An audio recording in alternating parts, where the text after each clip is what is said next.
of this conference, and the subject is funding. Ladies and gentlemen, let me once again reiterate, this is a momentous occasion where we are having the highest authorities of academic institutions and academic bodies from across the country and also abroad. With these few words, may I take the honor of inviting the chair, Professor R. Sayana, onto the dais.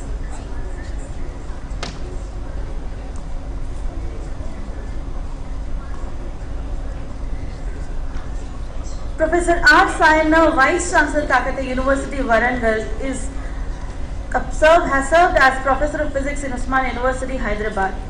He has authored books on microwave devices and communication systems, semiconductor devices, analog and digital electronics. We are pleased to have you with us, sir. Now may I invite Co-Chair Professor Kavita Daryani Rao onto the dais. Professor Kavita Daryani Rao, Vice-Chancellor, JNAFAU, Hyderabad, has briefly worked at a prestigious private architectural firm in Hyderabad. She joined the College of Fine Arts and Architecture and has been in academics since then. She introduced many measures in the examination sector of university to automate the system. She has been contributing in academics and administration to the overall growth and development of the university. She has presented several papers at national and international conferences, and Madam has also received the IIED IIID Lifetime Achievement Award in 2013 in recognition for her contribution to academics. Madam, we are pleased to have you with us. Thank you. Now may I take the pleasure of inviting the speakers. May I call the first speaker, Professor Jandhyala B.G. Tilak, Vice Chancellor, NUPA, New Delhi.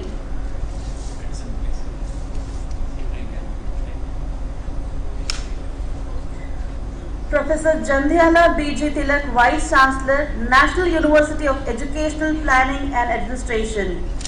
His areas of interest include economics and financing of education and educational policy and development. He has been awarded Swami Pranavananda Saraswati National Award of the UGC, Dr. Malcolm Adi Session Award, Inspirational Teacher of the Year Global Education Award, and Devang Mehta National Education Award. We are very honored to have you with us, sir. Now may I invite on the dais Professor Muhammad Mozammil from the University of Agra. We are waiting for sir's arrival. May I proceed with the invitation to Professor R.K. Mishra. Professor R.K. Mishra, Professor R.K. Mishra, Director, ONGC, Subir Rah Chair Professor on Corporate Governance and Senior Professor and Director, Institute of Public Enterprise, Hyderabad. He has taught at the University of Bradford, United Kingdom, and was a visiting professor at Mason Day Sciences, Delhi, Homs, Paris. He is a member at the UN Task Force on Standards of Excellence in Public Administration and Education. May I also thank Sir by taking a digression for being one of the sponsors for the conference. We are immensely happy to have you with us, sir. Now may I invite Dr. Pankaj Mittal onto the dais. Dr. Pankaj Mittal, Additional Secretary, University Grants Commission. She has specialized in the field of higher education, policy relevance and management, equity relevance, quality and human resource management. She was the first women Vice Chancellor of Bhagat Phul Singh Mahila Vishwavidyalaya. We have heard you, madam, yesterday. We are looking forward to something more and then enlightening us. We are happy to have you with us.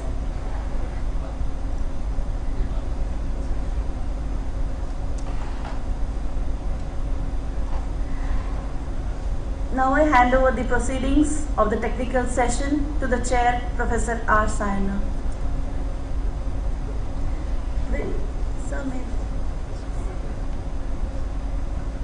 Rapporteur, Professor, may I also invite the rapporteur, Professor G. Prasad, Usmania University, Hyderabad.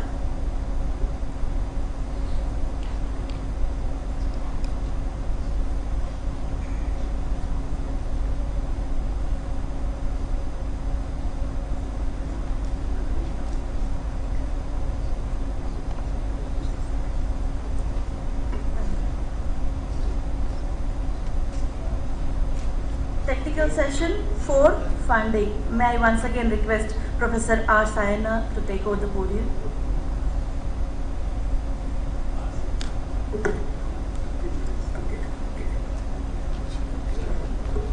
A very good morning to all of you. Dignitaries on the days, Professor Janjala B.G. Tilak garu, Professor R.K. Misra garu, Dr. Pankaj Mittal, Professor Prasad, Furkan Kamar garu, Secretary General AIU, my fellow Vice-Chancellors from different parts of the country, faculty members of Usmania University, ladies and gentlemen. Once again, a very good morning to all of you. Really, I am very happy to be here on this morning with you people. I am proud to say that I am an alumni of Usmania University. I am privileged this centenary celebrations. On this day, I got an opportunity to chair the session of Vice-Chancellor Conference. Really, I am lucky. I feel I am very fortunate enough to be associated on this auspicious occasion. So our AIU is conducting many conferences of Vice-Chancellors, the problems faced by different universities and the education policy, so many matters we are discussing. The wonderful theme for this conference has taken faculty, freedom and funding. Yesterday, we have the discussions on freedom and faculty. Today, we are going to discuss on deliberations on funding. We are all aware that funding is the main source for do anything. We are talking about access, equity and quality education. So without funds, it is not easy to give all these things. So especially the conventional universities are facing lots of a problem regarding the funding. The grant which is given by government is not sufficient just for salaries. And for giving this quality education and making the conducive atmosphere for learning, and it's very difficult nowadays. So a serious thought may be given how to attract the funds, how to give the quality education to the students. So for that purpose, what are the different ways of getting the funding? So generally there was a thing that go for a funding from the self-finance courses and restructured courses. But we are all aware that most of the India is in rural India, most of the universities are in rural area. Even if you go for self-finance courses, they are not viable. When we start the course, we fix some fee. At that time, we say that okay, we can earn some money. But when years are passing, we have to increase the remuneration for the teachers, and so when years are coming, we are not increasing the fee structure because students are from rural. Even if we increase the fee structure, there is a problem from the public representatives and also people. So how to overcome these problems? So I hope that this session will discuss thoroughly on the fundings and what are funding of universities, and I hope that Pankaj Mittal garu will also tell what is the vision of this UGC, how the UGC is supporting the universities in different funding areas. So, and also our co-chairman Kavita Dayani Rao garu will conclude this thing. So may I now invite Professor Janjala B.G. Tilak garu so speak on this funding. Thank you, one and all.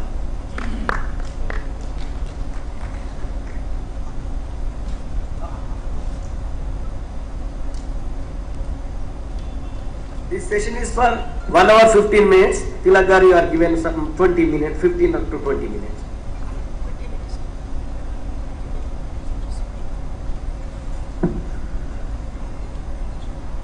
Andariki namaskaralu and very good morning to all of you. I feel it a very special privilege to be here to participate in this Vice-Chancellors conference, which is also being organized as a part of the centenary year celebrations of one of the best universities in the country, not only in the state but also in the country. And I really feel it a very special occasion for me to participate in this. And I thank the Vice-Chancellor and the organizers of this conference for giving me this opportunity. Well, financing of higher education is a narrow subject, but a very important subject. Higher education is becoming important and is being realized that it is important, increasingly important by the society as a whole, by the students, by the families, by the governments. Rather, everybody is compared to 20, 30, 40 years ago when people were not really aware of the contribution of education, higher education specifically. Today, I think there is but it is important to note that higher education matters and matters for economic growth, which is becoming one of the important objectives of all the governments, including the national government and also the state governments. It is recognized as an important critical investment for economic growth and development. Apart from many other aspects, social, political and other aspects, even if you are having a very narrow perspective of development in terms of economic growth, higher education is very, very critical. And it is higher education that leads to technological revolutions, it's higher education that contributes to innovations, and it's higher education that makes a difference between the advanced societies and the developing societies, and the rich countries and the poor countries, rich households and poor households at the micro level. But it's also important to note that higher education contributes not only to economic growth, it also produces a huge set of social benefits, what is known in economics as the externalities. That the whole society benefits from the education of some, even if a very small section of students. And these benefits are elysian. They spread over different kinds of activities, social, economic, political, cultural, psychological and whatnot. And those benefits also flow for a very long period, even across generations. And that makes it really compulsory for the government, rather compelling for the government to take serious interest in funding higher education. The third important, in fact there are several reasons, but I can say that at least the third important reason that the society, many of those other instruments, policy strategies, the higher education is considered as a very, very powerful, effective and sustainable instrument for promoting equity in the society, and any welfare state which has equity as an important consideration has to necessarily spend on education. One simple finding that we can find from large amount of international evidence is the countries which are having strong public higher education systems with heavy funding from the state are those countries which are at the forefront of the development. They are economically advanced, they are socially better placed and politically stable and matured. Compared to the societies where the higher education systems have been weak, and more particularly the public higher education systems have been weak, and those countries are economically less advanced, or they are still categorized as developing countries, and they are politically and socially backward. And political instability and violence has been an important feature of many of the societies. So from variety points of view, it's important to note that investment in higher education is a critical investment for the development of the society, and we have no choices. And I say, underline this point that we have to recognize that there is no choice, because if we understand that particular imperative, then we'll find out the methods of finding higher education without much serious problems. We should also recognize, in fact, there are some policymakers who feel that perhaps we don't have to really spend a lot of money, but we can still have, still develop higher education. We must recognize that higher education costs, and costs heavily, and you have to spend a lot of money. And if you are talking about quality of higher education, it costs much higher, and you have to really spend higher education and spend much on higher education. And if there is a talk saying that we have to really improve the quality and standards in higher education, and that has been the statement for quite some time, but if you don't spend on education, then that becomes a talk without any much basis or without much sense. So higher education costs and quality higher education costs heavily, and the society must be prepared to spend on education in a big way, essentially because the larger returns that the society reaps from higher education are immense, and they are the foundation for the whole society's development. Now, one or two quick trends that we find is when higher education system was expanding in many societies during the post-World War period, that is 1940s, 50s, 60s, even in India, it was quite restricted, and it's only the elite groups who were going to the colleges and universities. At that time, we didn't ask many questions about the importance of public funding. We assumed that public funding is important if we want to expand higher education, and state was funding. I don't say state was never funding liberally, but state was funding higher education without asking a question. Today, we are talking about large-scale expansion of higher education, massification of higher education, and we have targets of increasing the enrollment ratio to 30% or even beyond 30% in the near future. A phase partly described in the education literature as massification. And when we are talking about massification of higher education, then we are saying that public doesn't have the public exchequer doesn't have the money, and we have to rely upon the private finances for education. That's really a big paradigm. If you want equity, if you want welfare of the society, and if you want to develop strong higher education systems with large number of students coming into the system, you need really more money. But the government is saying the society is feeling that private individuals can pay for it, and the government does not have to really do it. Particularly during the phase of massification, large sections of the society who are first generation learners were coming into the system. Economically and socially backward sections of the society are coming into the system. And to talk about measures to raise private finances for education, or even explicitly or implicitly stating that the government funding can be reduced, is really a serious and costly proposal. We should recognize very well clearly that most of the higher education systems were developed in the West with a heavy public funding. Still, there are some societies in the world where higher education is completely publicly funded, and some of the Scandinavian countries in Western Europe are the best examples that we have. Even in the countries, even in the so-called market economies like the United States, the state funding for higher education is very, very high. It's only a very small section of the students, and small proportion of the universities are in the private sector. While in most of the advanced countries, it is the state which is still a predominant player for funding higher education. In the developing countries, and in India in particular, we are talking about diversification of private funds for higher education, particularly reducing the burden on the part of the state and transferring the burden to the students and the families. I think that's one has to really understand it. The state financing, as I said, has traditionally been the most important method of financing of higher education, and the exceptions are very, very few. In fact, I can only refer to a couple of examples, like Japan and Korea, where the households spend a lot of money. But otherwise, everywhere in the developed societies, it is the state which is funding higher education to a very great extent.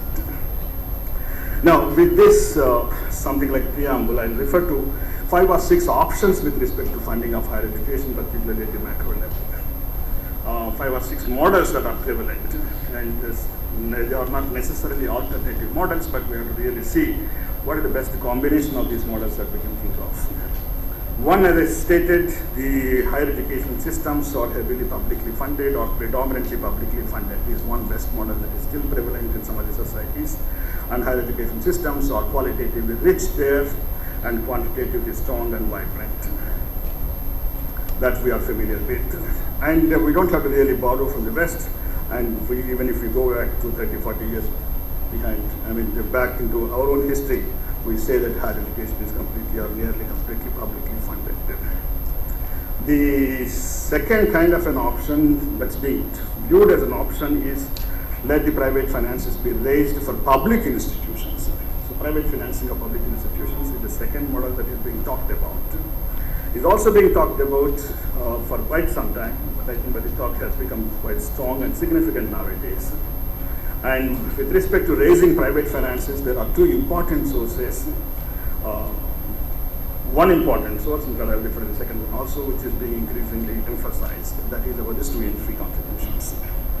And the argument is you raise the student fees. Rather, the premise, or I would say even misunderstanding on the part of the state and the policy makers of right sometimes is that the students in India do not pay any fees in higher education. They are nearly getting free higher education, which is not true. There are quite a few calculations which have shown that students in higher education pay reasonably well, 15, 20, or even more than 20% of the cost of higher education. When it was understood that students, when it was felt that students do not pay for higher education, it was recommended, I think one of the famous committees that you know, Justice Punaya committee quite some time back in the early 1990s have suggested that students should be required to pay something like 20% of the cost of university systems. Even though that recommendation was central universities, many universities, many state governments have taken it as a good dictum and tried to follow. Not only tried to follow, in fact, it's quite surprisingly, at least surprising when I was analyzing the data, quite a few universities excel in this topic quite significantly. Some universities generate 30-40%, and there are a small number of universities which generate 60, 70, 80%. All public universities, publicly funded universities, or so-called government universities. Heavy proportion of the cost of higher education are being raised from student fees. And we adopted different kinds of mechanisms. Introduce and increase the student tuition fees, also increase examination fee, increase application fee, and increase all kinds of fees. In fact, many of these items were used to be provided free, but today we charge for almost every item. We began looking at every item as a cost center and as a revenue generating place. And we have introduced self-financing courses. We are also relying upon open distance education programs in the state universities as one of the important mechanisms of raising money. And also nowadays we talk about international students as an important source of getting money, but all through the student fee mechanisms.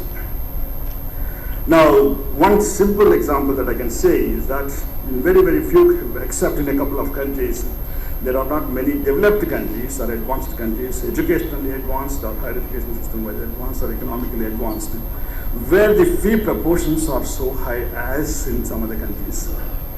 I mean, perhaps you find that something like 15-20% is the world average, and certainly not much going beyond 20% or the proportion, as a proportion of the total cost of university systems. And if you go beyond 20%, obviously there are serious costs.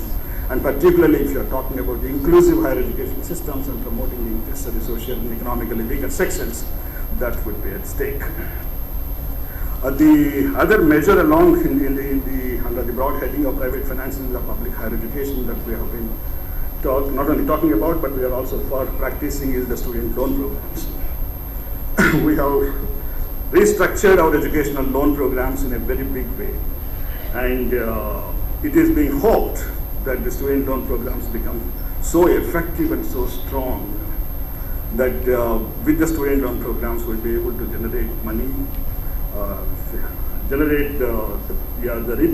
repayments we should be in a position to build a big fund on its own, which can be sufficient for funding higher education without necessarily depending upon the state or public grants.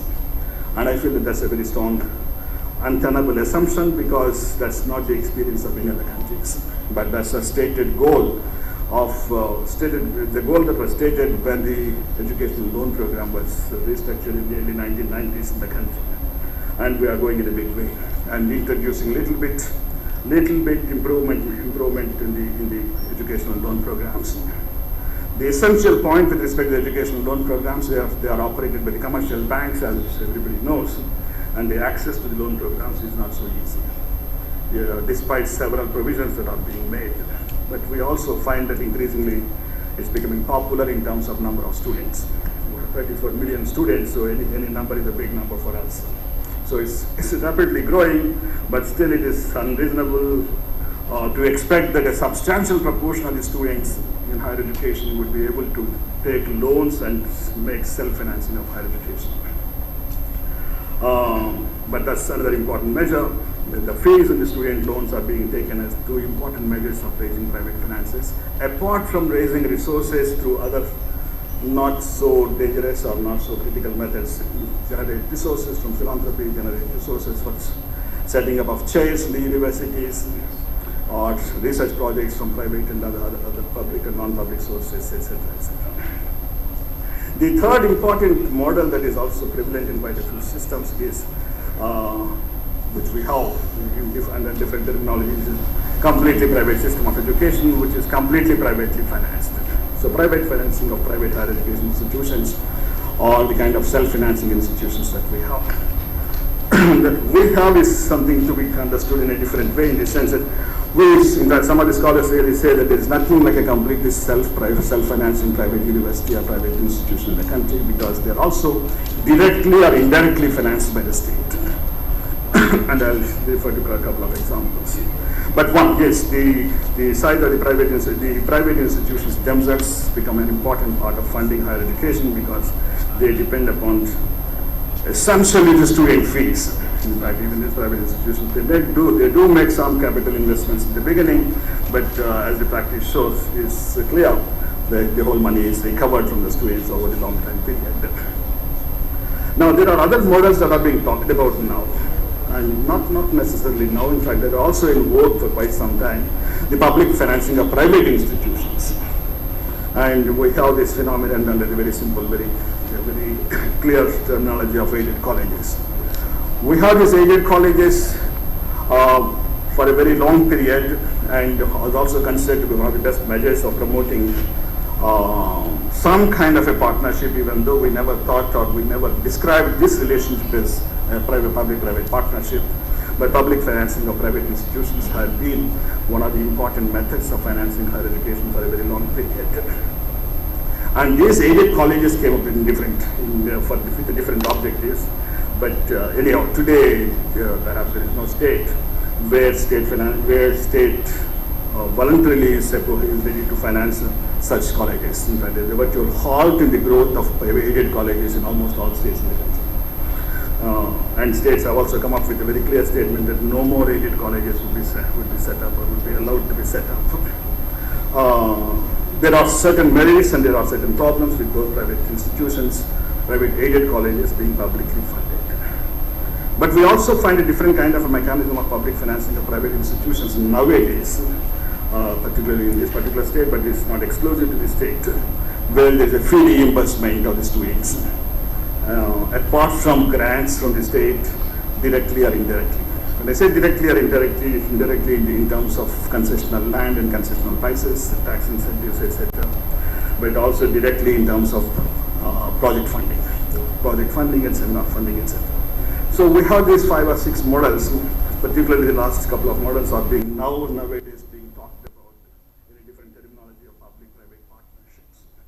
Now, in all these cases, it is quite important to recognize and important to remember and recognize what are the main objectives of the higher education policy that we have, and how far these different models help us in realizing those objectives.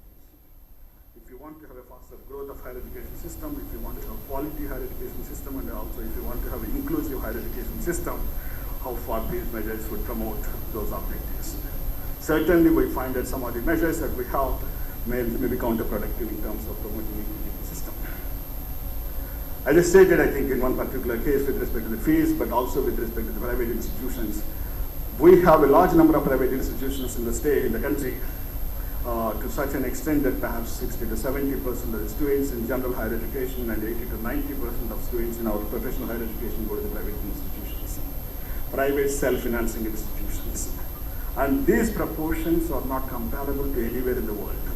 These are the highest proportions, and I describe them as alarming proportions for the development of higher education. A strong, sustainable higher education system cannot be developed with such a heavy component of predominantly private higher education system.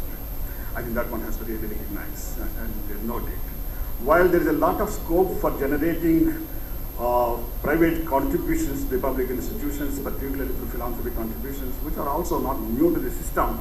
We have had quite a few philanthropists who invested heavily in higher education in the country, but today that's drying up. And perhaps we have to think of different kinds of mechanisms of generating philanthropic contributions for higher education system. Now, I'll end up with perhaps one point. If time these 2 points. One is, we find that the costs of higher education are quite high. Costs of university systems are quite high nowadays. There are some calculations which show that in the central universities and some of the institutions like IITs, the per student expenditure by the state itself comes to something like 3 to 4 lakhs of rupees per annum. And perhaps in some other institutions it could be higher. Even a couple of state universities that we could quickly examine the cost of the government spending on higher education per student is quite high, something like 2 to 3 lakhs of rupees. And it's quite important that this is partly, and then we say that the costs are very high and the government cannot bear the total cost of higher education, and we have to have different kinds of mechanisms of raising resources, and some questionable and some not so questionable. But I find that the problem lies with the very understanding of the development of particularly university systems. I don't speak about the colleges, but that's also applicable to the colleges. What we have done is that we have set up a very large number of small universities across the country. In this sense, that's what one of the recommendations of the National Knowledge Commission said, that we need something like 1,500 universities in the country. We don't know where how this idea came up, but this increasingly or largely realized that we need more and more higher level of expansion of higher education institutions. But we started setting up of universities of small in size, and also of specific features, and 1 or 2 specifically I quickly referred to it because they have a lot of implications for financing of higher education. And some of the universities have 100 to 200, 300 students, while there are universities, of course, with 20, 10, 12,000 students living in the same campus. Now, these small universities cost heavily, first in terms of money, because the economies of scale do not exist, and you have the whole university structure even for a small university. And ideally, the university should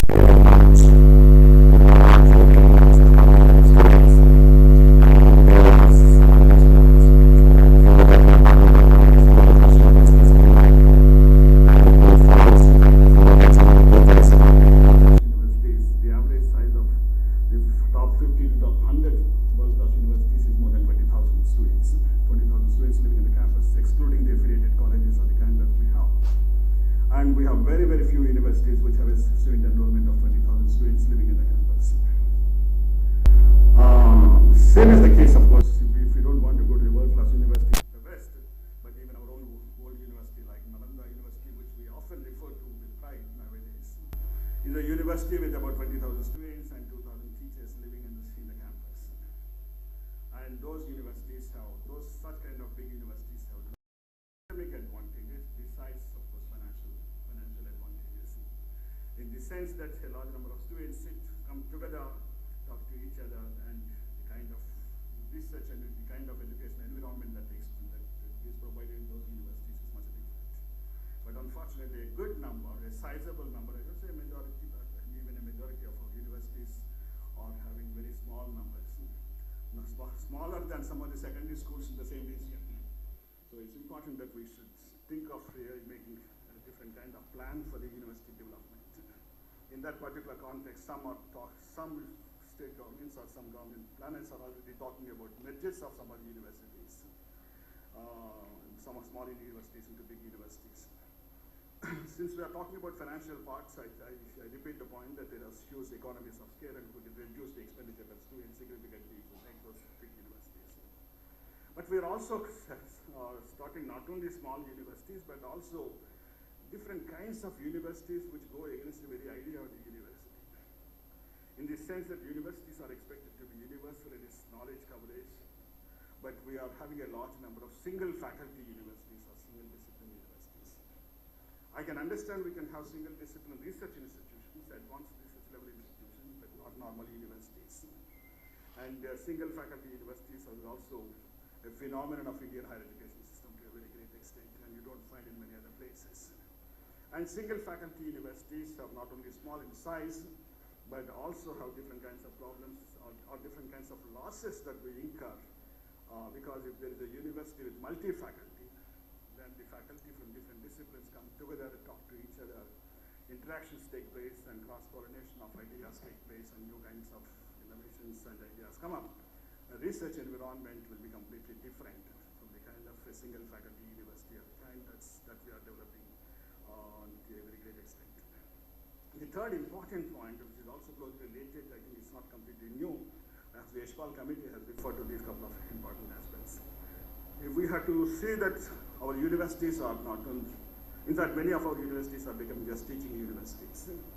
And research environment is much less, research funding is much less, research facilities are much less, but we should understand that research and teaching are the integral parts of a good university system.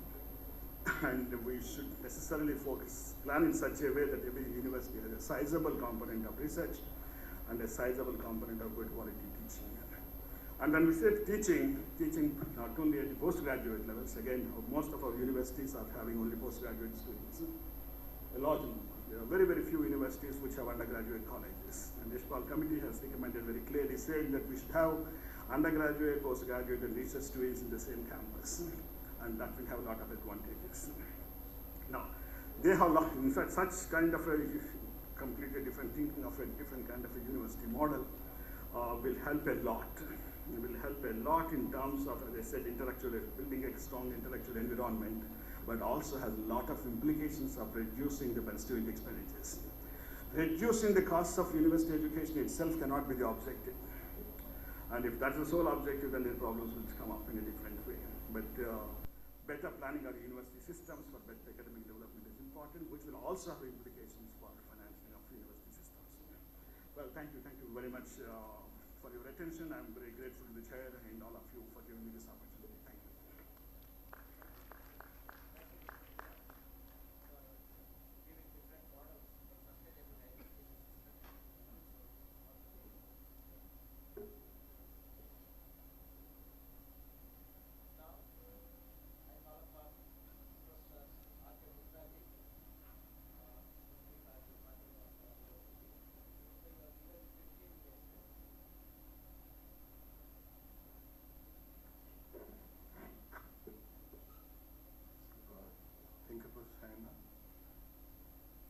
My fellow panelists, Professor Rao, Professor Tilak, Professor Mittal. I'm very happy to see Professor Furqan Kumar here, who is Secretary General of the AIU. At the outset, let me congratulate Osmania University, Professor Parsati, Professor Venkatesh Rao, and our Honorable Vice-Chancellor, Professor Ramchandram, for organizing this wonderful celebration. Osmania University is the leader in the field of education. We are the 5th largest university in India. We are the 5th oldest university in India. And we have produced gems. And if our people come back to India, I am sure global economy will collapse. You see, I think any corner of the US you find an Osmanian there. You find an Osmanian in any corner of the Europe, in any corner of the UK, US. You think of any country and an Osmanian is there.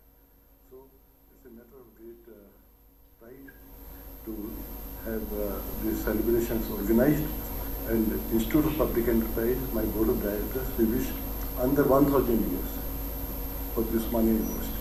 In fact, I am reminded of it, of a Hindi song, तुम जियो हजारों साल, हर साल के दिन हो 50,000.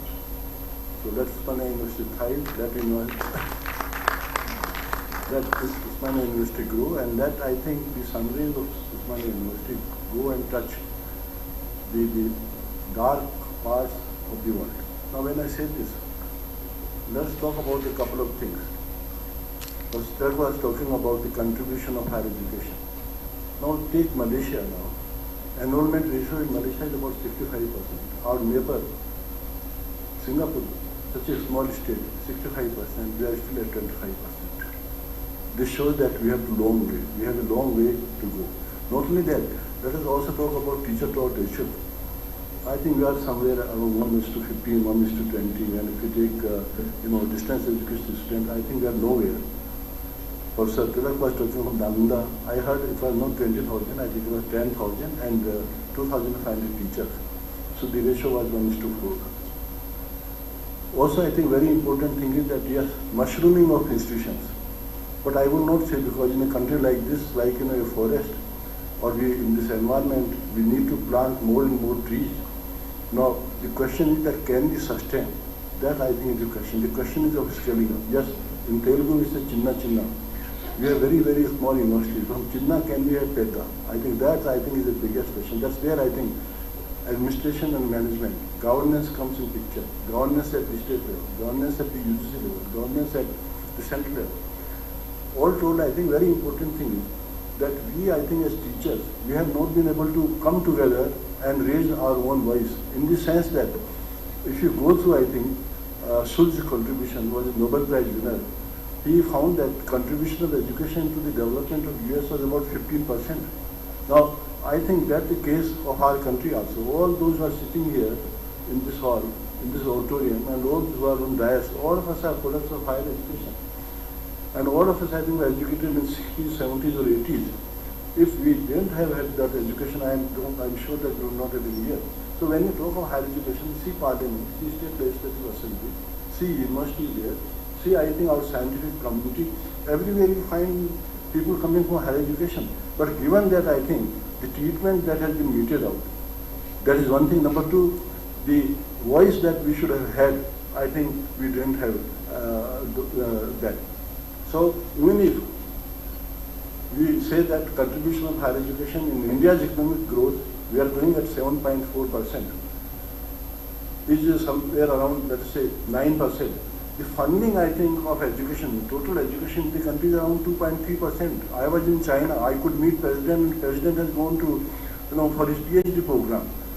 Now almost half of the ministers in China, they have gone to their PhD program. Now given that, I think, we find that in our case, even if we take the contribution as modest at 8%, then also it's just 2.3%. My worry is that higher education, I think, is getting completely neglected. We don't have any attention on higher education. We had a big lecture from Amrit Sen in our institute way back, and then Amrit Sen talked about value of education. And the value of education was computed by him in very, very simple terms, that if I do BA and then I do MA, then what is my gross expenditure, what are my salaries, I discount them at NP value. And we find that there are tremendous returns.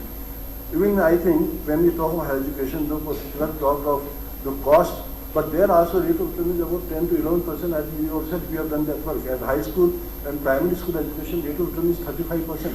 Given all that, I don't know. My own junior now is heading Niti Aayog, and he is an economist from my own department. Given all that, I think I just don't understand why we have not been able to make people understand. Yes, I think one glorious period of higher education in my view was only, I think, 5 years back when Professor Thorat, he was the chairperson.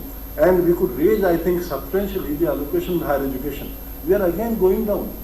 But even if you compare, I think, the kind of raise which was given, I think in the last plan when Professor Thorat was chairman, it's insignificant. Right now, I have the balance sheet of, Harvard University. I have been there. Now, Harvard University's total budget is more than the total budget for higher education for all the universities in our country. And the total money that we spend in private sector, public sector, all sectors, that is less than what Harvard University gets and spends. Now, where do we stand? We are a big country, but we are not doing big things. We always say good things, but we don't believe in what Franklin Roosevelt told, that well done is better than well said. We always talk big things, but we are not able to translate those big dreams, I think, into practice. Now, given all that, I think let us be very clear. We may talk of private universities, public universities, but see the mood of the country. The mood of the country is that we will not support you. You may make any hue and cry. They are not going to relent. And given that, I think it is for you and me, I think, those who are in higher education to decide whether we want to sustain, whether we want to go forward. Because there are 3 or 4 issues before us. One is academic excellence. Are we now cultivating academic excellence in university? Yes, and very little question is financial sustenance. Are we able to do that? Then comes the question of accountability. And the fourth thing is, are we future ready? We are facing competition in terms of ranking from China. In China, which was nowhere, they could not speak a word, and their output was so low. Today, China comes in the first 100 universities. We are nowhere. Delhi University, JNU, we may talk, I think, we give any ranking, I think, any ministry can give any ranking here.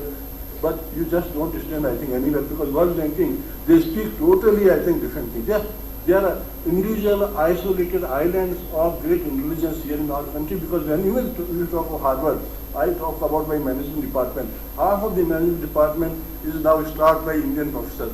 They all studied here and there. Even today, if you have seen the paper, you have seen a very small boy from a government college who has topped his G. So we have genius in this country. We have very intelligent girls and boys in this country. And given the potential, I think they can unleash their potential. But are we ready for that? And there comes a question. The question is that my view, I think, don't depend on the state. Even if UGC is there, UGC is the only funding dispersal body. UGC is not a body to find funds. And there I think I'll make some suggestions. One is that CSR funds are there now. Under Companies Act, my own institute, it has drafted that provision of 135, and we made it obligatory on the government to Department of Public Enterprises, because we work with them, and we also work with Cabinet Secretariat. We evaluate the performance of 69 ministries of the Government of India under a World Bank project. Under that, we made it obligatory on all the public enterprises to give 2% of their profits on CSR. Then we further changed the definition to get more money out of them. Instead of net profit, we talked of profit before interest and taxes. And now we carried it forward, and we took it even to private sector enterprises, which are listed, which are about 8,000, 9,000 enterprises. My suggestion is that we should come forward and we should try to get at least 30,000 crores fund. Out of this 30,000 crores, we must get about 7,000 to 8,000 crores. There I think we have to change the structure of the university. Just professors and deans and vice-chancellors, that will not work. We must have people who believe in business development. You take, I think, any university, as I was talking in the case of Malaysia.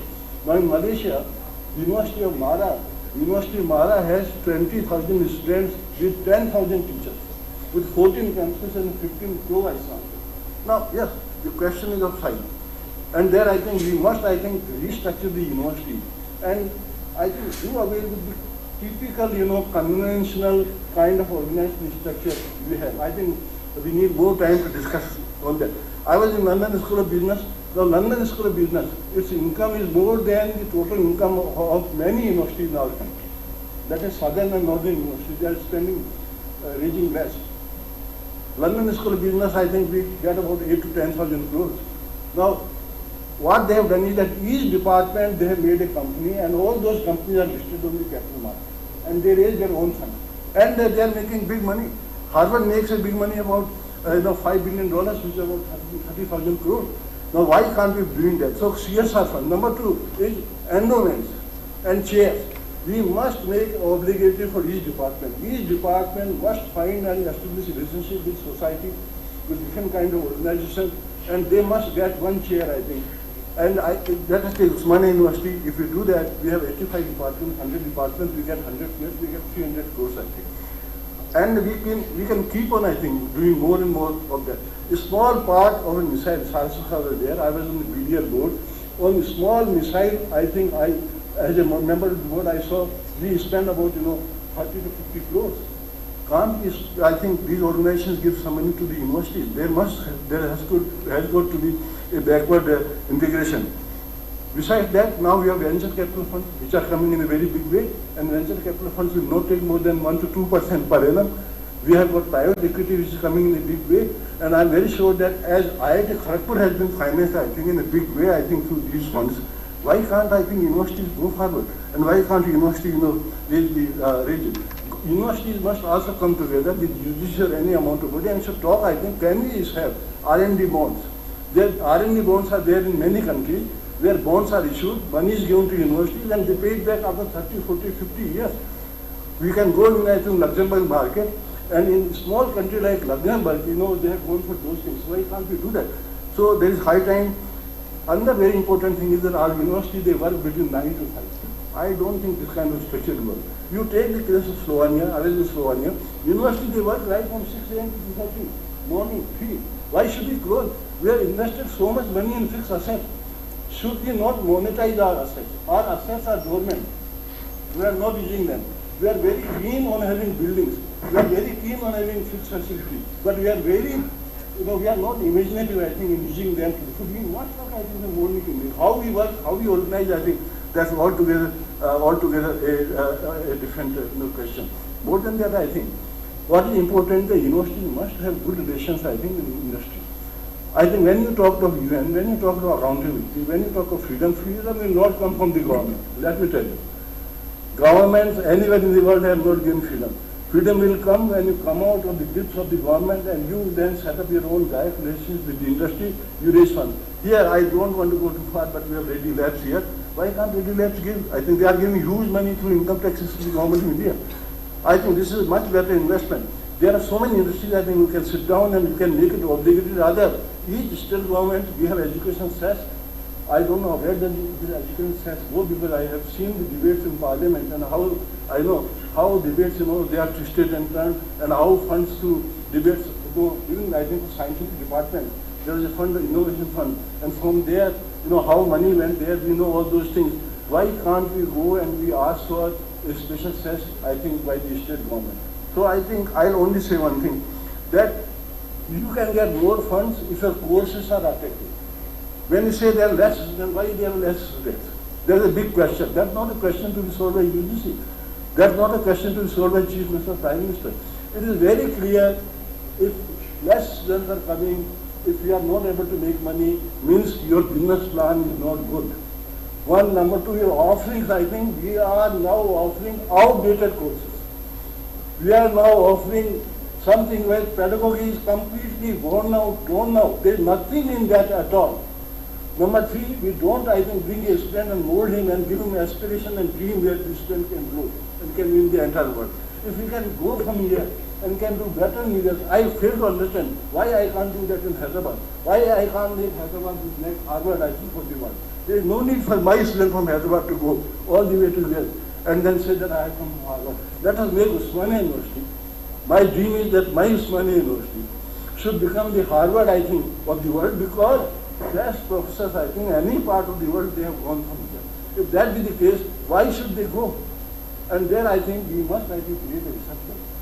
And for research culture, I think we must be generous, and we must be funding, I think, our research project.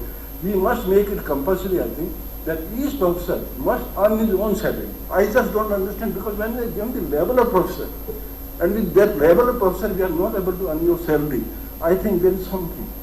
That means we have got promotions, not out of merit. We might have got promotions out of these 10, 15 years, 20 years, in this case and all that. That is outdated. But society has not accepted. Let us understand one thing. We get all the powers, parliament, state assemblies, you and me, we get our acceptance and approval from the society. Society has not accepted. So there is high time that all the wise people here, all the wise people, I think, in Delhi and in the entire country, we should sit together and see how we can make this outmoded model of higher education, which is not taking us higher but lowering us down in the esteem of people and in the esteem of country. We are surviving by the work of our past rule like Auditorium, like Amrit and these people. But today, we are just denting into that. We are not creating, I think, a fresh set of values which can take the country and the state forward. Let us now take a plea, let us take a resolve that will regenerate, I think, our higher education system through a plan of funding which is less dependent and finally becomes completely independent of, the coffers of money which come from the state. Thank you very much.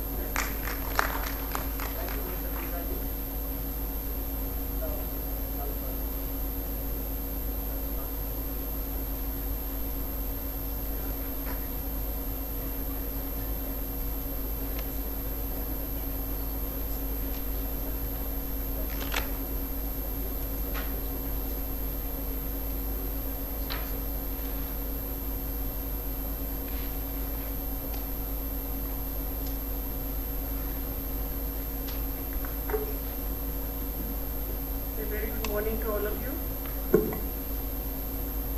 We have just heard Dr. Tilak speaking extensively on funding of higher education.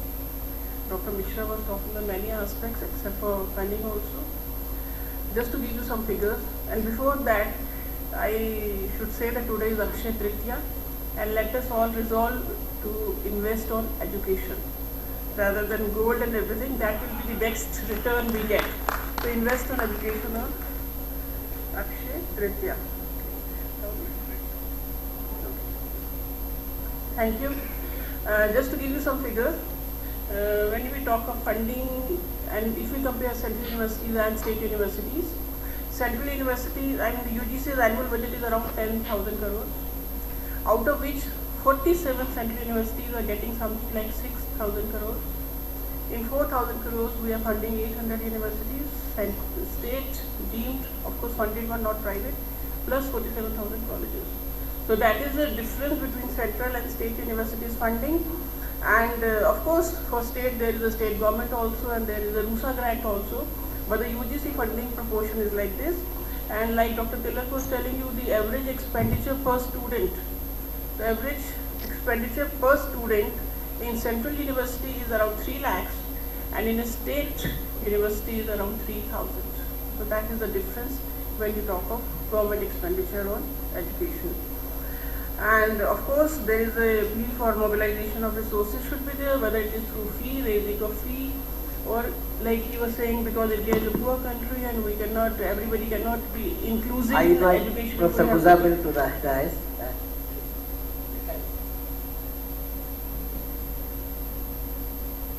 And if we have to accommodate inclusivity in our education, we can have a differential fee structure, not a common fee structure.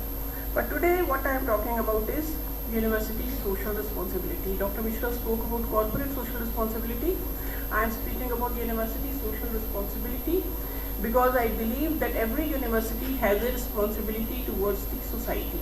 And UGC has a special scheme on university social responsibility, and I am surprised to see that most of the universities have not applied for this scheme. There is a funding of around 2.5 crores under this scheme, but nobody has applied. Rather, state universities, very few, 1 or 2 proposals we have got.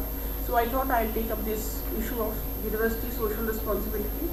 And why I thought of this was that initially also when the first university was established at Takshila, Nalanda, one of the prime responsibilities of the university was to sort of develop the society around the university. But today universities are working in a standalone mode, like a sort of a factory where the student is put on the assembly line, and after 3 years we produce a degree holder without any vision, without any purpose.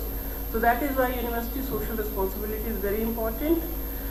And this was, if we go to various commissions also, this is Radhakrishnan Commission 1948-49, they spoke about the social responsibilities of the university. They said that the university personnel must develop a greater sense of social responsibility for educational and national progress. There were other two recommendations were also there. Similarly, Kothari Commission in 1964, it said that education should promote the sense of commitment to one's people and social responsibility towards them, but in no narrow chauvinistic sense, and it should inculcate a deep sense of duty towards the community. Similarly, National Policy on Education, 1968, it also said that the school and community should be brought closer through suitable programs of mutual service and support and national service, including participation in meaningful and challenging programs of community service and national reconstruction, should accordingly become an integral part of our education. The National Policy on Education 1986 reiterated it, and it said people's involvement should lead to establishment of closer linkages between educational institutions and the community. And today we have to bridge that gap between the university and the community. Right now we are thinking that the people within the university are something elite class, and the people outside the university are sort of downtrodden people with which the university should not have a connect. So there is a need to establish a connect between the university and the community. So UGC launched this scheme of establishment of Center for Fostering Social Responsibility and Community Engagement in Universities. This is a scheme launched by UGC to establish community engagement by the universities and for development of the society. So what are the objectives of the scheme? Objective is for promoting community university partnership, producing technical assistance to desiring institutions, promoting practical learning and problem-solving competencies in students through community engagement, developing pedagogy relevant to learning needs of the community, and working in alliance with community-based organizations. And who is eligible? all funded central, state and deemed universities which are receiving development assistance from UGC and are accredited by NAC, they are eligible. First I will tell you about the scheme and then I will give you a practical example that how in my university, I will give you a case study that how in my university we undertook the community engagement exercises. What is the nature of assistance? Around 2.5 crores is given under this scheme for 3 years, which includes one-time startup assistance of rupees 50 lakhs. There is a staff, one professor, one assistant professor and two assistant professors, including research assistants and multitasking staff. And then there is the operating cost of rupees 50 lakhs per annum for 3 years. And what are the forms of community engagement? These are the forms of community engagement. First is linking learning with community service. Like in this we can adopt villages, engagement opportunities to students of various disciplines. Like there is a campaign by Smart Bharat Abhiyan of Pune University. What they do is that in say you do salt analysis in the chemistry lab. So they tell the students to go and do the soil analysis. Go to the villages, do soil analysis, tell the farmers that which nutrient is deficient in their soil. Similarly, go to the villages, do water analysis and tell them which hand pump's water is fit for drinking, which is safe water. So these type of community engagements can be done by the students so that the student can relate to the community rather than sitting in the class and doing the salt analysis. He can do soil analysis, water analysis. Similarly, history students can write the history of the villages. The geography students can do the geo-mapping of the villages around the university. The education students can do some survey of the university. It could be social survey, education survey, financial survey. So all these things can be done if we link learning with the community service. Similarly, linking research with community knowledge. Now, it is not that the community does not have any knowledge with it, and it is we people, university people, who have to impart all the knowledge. So we can have joint research projects in partnership with the communities, where communities can help. Like there is a Garhwal University Mountain Research Center, where the community is helping them to study about the mountains and do some research on the mountains. Third, knowledge sharing and mobilization. University can help the community for availing schemes, surveys, reports, legal aid clinics, awareness campaigns, like my university, BPS University, Mysore University, West Bengal National Law University. See, what happens is there are a lot of schemes for the community. For the villages, there are lot many schemes by the government, but the villagers do not even know about that scheme, and if they know, they do not know how to apply for those schemes. So the university can help without spending any money. Universities can help the villages, like in villages around my university, the chief minister used to announce, okay, this time 2 crore grant is given to this village. Whenever they used to visit the village, they used to announce some grant.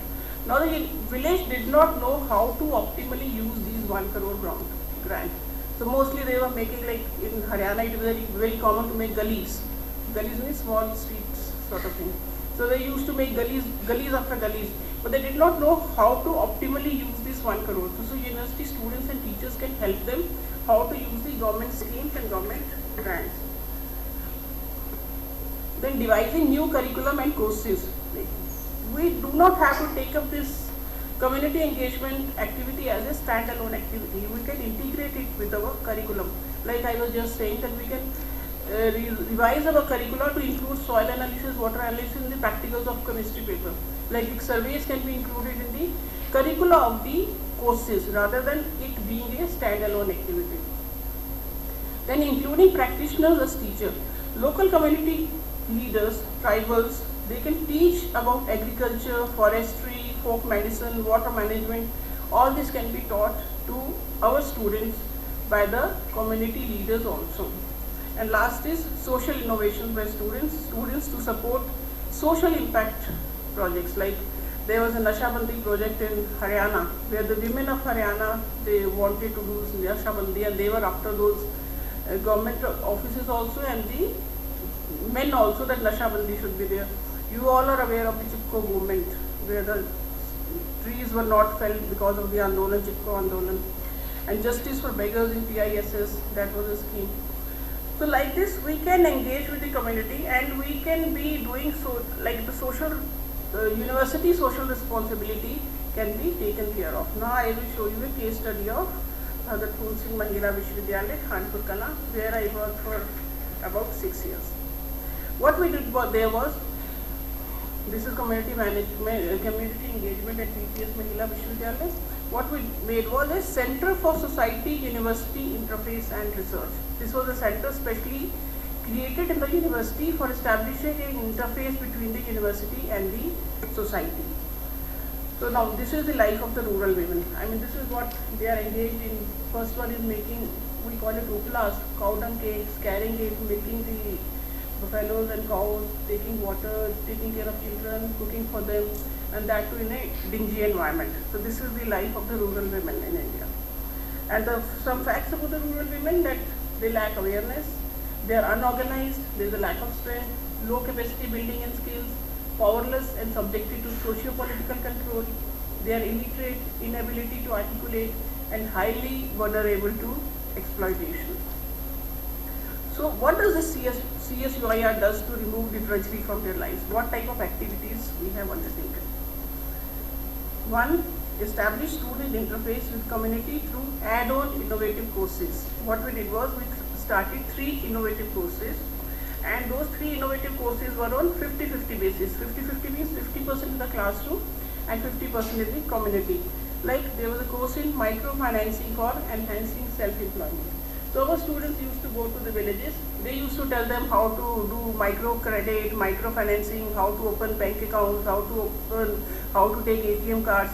The village women who were afraid to go to the bank, they could proudly go inside the bank and even ask for the passbook completion and whether the calculations are right or not. So, and they could, and once what also they did through microfinancing was they helped the women to take micro loans and start some profession of their own. Like somebody opened some grocery shop, somebody opened bangle shop, somebody purchased a buffalo, and there what once I experienced was there was a woman named Bala, and we call it Perchun. So on the name of the shop was Bala Perchun Store, and when she saw the name Bala Perchun Store, she says, "मेरे नाम पे भी दुकान हो सकती है." Means she thought that shops are only in the names of the men. The women cannot have her name on the board. So that itself induced so much of empowerment in her कि मेरे नाम पे भी दुकान है Bala Perchun Store. So the small things we saw there. So this was for microfinancing. Then there were courses in integrated energy resource management, like solar energy, wind energy, how they can be integrated to help the women. I'll come to that a little later, what we have done.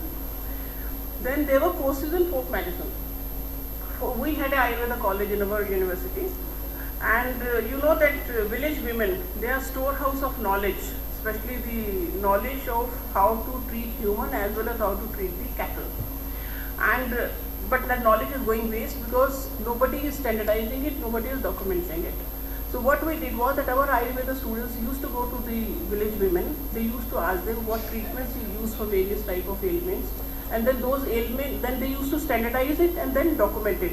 Like one woman, I mean it was surprising, one woman said that in her buffalo, if there is a certain type of symptoms, she will tie some particular plant with her tail and the symptom is cured.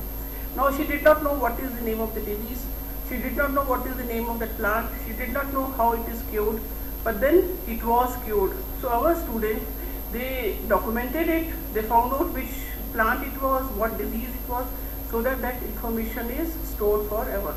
So this type of work was done through course in folk medicine. And then we created small time, inexpensive, nature-friendly technologies for them. Like in this, for example, first technology which we developed was this. This is a upla making machine. Upla, you understand, upla is cow dung cake. Cow dung cake, it is, making upla is a very messy work, dirty work. So women didn't want to use it. But it is a necessity in the rural household because they use it as a fuel for hookahs also and for their ovens also. So they were very much perturbed. They used to say कि जिस घर में उपले बनाने पड़ेंगे ना वहाँ हम अपनी बेटी की शादी नहीं करेंगे because it is such a messy dirty work. So what we made was this upla making machine in which you put the cow dung plus some straws and out come the dried uplas in the form of small soap cakes, small uplas. So this was such a, I mean it is not a rocket science, it is only just pressing, taking out the water and just drying it on a belt. But because we thought for them, the feel that we think for them, the university feels for them, the university thinks for them and produces something for them, that was great. So we made this UPLA and it was an instant hit, and they were so happy that we are getting UPLAs without soiling our hands. Then this was a second, this is a, you must be knowing about gobar gas plant, which is a very huge messy thing.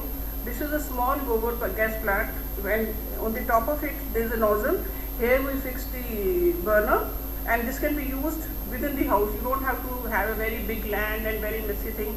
The small gobar gas plant was made by our university student. And one more thing was, this is again everything we did very small things, because it was not a research driven university.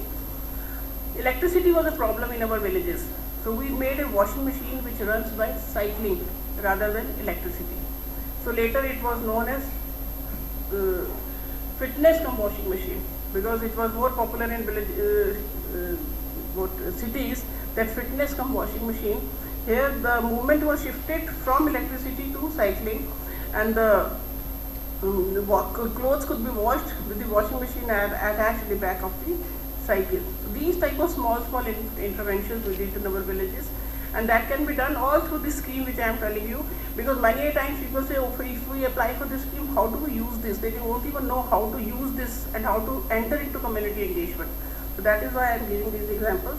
And then lastly, we adopted some villages, and when we adopted the villages, like this was the street light in the beginning, then this was the later we made street light, and again this was the money used which was available in the panchayats of the villages, but they did not know how to take the subsidy from the government, and the subsidy from the government was taken and street light was established. Then this was empowering rural women by making them financially independent. This was internationalization of rural India, because in our university many foreign delegates used to come, and we used to take them to the villages, and they used to go and see how villages are milking the cow. Both were happy. I mean, it was a mutual thing. The villagers were very happy to see the foreigners, and foreigners are very happy to see the villages. So these type of activities which we took up in our university. And again, this was Indo-Israel Center for Vertical Farming. This was a scheme of Government of India, where in cooperation with the Israel government they were doing vertical farming, and the cost of the agriculture was more, of course, but the benefit, like from 1 acre of land, earlier the farmers were earning something like 50,000 rupees, and now they were earning something like 7 to 8 lakh rupees. So this was the difference. So we established a center in our university. We did this farming in our university, and then we invited farmers to see how it is done, and they learned it, and then they used to open it in their own farms. So this is what we did. Then this smokeless chula, from old cooking techniques to smokeless cooking. Then malnourished and unhealthy, we used to have this medical camps. Our university used to have these medical camps, and then you can see, and from the left side to right side, how happy that lady is, rather than this side. This was low self-esteem to economic independence. We opened these type of small shops through our microfinancing courses. This is neglect and isolation to social awareness. A lot of our social work department used to do a lot of work in the villages to build up their self-esteem, social awareness about all the programs, whether it is legal awareness or their rights, women's rights, all this was told. Illiteracy to providing education, adult education programs also we were running. Neglected old people to joint family, happy family. Unhygienic conditions to sanitation and cleanliness. Unequal work distribution to equal distribution. And imagine, this is the social impact of the Khanpur village. In the census 2011, the Haryana, which is known for adverse sex ratio, in Khanpur village, the sex ratio as per 2011 census was 1378. So 1378 females per 1000 males, and the ratio in India is 9.3, and the ratio in Haryana is 879. But this was the ratio in Khanpur village. And the female literacy in that particular village was 76%, again 10% higher than the national and the state average. So this is the social impact we could make through the community engagement thing. So a new face of rural India from up to the bottom. And thanks. Thanks a lot for the patient hearing. Thank you. Thank you, Pankaj Mittal, for giving how university can take the social responsibility, and you have shown a wonderful development in your university. Now, I call upon Professor Muzammil on this occasion. Sir, you are given only 10 minutes, sir. You can please speak to 10 minutes.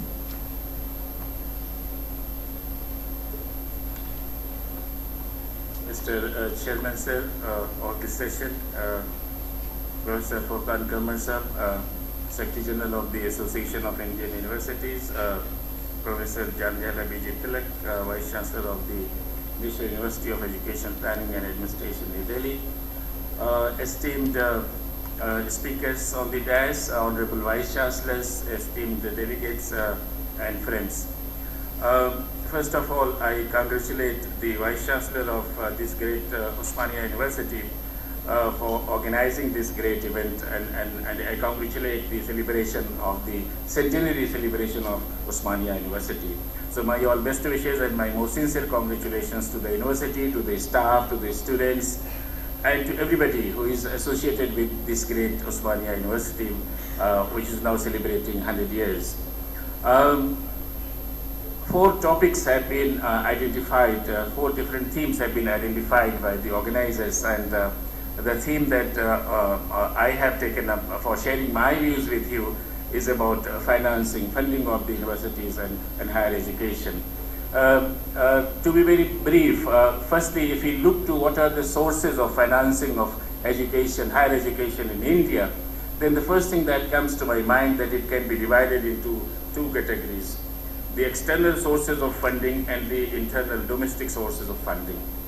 In many countries of the world, the external sources, international sources of funding to higher education, they are very important. In countries like Ghana, like Nigeria, coming to Asia, like Pakistan, like Bangladesh, Sri Lanka, external sources of financing are very important. But for a country like India, the external sources of financing are very limited. Perhaps time has now come when we should think on it as to why it is that India is relatively not getting as much of external funding for financing of higher education as other developing countries are getting in many African countries and in many Asian countries. The 4 sources where from the resources are coming to higher education from the international economic or monetary organizations, from foreign governments. Many of the governments in developed countries of the world, OECD countries of the world, they are contributing for the development of higher education in many countries. Then international or multinational corporations, international companies, they have tied up with many of the financing programs in many universities of the world, but much less is coming to India. And fourthly, international non-government organizations, NGOs, voluntary foundations that are funding lavishly in many countries. India also, but relatively much less. So these 4 possible sources, the first issue that comes to my mind is why it is that we are getting relatively less for financing of higher education from international organizations, from foreign governments, from foreign companies, and from foreign charitable organizations. Number 1 issue. Number 2, most of the universities in the developing world, even in India, they are financially mismanaged organizations. Most of the universities, mismanaged organizations. There are success stories, there are good institutions which are doing very well by mobilizing resources, by fruitfully utilizing resources, but those success stories are very limited. And what is more worrisome and what is more concern-causing thing is that we cannot emulate the experience of financial efficiency of one university into another university. When we try to do that, the results are not that much encouraging in other university. When we try to follow the system which is adopted by university in how it has streamlined the financing, the fruitful utilization of resources available, then that success story is not successfully emulated elsewhere. And the third thing is that the higher education system, whatever resources it has, in putting in economic terminology, we can say that money is only a necessary condition for for educational, higher education development and not the sufficient condition of development. So that indicates that many other factors go to strengthen how to utilize effectively the resources that are available for higher education. The third thing is that when we come to the internal sources of financing of higher education, then the three governments, the role of the central government in financing higher education in countries, in many states of India, central universities, and the grant coming from the central government to many of the state universities, and many specifically funded schemes. For example, recently the TruSci scheme, which is a quality improvement program which has been taken up by the central government, and the money is being given to state universities and government colleges. How to have that money, the entire money to universities and colleges reach the destination, and how to utilize that money for quality improvement in higher education. State governments are perhaps the most important public source of funding higher education. For example, in Uttar Pradesh, of the total money which is going to finance higher education in universities and degree colleges in a state like Uttar Pradesh, about 80% of the money is coming from the state government. And that role of the state government is very important from the viewpoint of the state government financing the state universities, the state government financing the government degree colleges in the state, and the state government giving grants in aid to privately managed colleges. So these are the three big claimers of the money coming from the state government: the state universities, government degree colleges, and privately managed aided colleges in a state like Uttar Pradesh. So looking to the composition, again, the very composition is that much of the money, about 80% of the state grant, goes in the form of salaries of teachers in higher education, in the form of salaries to all types of teachers or categories of teachers in universities. And another 10% goes on the management of that salary on the non-teaching staff. So about 90 or 92% goes on salaries, 80% on teacher salaries, another 10% on the salary of the non-teaching staff, and barely about 8-9% remain what is known as a developmental expenditure, which can be used for financing developmental services, developmental heads of expenditure in universities and colleges. When we compare this figure to other countries, we find that, for example, the Higher Education Funding Council of England, the data from that shows that about 60% of the money is spent on developmental items. Only 40% goes on teacher salary and non-teacher salary, and 60% goes on improving the facilities for higher education. So the concern is that when we spend about 90% or sometimes more than 90% on salaries, so very little remains for improving the facilities, teaching facilities, strengthening the laboratory, library, and giving facilities to students. Looking again to the composition, the committed expenditure is overwhelming, and the resources on which the Vice-Chancellor or the finance official, they have discretion to spend that money is very, very limited. And there also the constraint is that it cannot be given to that amount as it is needed by various heads of expenditure in the university. So state government is the largest funding government at the state level. Then the third is the local government. The role of the local government in financing higher education is almost negligible in northern states of India. In southern states, they are playing relatively bigger role, local governments, in financing higher education. But in northern states, the role of the local governments is very, very small.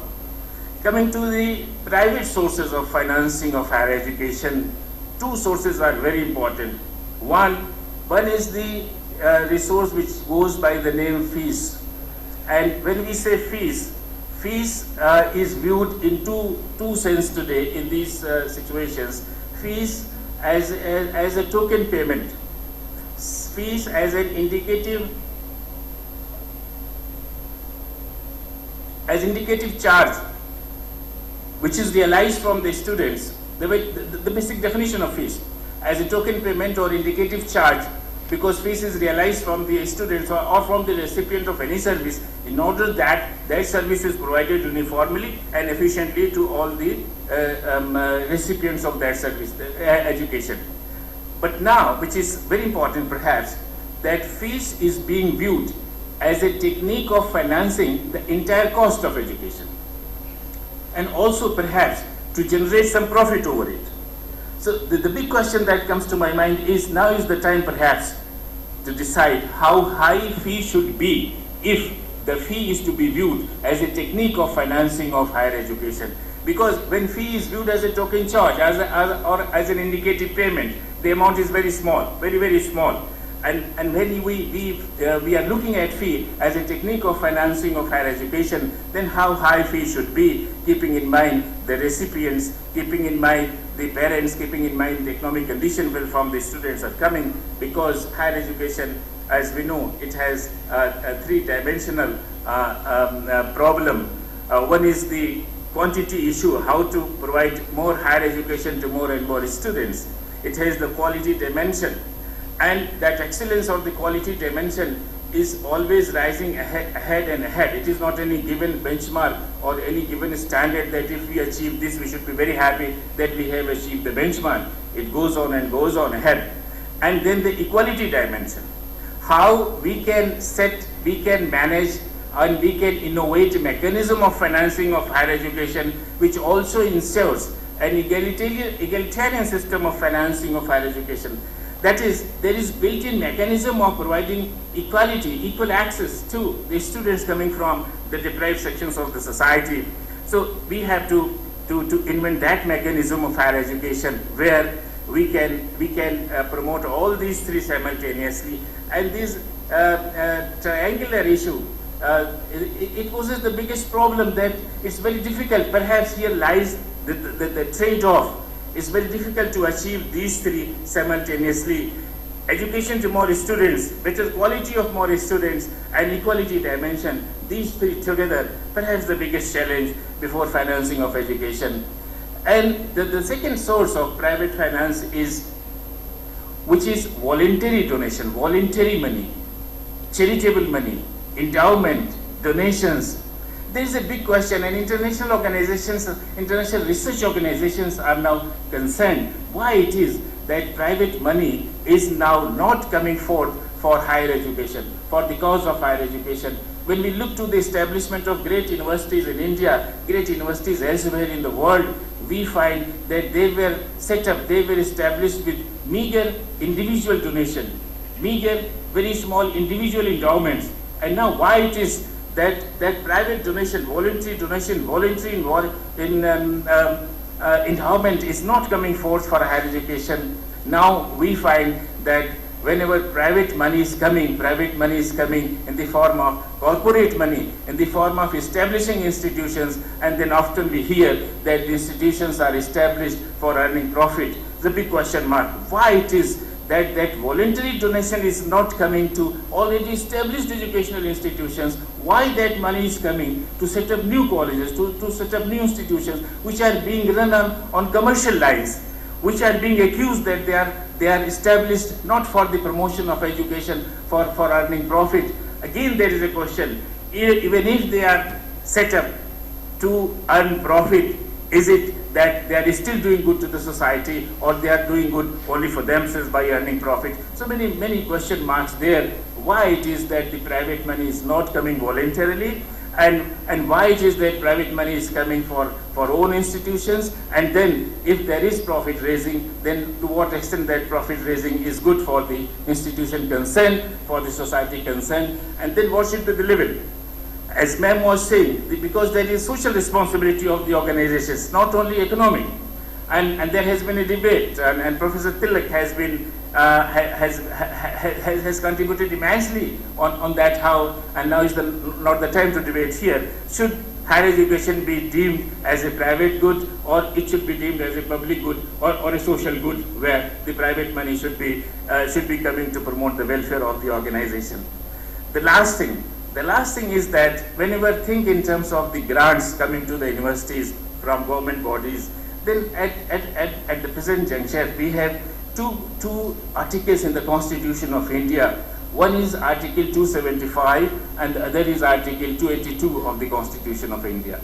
Article 275 regulates what is known as administrative transfers from the central government to the state government for financing education. And Article 282 is what is known as developmental grant from the state to from the central government to the state government to the local bodies also now.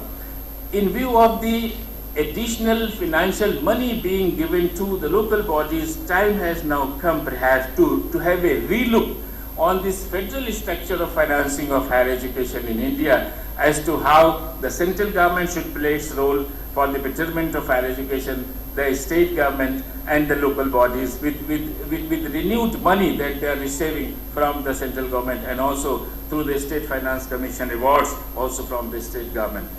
The last thing, another view which is known as the view of market mechanism applied to higher education, the view of market mechanism, market theory applied to education, that one of the economists is of the view that one of the reasons why the rot has set in many of the institutions of higher learning in India, many of the universities in India, is that the financiers of higher education, they are not the controllers. The financiers of higher education, they are not the controllers. The producers of higher education, they are not the price setters. The producers of higher education, they are not the price setters, and the consumers of higher education, they are not the purchasers. Big issues, but then there is some grain of truth. Why it is when other organizations are working very efficiently, market principles are observed there, and why educational institutions are not working? One answer is that because these market principles are being flouted, and that is why the mess has been created. But again the question is that should education be equated with other private goods that are being produced and supplied, or education should be viewed as a welfare activity also, because higher education is not only something which enables us to make life better in future, which enables us make life better immediately.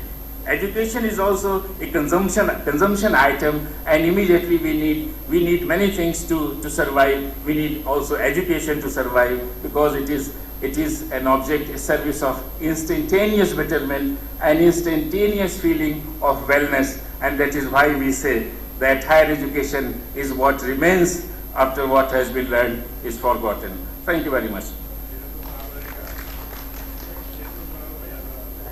Thank you, Professor Muzammal, for giving different issues. Now, I call upon co-chair Kavita Dayani Rao Garu to conclude the session.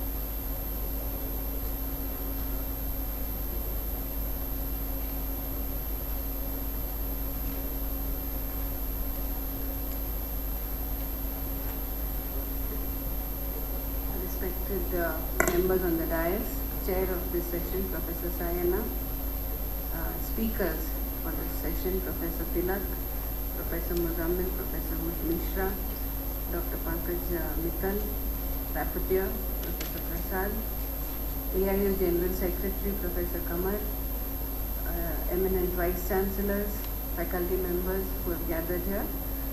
We have just been listening to some very interesting talks on the issue of funding, which is an issue which is facing all of us almost on a day-to-day basis. Professor Jandiala Tilak has presented a very good perspective of the whole situation and made a very compelling argument for increase in public exchequer spending on education. He's brought out extremely relevant points, starting with how the demand for higher education is increasing, and we as a body of educationists are hoping to get higher enrollment, but at the same time the government is systematically shrugging off its responsibilities in investing more money into education and trying to put the burden on private sources of funding. So he gave a very good perspective, and he also talked about the different 6 models, from purely public funded to the purely private funded organizations. But concluded by saying that probably the interests and the goals of higher education will not be met, will not be tenable if we rely solely on private funding. Amazing talk by him. And Professor Mishra also spoke extensively about various issues which are concerned with funding, and he emphasized on the different possibilities of getting private funding into the educational institutions. Especially he spoke about the CSR, how it could be brought into the money which is being dedicated by various companies for CSR, the various routes that could be tapped, which is not being done actually now. He also spoke about the R&D bonds and how the whole system of functioning of universities should change to achieve the intellectual standards and the intellectual ambience that we want to achieve quality. And the emphasis was put on improving the relations with industry. If I could just give a small example of our very small university. I come from a university, I represent a university which is specialized in architecture and fine arts. We were previously under JNTU Hyderabad, but when it was divided in 2008, we came out as a specialized university. We are focusing on faculties which are very, very employment oriented and skill oriented, and we have had some experiments with trying to get support from various institutions, various industrial houses which want to support education. For example, the IIID, the Institute of Interior Design, had come forward to fund education in interior design, and they had come up with something like a chair, which was not really called a chair, but they were supporting teaching positions in the department. And we have had a few such experiments, and I think it is a very workable thing, but something that has not been tapped much. There is an immense potential for actually tapping these kind of sources. Dr. Pankaj Mittal presented a beautiful case study. Apart from giving us orientation about the university social responsibility scheme of the UGC, she presented a case study of DPS University in Haryana, which has done immense work at the ground level, wherein the rural areas have actually got the benefit of the knowledge of the university. This disconnect between the university and society has been a worrying cause of concern for all of us, and this is a wonderful and remarkable area of how a remarkable example of how they can connect with the community. So many examples were given about low-tech mechanized solutions, farming techniques, and so on, female literacy, and how the social impact of the university can be improved. I also believe very firmly that the university has a strong intellectual responsibility, and unless we make that connect, we will probably continue to be irrelevant and going further away from what society really needs. Lastly, Professor Muzammil has presented his view of the funding situation in universities from an economic perspective, very interestingly presented with various financial concepts, and he also emphasized greatly on how whether student fees should be becoming viewed as the main source of supporting the institutions of higher education, and whether this would serve the goals of higher education currently, which we see in India. So I think we have had an opportunity to glimpse into what the educators are thinking about how education should be financed. It is something that has been on our daily agenda of how to get more funding. Universities like us, which are more professionally oriented, have opportunities for doing consultancy works, and we are being approached by several people for consultancy works, but we are not really able to manage because the faculty numbers are so low that we cannot really have them spending a lot of time.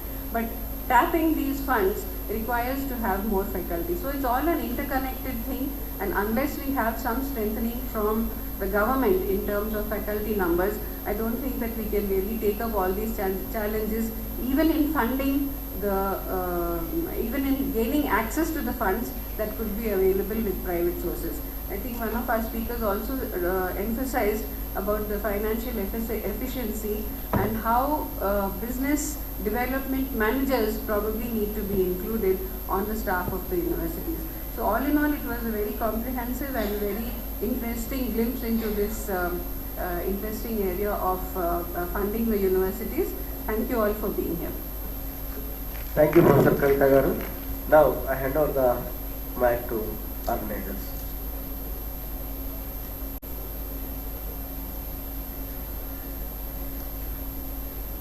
Before we conclude, let me introduce the fourth speaker who joined us a little later, Professor Mohammad Muzammil, former Vice-Chancellor, Agra University, Mahatma Jyotibai Phule Rohilkhand University, Bareilly, UP. An economist with specialization in financing of education, has been conferred with the Saraswati Samman Award. He was chairman of the Committee on Policy Making for attracting private investment in higher education in Uttar Pradesh. Thank you, sir. May I now request Professor R. Sayana to be presented with a bouquet.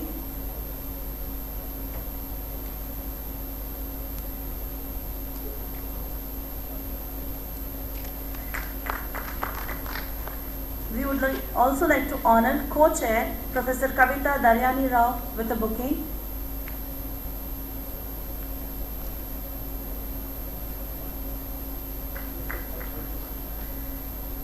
May I request Professor Jandhyala B.G. Tilak sir to accept a bouquet.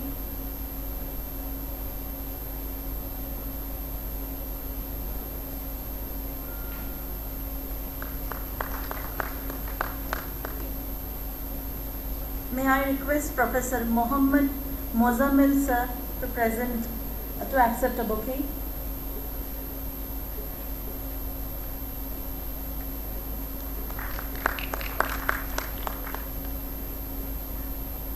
May I request Professor R.K. Mishra to accept a bouquet.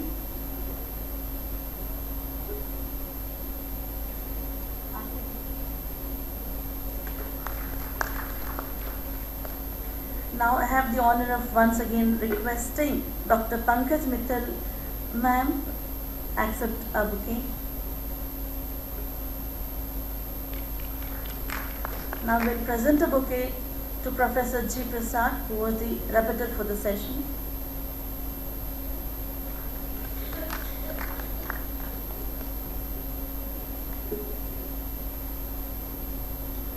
Thank you, Chair and Co-Chair, and all the distinguished speakers of the fourth technical session on funding. May I invite Professor C. Vishnuvardhan Reddy, convener AIU Vice Chancellors Conference, to honor the Chair with a memento.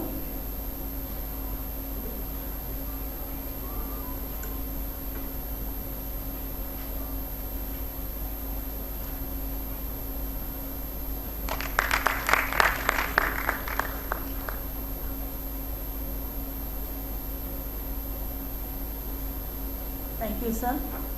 Now I request the Chair, Professor R. Sayana, to present Co-Chair, Professor Kavita Daryani Rao, with a memento.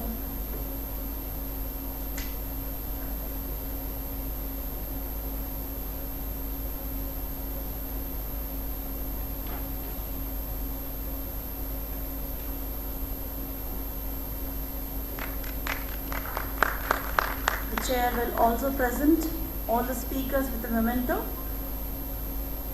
Thank you, sir. May I invite Professor Jandhyala B.G. Tilak sir to accept a memento on the hands of the Chair.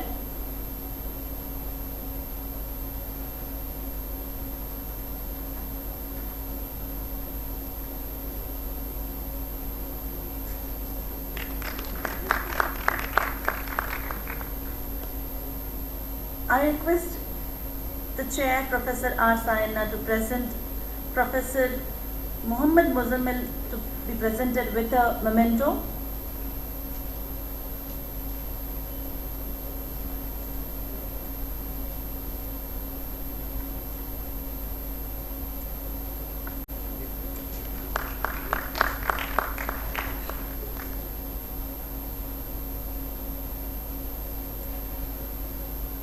may I request the chair to present a memento as a token of appreciation to Professor R.K. Mishra.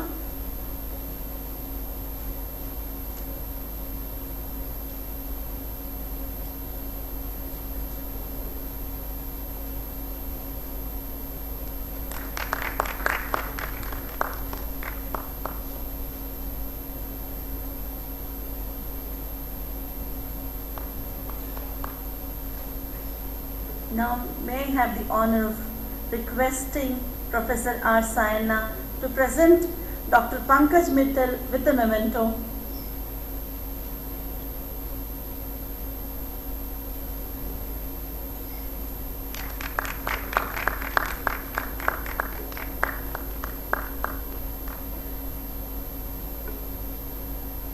Thank you, sir. Ladies and gentlemen, with this, we conclude the technical session for the first session for the day. A very informative and insightful one. Now, we are going to begin in some time, within 5 minutes, the next technical session for the day. Thank you so much.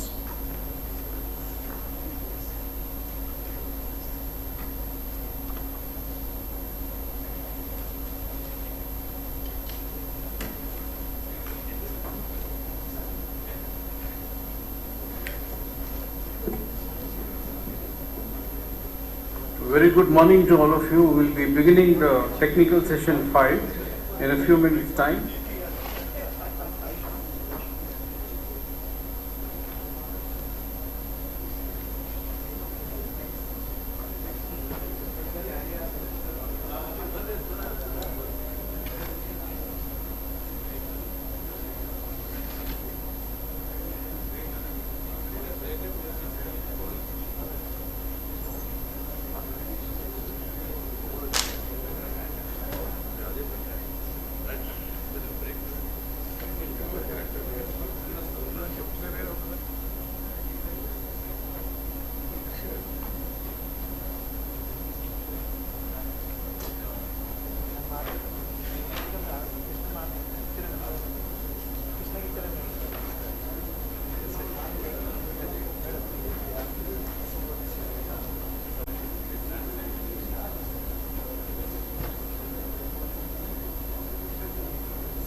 So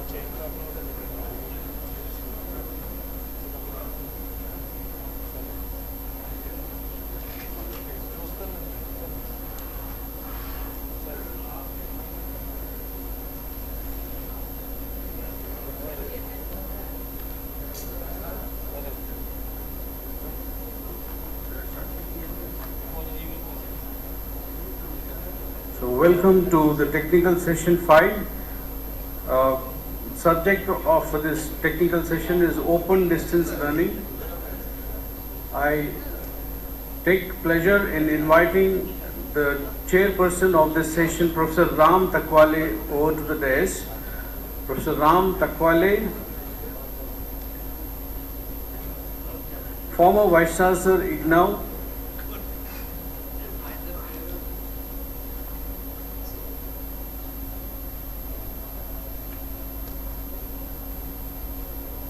New Delhi, and also Pune University, Pune. Yashwantrao Chavan, Maharashtra Open University, Nashik, Maharashtra.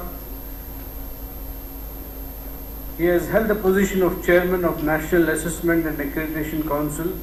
He has been awarded Swami Pranaman and Saraswati Award in Education and the AAOU Award for Meritorious Service. He is also the alumnus of the Osmania University. Okay. Okay. So I welcome Sir Professor Ram Takwale.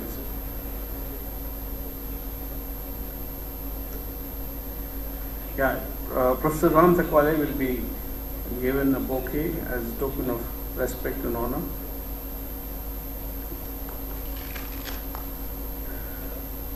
I now invite Professor E. Vayunandan, Vice Chancellor, Yashwantrao Chavan, Maharashtra Open University, Nashik. His areas of research are administrative theory, governance, labor administration, and public policy. He has also worked as Director of National Open Distance Learning Center for Local Governance. He will be the co-chair of this session, and Professor E. Vayunandan is alumnus of this Osmania University. Welcome, sir. I invite the speakers, Professor Ravindra Kumar, Vice Chancellor, IGNOU, New Delhi. Professor Ravindra Kumar's areas of interest, academic interests have been Indian culture and heritage studies, art and architecture. He has traced the evolution of different cultural, art and architectural forms in vogue in India historically. He is advisor for School of Social Sciences, School of Tourism, Hospitality and Service Sectorial Management and Academic Coordination Unit. Welcome, sir.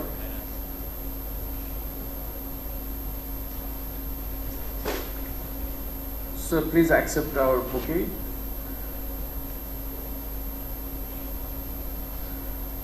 The next speaker, Professor K. Sitaramma Rao, Vice Chancellor, Dr. B.R. Ambedkar Open University, Hyderabad.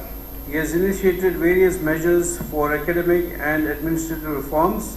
He specialized in the areas of administrative theory, agrarian transformation, and public policy studies. Welcome, sir.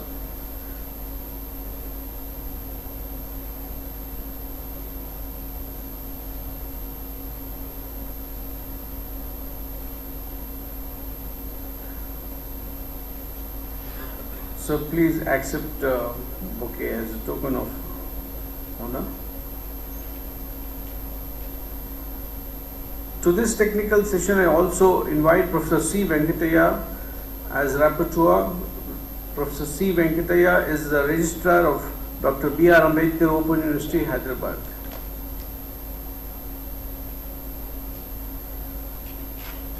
I request the chairperson, Professor Ram Takwale, to keep in mind that we are slightly behind schedule to effectively conclude the session well within the 1.5 hours time. So, thank you, sir. Over to you, sir.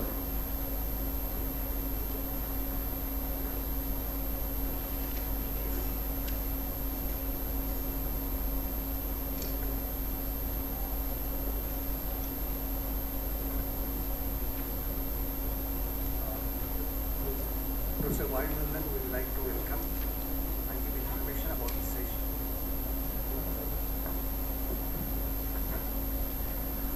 Respected guest on the dais, Professor Ram Takwale, the former Vice-Chancellor of Pune University, the founder Vice-Chancellor of Yashwantrao Chauhan Maharashtra Open University, and former Vice-Chancellor of Indira Gandhi National University. Sir, thank you, sir, for accepting to deliver keynote. And I also, welcome Professor Ravindra Kumar, the Vice-Chancellor of Indira Gandhi National University. He is my senior colleague. Last 30 years, we were together in Indira Gandhi National University. He will be the main speaker after Ram Takwale. Then we have Professor Sitaram Rao Garu, the Vice-Chancellor of former, it was known as Andhra Pradesh Open University, and which is now called as the Dr. Ambedkar Open University. So I welcome you all, sir, for this session. And also I welcome all the Vice-Chancellors, the faculty members, and other members from various other fields. So basically, being a student of administration, that to student of Usmania, I feel proud, honored to be here in this centenary celebrations. When I took over, after my 30 years of experience in IGNO as the Vice-Chancellor of ICMO last month, 6th, on the second day of in the office, I got a invitation, a big invitation from Usmania, just naming Vice-Chancellor Yashwantrao Chauhan Open University. After seeing it, I felt I should be associated with these celebrations because I did my BA, MA, MPhil, PhD in this university. And I was an office bearer of Degree College. I was officer bearer of famous Arts College in 1981-82, where Professor Ram Reddy used to be my Vice-Chancellor. I had the opportunity to serve under Professor Ram Reddy. So immediately I contact one of the organizers that I want to do something to this 100 years. So fortunately, Professor Parsadi, who was my junior and who is the in charge of this, convener of this, he said, sir, if you can fund us or you can I said I will fund from behalf of YCMOU. But one thing is, you have to give us a space for ODL system. He said, no problem, sir.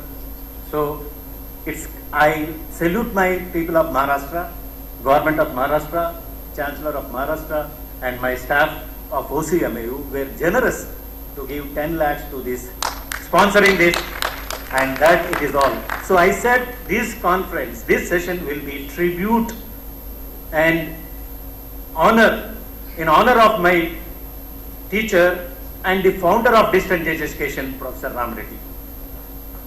So he is the great product of Usmania University. He was a student, he was a teacher, he was a dean, he was a head dean, he was a vice-chancellor, and he was the founder of the Center for Economic Social Studies. He was also founder of the Southern Region, the ISSR, then founder Vice-Chancellor of Andhra Pradesh Open University, and also the founder Vice-Chancellor of IGNO.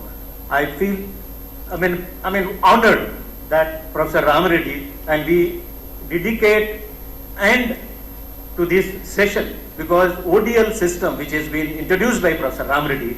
So we take this opportunity to take this session that what are the how we have grown and what are the challenges, what are the crises. Hopefully now I request Professor Ram Takwale. I think we all pay homage to our great Ram Reddy. In just standing for few seconds, so that it's an honor for a great person like Professor G. Ram Reddy, who was the alumni of this Usmania University and a founder of the open system in India.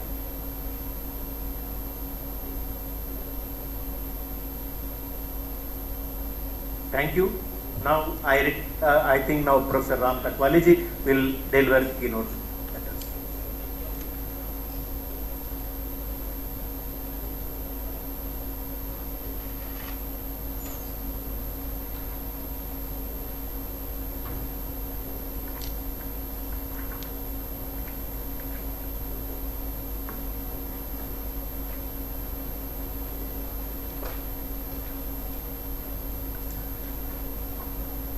Well, my colleagues from IGNOU, Professor Vaidyanathan, Professor Ravindra Kumar, Vice-Chancellor of Professor C. Sitharaman, and friends. It is really a great pleasure for me to be here.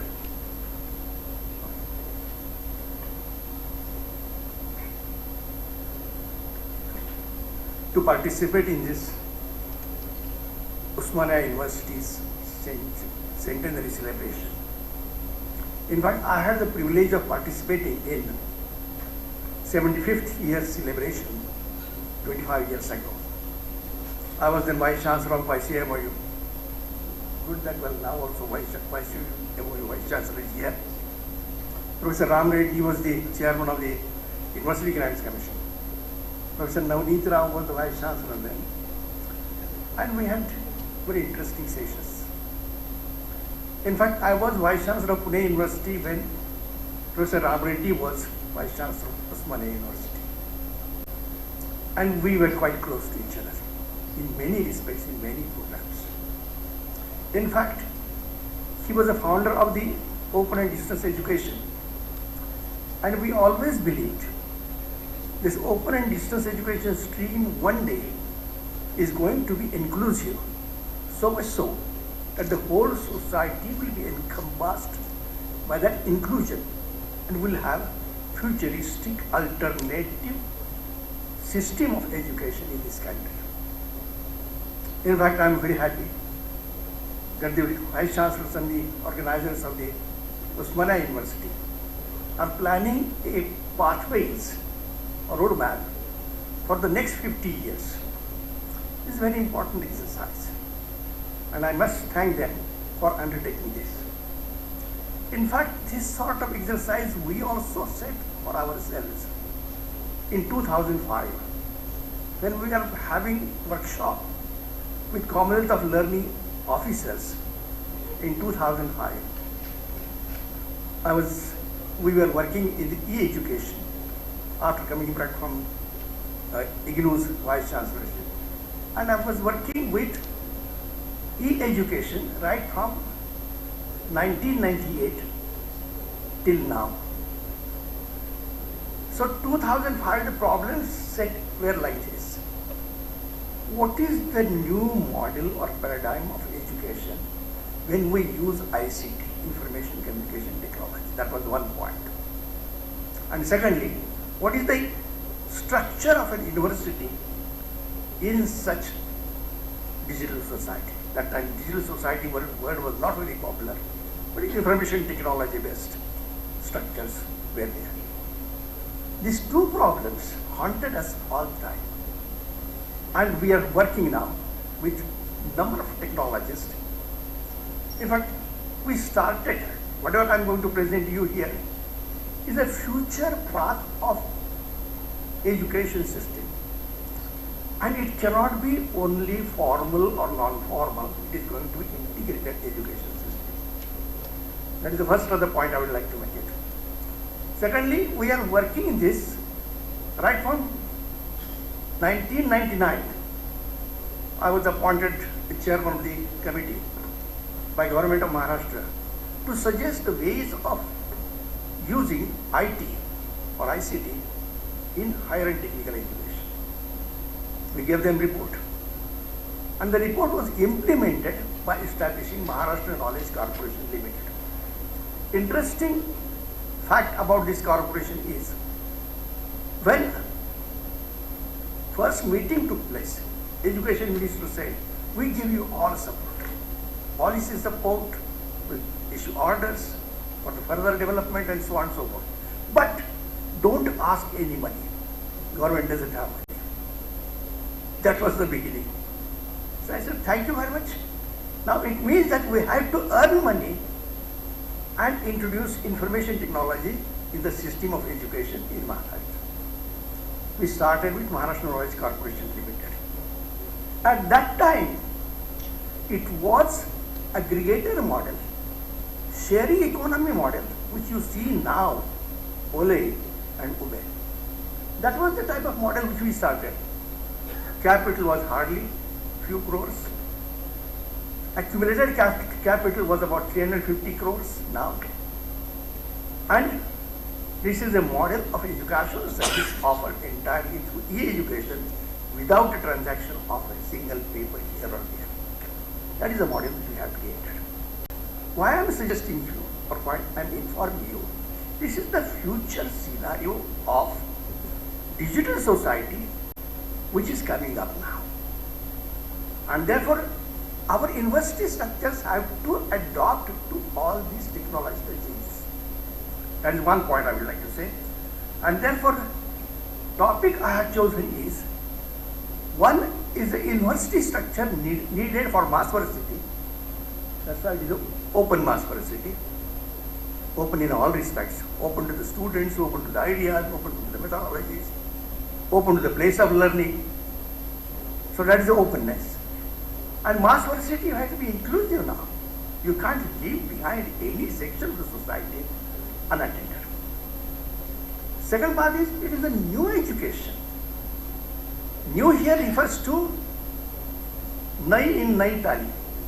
It is innovative education. Every day you are going to make it different. That is a new education, innovation education.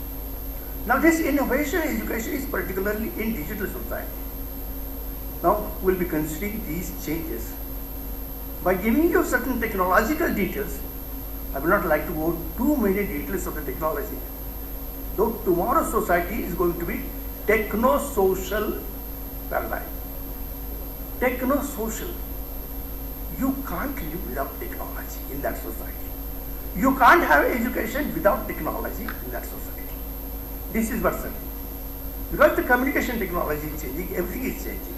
Now that's the point under which we'd like to do it.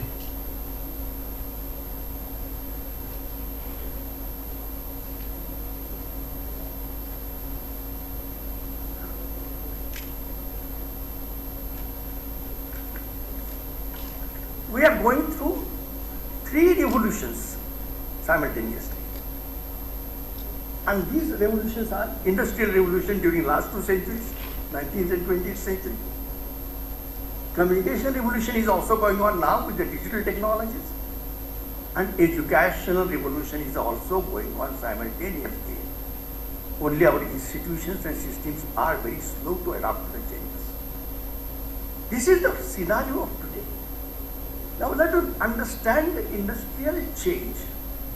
We have to understand communication and transportation changes, technology. And that will change your and my life activities and working methods also. And that's why these three revolutions will have to consider simultaneously, particularly in digital society. One thing is certain, there are a number of generations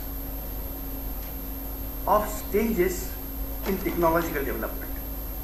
They are brought about by the technological revolutions of that age. And each age has its own specific technology. Now this is the radical changes which we bring about.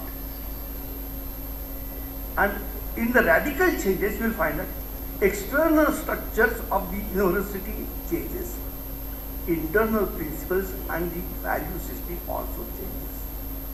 So changes are both in the external structures as well as internal structures, and therefore the industrial society institutions are going to be changed to the digital society institutions with structural changes as well as the value system. That is the major change, and therefore this we call modernity. People are calling it neo-modernism. So that is the type of the changes which we are having.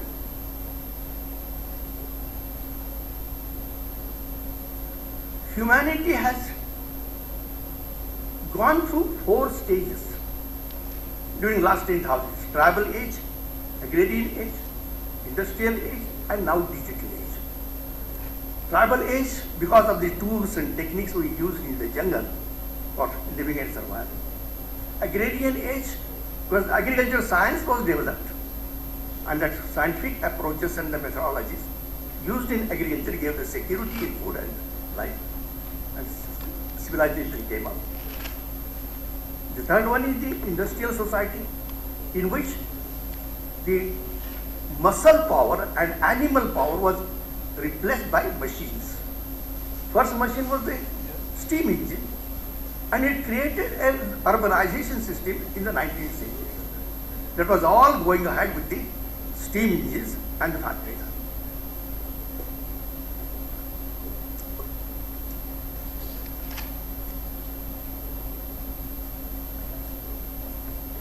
And there were two changes in the machine age. Industrial society with the steam engine. In 20th century, we got the engines like oil engines, petrol engines, electrical engines, and size of the engine got reduced substantially. It became from class to the mass. And mass type of technology is now in your house, in my house, everybody is using it. So that becomes a type of technology that affects the social structuring. Now these are the two machine ages. One is the machine, auto machine, which created steam engines and other engines of the 19th and 20th century and created the industrial society. There is also a difference between the industrial society. Industrial society of the 19th century, industrial society of the 20th century. 19th century industrial society was more rich biased, class biased. Whereas the 20th century society was more people biased, mass type. And therefore there is a change in the technology adoption. It is from the class to masses, classes to the masses. Same thing is happening with the digital technologies. Digital technology has started from the 1995 when internet started linking computers on two tables in two institutions and so on. During the last 20 years, the third industrial revolution has continued in digital society, and it has created digital processes and digital systems. Now the fourth industrial revolution of the second digital nature is continuing, and it has just started in 2015 or 2016. So it is as recent as that. And this fourth industrial revolution is changing the whole thing. It is changing from the connecting people or connecting institutions to making people mobile, systems mobile, institutions mobile entirely. Now this is the type of technology which is coming in your life and my life. You have seen this the mobile, the way in which it has rather grown. It was simply a telephone at one time, and within 10, 15 years, 20 years, now it has become a smartphone. It is in the hands of everybody, and it has a lot of rather artificial intelligence in it. So the machines of the 19th and 20th century were made smart machines now, and the smart machines are rather assisting you and me in establishing systems of communication. And therefore the industrial revolution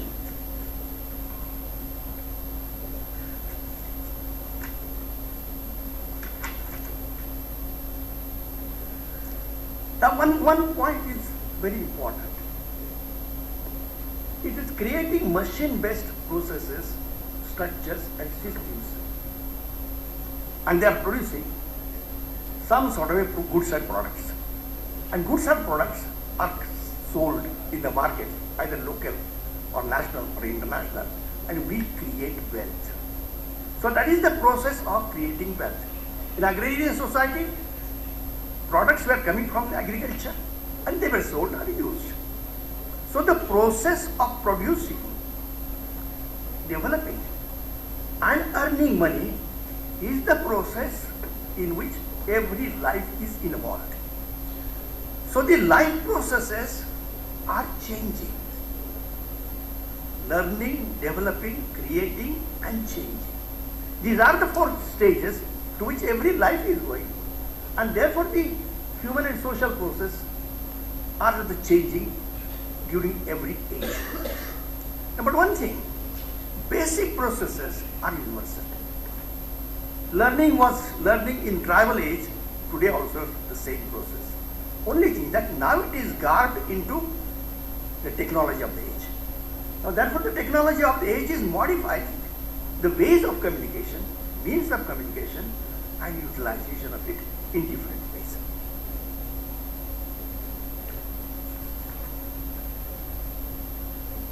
The two types of societies which came up, industrial society of the 19th century, it was a class society I already referred. 20th century gave the mass society. And we had first and second industrial revolution of the 19th and 20th century. And third and fourth industrial revolutions are of the 21st century society.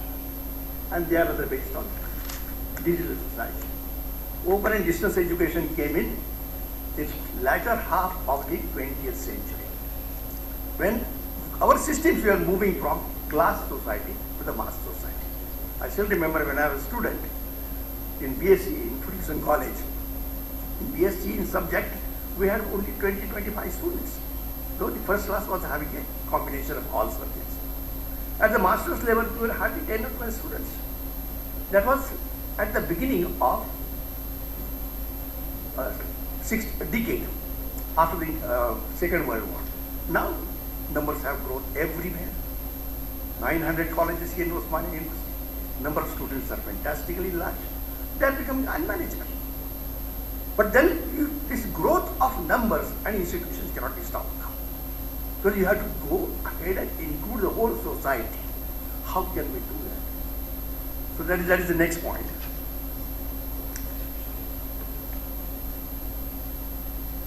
The third industrial revolution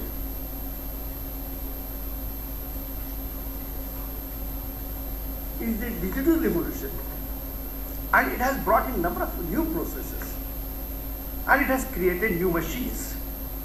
For example, the mobile I am carrying it, or you are carrying it, is a machine which produces something new. It is also a service provider for the communication. Machine which I can send a message to anybody. I take a photograph and send it to anybody. Earlier, to take a photograph and send it was a Herculean task. You have to call a photographer, then he will take a photograph and so on. Just now also, when as a Vice-Chancellor I was working in Pune University, I had to answer a letter immediately. Then I wanted to call my PA, then clerk, then driver, and immediately will be the letter writing answer, and it will be packed in an envelope and will be sent to a main post office for dropping it. Now, nothing. Technology has changed everything. So that's how these changes are happening. So this is the third one. And fourth one is, no doubt, the mobile technologies which are coming up. We'll know little more about these technologies.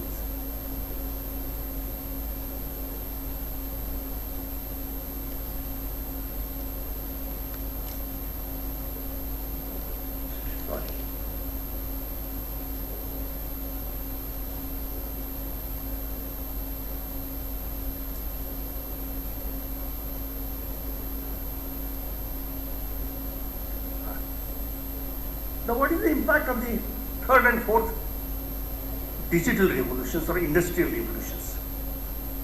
New processes have come in, entirely dependent on information communication technology, digitalization, virtualization, mass personalization, which are going to be contradictory, but here they are combined. Global self-organization. New mechanisms have come in, and they are anyone, anytime, anywhere gets connected. Space-time connectedness. Cyberspace is with everybody now, and cyberspace is complementary to my real space. I live in real space, but my cyberspace is the mental space, and in that mental space, I am rather moving all over the world. I mean, that is the cyberspace and complementary to real space. Digital machines are coming.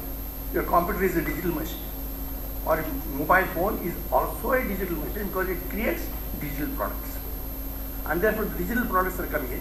Digital product has a very interesting characteristic. If you pay for the first copy cost, then second copy onwards it is free. anybody can download, it is free. Can we establish our educational systems on free downloading material for learning or zero marginal cost education system? I mean, that's what is creating now. And third one is the collaborative and social commons. Take Wikipedia, take Google, take TV lectures, so much of resources have come in, and open resources are being used now to be given freely to every learner. Now that movements are coming, I did not go into the details of it, but communities and societies can come together, collaborate and create wealth for the people. And this is called the wiki processes. So wiki processes can create wealth for everybody, and can we create more of a social wealth than the personal wealth, and can we be better social beings, more on the basis of equality, justice? I think this is the possibility which is created because of collaborative and social commons which are now being created globally and shared with everybody. Now internet is, we'll take this point a little afterwards. Now these are the SMAC technologies. They are the fourth industrial revolution technologies. One is social reconstructing technologies. Now social WhatsApp and all so many other technologies are being used, and then people can collaborate, communicate, come together, show their power. Mobile technologies are coming up. Predictive analytics from big data is coming up, and tomorrow your other watch or mobile phone will be giving you a number of instructions or information how you should behave and what are the problems you are likely to face. And cloud technologies. Now these Mac technologies are creating entirely a mobile world, and this is where we are going now. Drivers of change. Which are the drivers of change?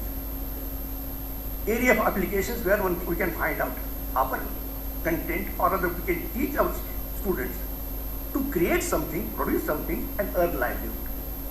Autonomous vehicles, drones and other things, I think that is coming up. Google's another driverless car is already getting tested on the roads and so on.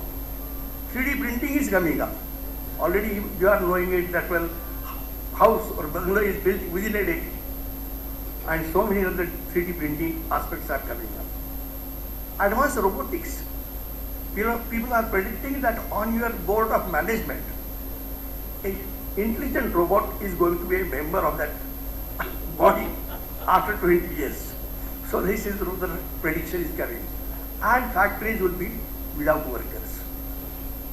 In fact, World Economic Forum has found out 21 or 23 types of areas where new changes are taking place and old jobs are vanishing.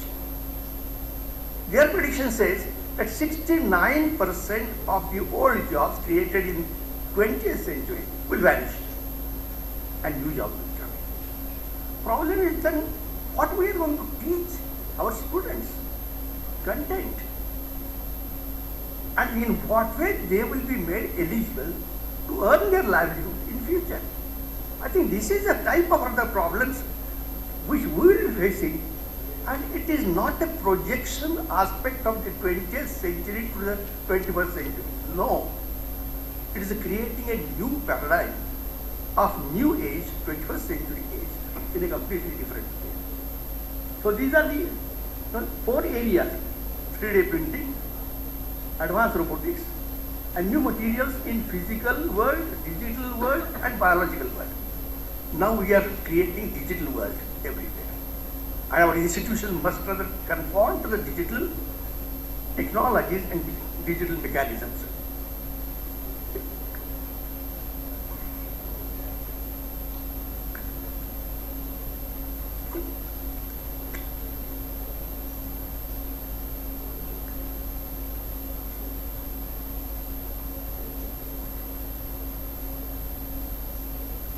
Now, here we are going through this. There's a communication revolution going on. And open and distance education has been classified in 5 generations according to the technologies. but that is about only open and distance education, not the traditional universities or the university in general. It is the first generation allowed communication of text, second generation allowed text with voice and picture communication, third generation allowed video communication, fourth generation is making video communication with streaming now. Now you are seeing the advertisements. You can see your television or mobile and all that. And 5G is a network support system becoming flexible and serves the customer personally. When 5G comes into existence, 5th generation technology, this means that university will go to the student and not student to the university. That is the type of transition which is bringing, which are brought about by the new technology. And nobody can avoid it. Let me, brother. When nobody stopped the industrial revolution, nobody can stop the digital revolution also. I mean, this is the whole problem. And now our task is, what are the structures of the future? Now, what is the generations of education? 5 generations we can define. They are on the basis of 2 parameters. One is, what is the learning material and in what way you are communicating it. Gurukul system was the system in which pothi or written material was the content. Teacher was memorizing it and giving it to the students. Cognitive learning or memorization was the way of doing it. But the second and third industrial revolutions brought in 2 different systems. It created universities of the modern times, colleges of the modern times, and we are product of those things. Pedagogy, well, here you will find that institutional structures are there. Books and everything came in, printed books and teachers were there. Pedagogy is behavioristic pedagogy, which is used here. And the second generation came class education, traditional, in traditional universities, and mass education in non-formal universities. So they are the generation apart. They are not distinct and different. They are generation apart. And this might be earlier generation or next generation. So the next generation is the 4th and 5th generation. 4th and 5th generation is due to the information communication technologies being used in all processes. And the 5th generation is using 5G, in which mobile technologies, even your support systems are becoming mobile to fulfill the needs and requirements of every student. So digital university is a new idea, and therefore I will jump now to things. One thing is, now education has to be linked with empowerment. To become powerful, to earn my livelihood, create wealth, and change myself and change my society. That is my empowerment. And that empowerment comes from the constitution, where political power, economic power, and knowledge power is rather distributed democratically to everybody. There is a core value system in preamble of the constitution: liberty, equality, fraternity, justice, and how to organize society. Society should be organized democratically, secularly, and with socialism. Socialism here we mean power to the people, power to the common man. And then empowerment due to digital society. I think these are the types of things that are coming up. Therefore, new university will have a different additional function. Besides the 3 functions, creation, creation of knowledge, preservation of knowledge, and dissemination of knowledge.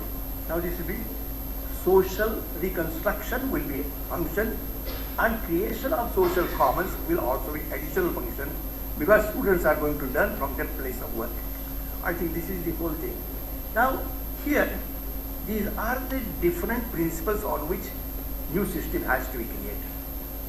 Global local system, having cyber space and real space.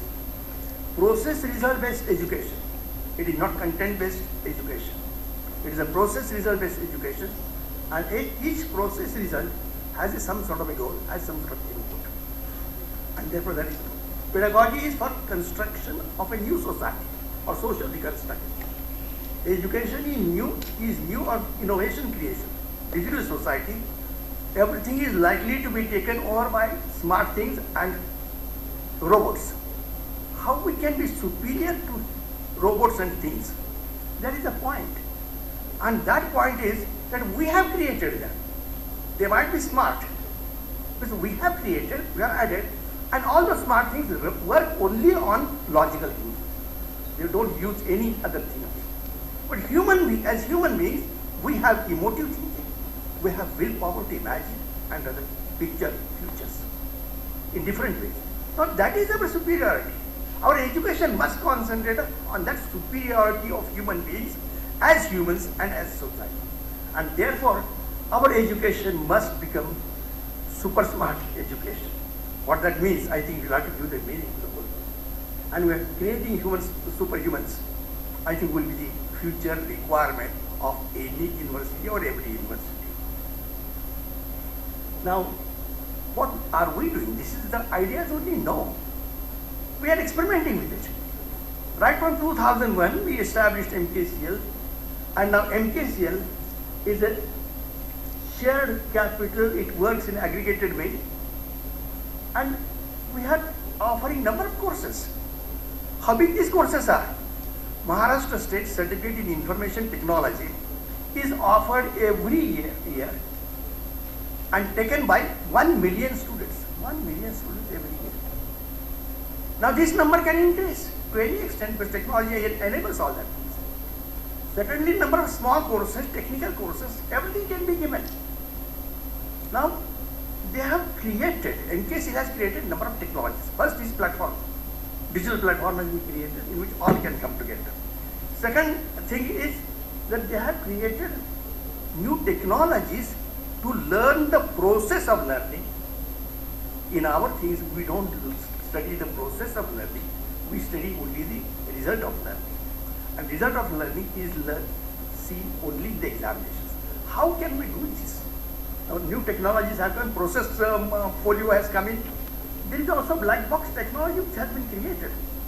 And the black box technology is such that anybody can give examination from any place and he will be observed by that black box on any mistake he does or some sort of any mischief he does. And we can already we have to practice that. And tomorrow these technologies will change the scenario of education. So, well, this is a partnership type of program where the YCMOU and some public and private universities are coming together. Pedagogy, social reconstruction, role playing, and students' problem solving at a particular place. And student learning is admitted with pre-qualifications. He is admitted with a practicing place, and he is admitted with a management also, which runs the practicing place. So the student is admitted with all his workplace and with all the management, and then we work together to play various roles by the student in various situations, and role playing, doing situated development of the practicing place and creating something at that place is a performance student has to show. It's a daily work, it's a weekly work, it's a monthly work, and all that came together. So this is a different model altogether. It is more akin to the Naitalim model, the working and learning out of it.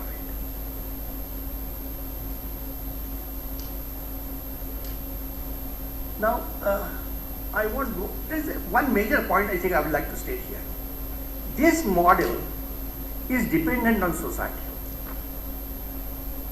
Now here problem is how to do the fund, how to get more grants, and how to solve our problems. Now can we rely on knowledge resources of the society? It is a knowledge society. So many people are knowing all these things. So consortium of provider institutions, can they give facilities to everybody? Community of providers and learners can be formed from the society, and they become providers of education. And the education is three types. Learning through structured education, with which we are familiar, courses and roles and everything else. Second one is learning from enrichment learning, where I have to play a role. Why I should limit to the syllabus? I will try to do role better way, efficient way, in a top position. So my performance depends on my preparation for achieving the right kind of growth. Now therefore here there is no limit to the growth of study. Second one is social learning. I have to work with the society and find out what sort of society needs and requirements are there, and I learn from development. It's not learning for development, learning from development also. I think this is the type of things that are happening, and we have invented a structure which we call Param University. Is a platform. The School of Education and Social Development could be a faculty in it, but it has two aspects. Education courses could be learned globally through the open education resources, and simultaneously there is a School of Developmental Studies related to education that can be run through practicing places, and therefore the structure is also conceived. In fact, YCM we are implementing this program in educational field, and next month possibly we will be admitting students, and we want to go ahead for the zero marginal cost education for the second batch. Just now the cost is being paid by somebody, first copy cost. Then once all the material is ready, we'll give it free, and any Ekalavya can learn it freely. He can take the social support and do it. Are you knowing these hands-on universities? When global knowledge is accessible, available, why to go to the universities? For information, no. But for developing myself, working in a group, bringing the latest technology and the highest level of knowledge to my place and achieving development, yes, that is the purpose. So the purpose of going to the university changes completely, and this is what is happening. And I won't say much. This is Param University. Param is a meta actually. It's a meta state. And then village locality, we are thinking city in villages, city of the digital age, village of the digital age, and that local area development becomes the job of every learner and developer. I think here is the interesting point. How the learning material has changed. Educational books, when printing came up, we started with the libraries and textbooks. Now the e-books are coming. Can we add e-books with a virtual reality? If we can add it, that means that book becomes global. And virtual reality topics could be added by the teachers, a group of teachers. That becomes the case. And teacher focuses on active learning and development, not communication of content. No. Now if some of this becomes the change, then you will find that your guru could be there. You can put the image of your guru or your mother who is going to teach you, and you are going to listen to her. And you can ask a question, she will be answering it, or he will be answering it. And that sort of a virtual guru will be your teacher. Now this sort of scenario could be coming up. Not only robots, but then gurus could be rather just. But then there is a limitation to that. Limitation is this only causal type of further learning, but not emotive type, not will-based type of development. I think therefore this open university and new education has to rather consider this development in a completely different way. And that's why I feel that we are now creating a new university, digital university, in the digital society whose structures are based on entirely different processes which are promoted by digital technologies and digital mechanisms which are getting created. So this is what I want to tell, and therefore the task of seeing the future is very difficult, and it is not projective, it is a visualization, future visualization. Thank you very much.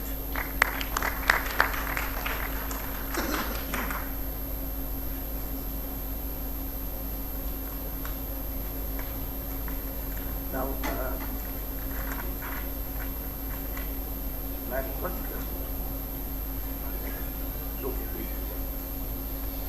Small announcement here.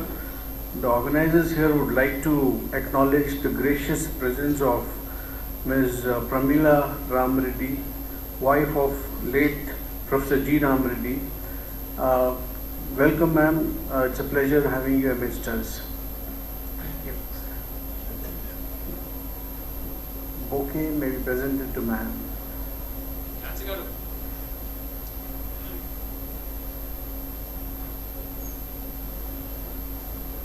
Thank you, ma'am. It's a pleasure having you here. Professor Ramreddy's Pramila Ramreddy, ma'am. Thank you, ma'am.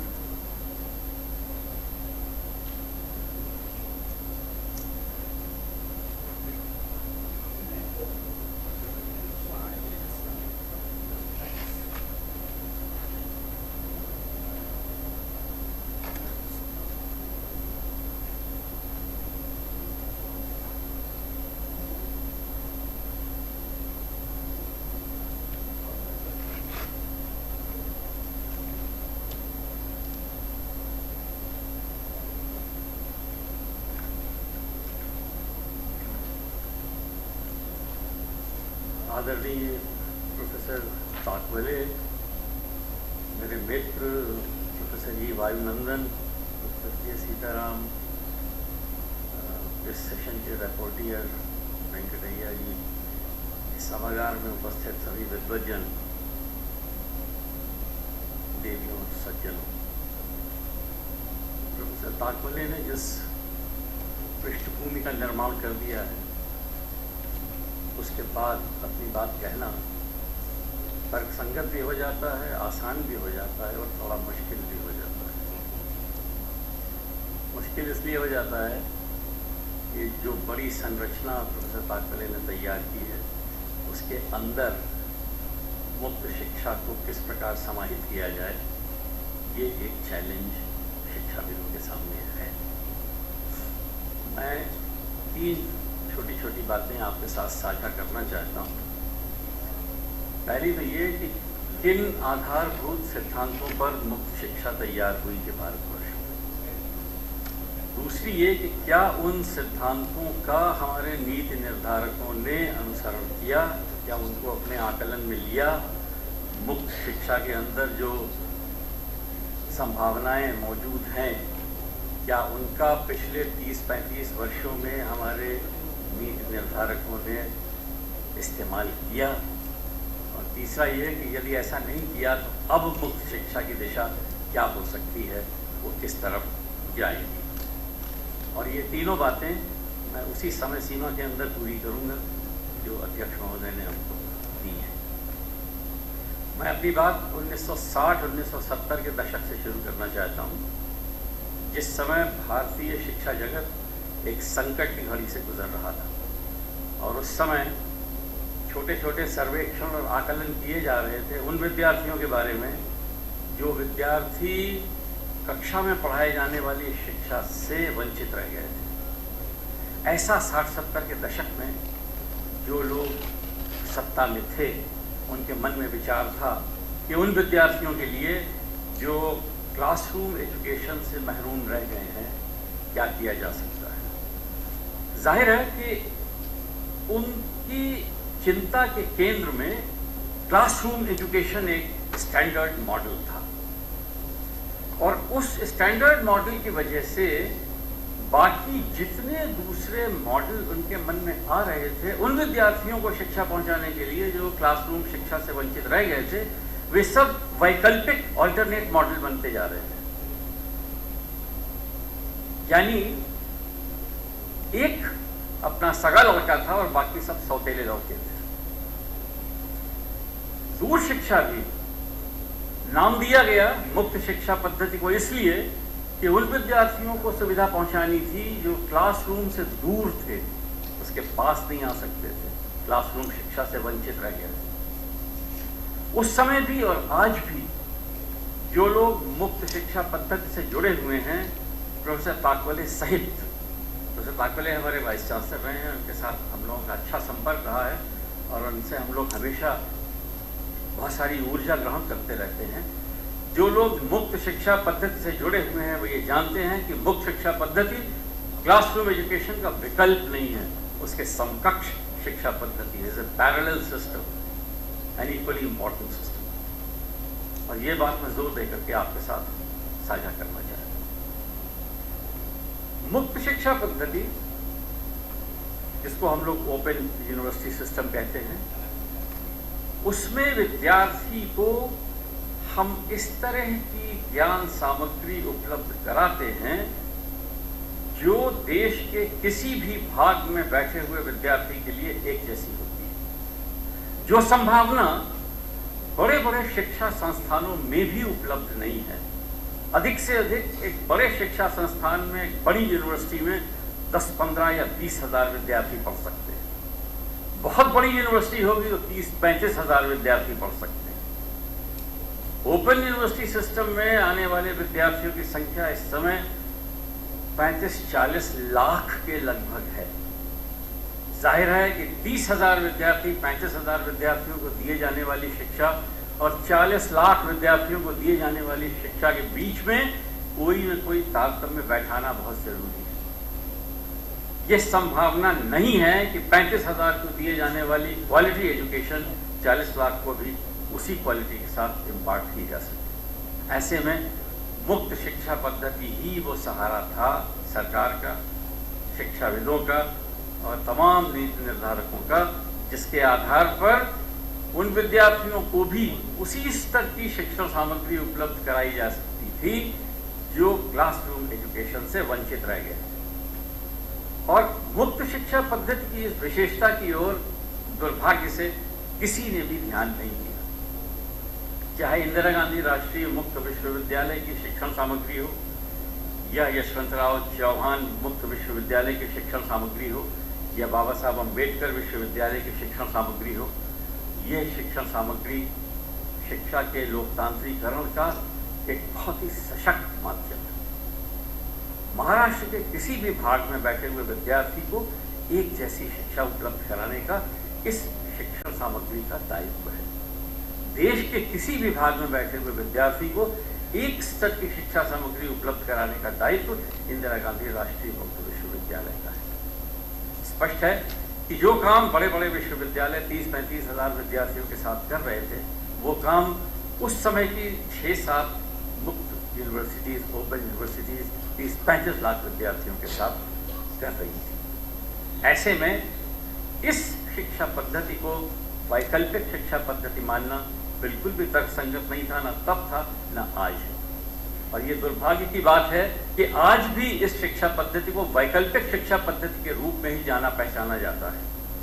हम लोग बहुत प्रयास के साथ इसको शिक्षा के केंद्र में लाने का उद्यम कर रहे हैं और इसमें ओपन यूनिवर्सिटीज के तमाम वाइस चांसलर्स हमारे साथ हैं। ये कहते हुए मुझे बहुत खुशी है।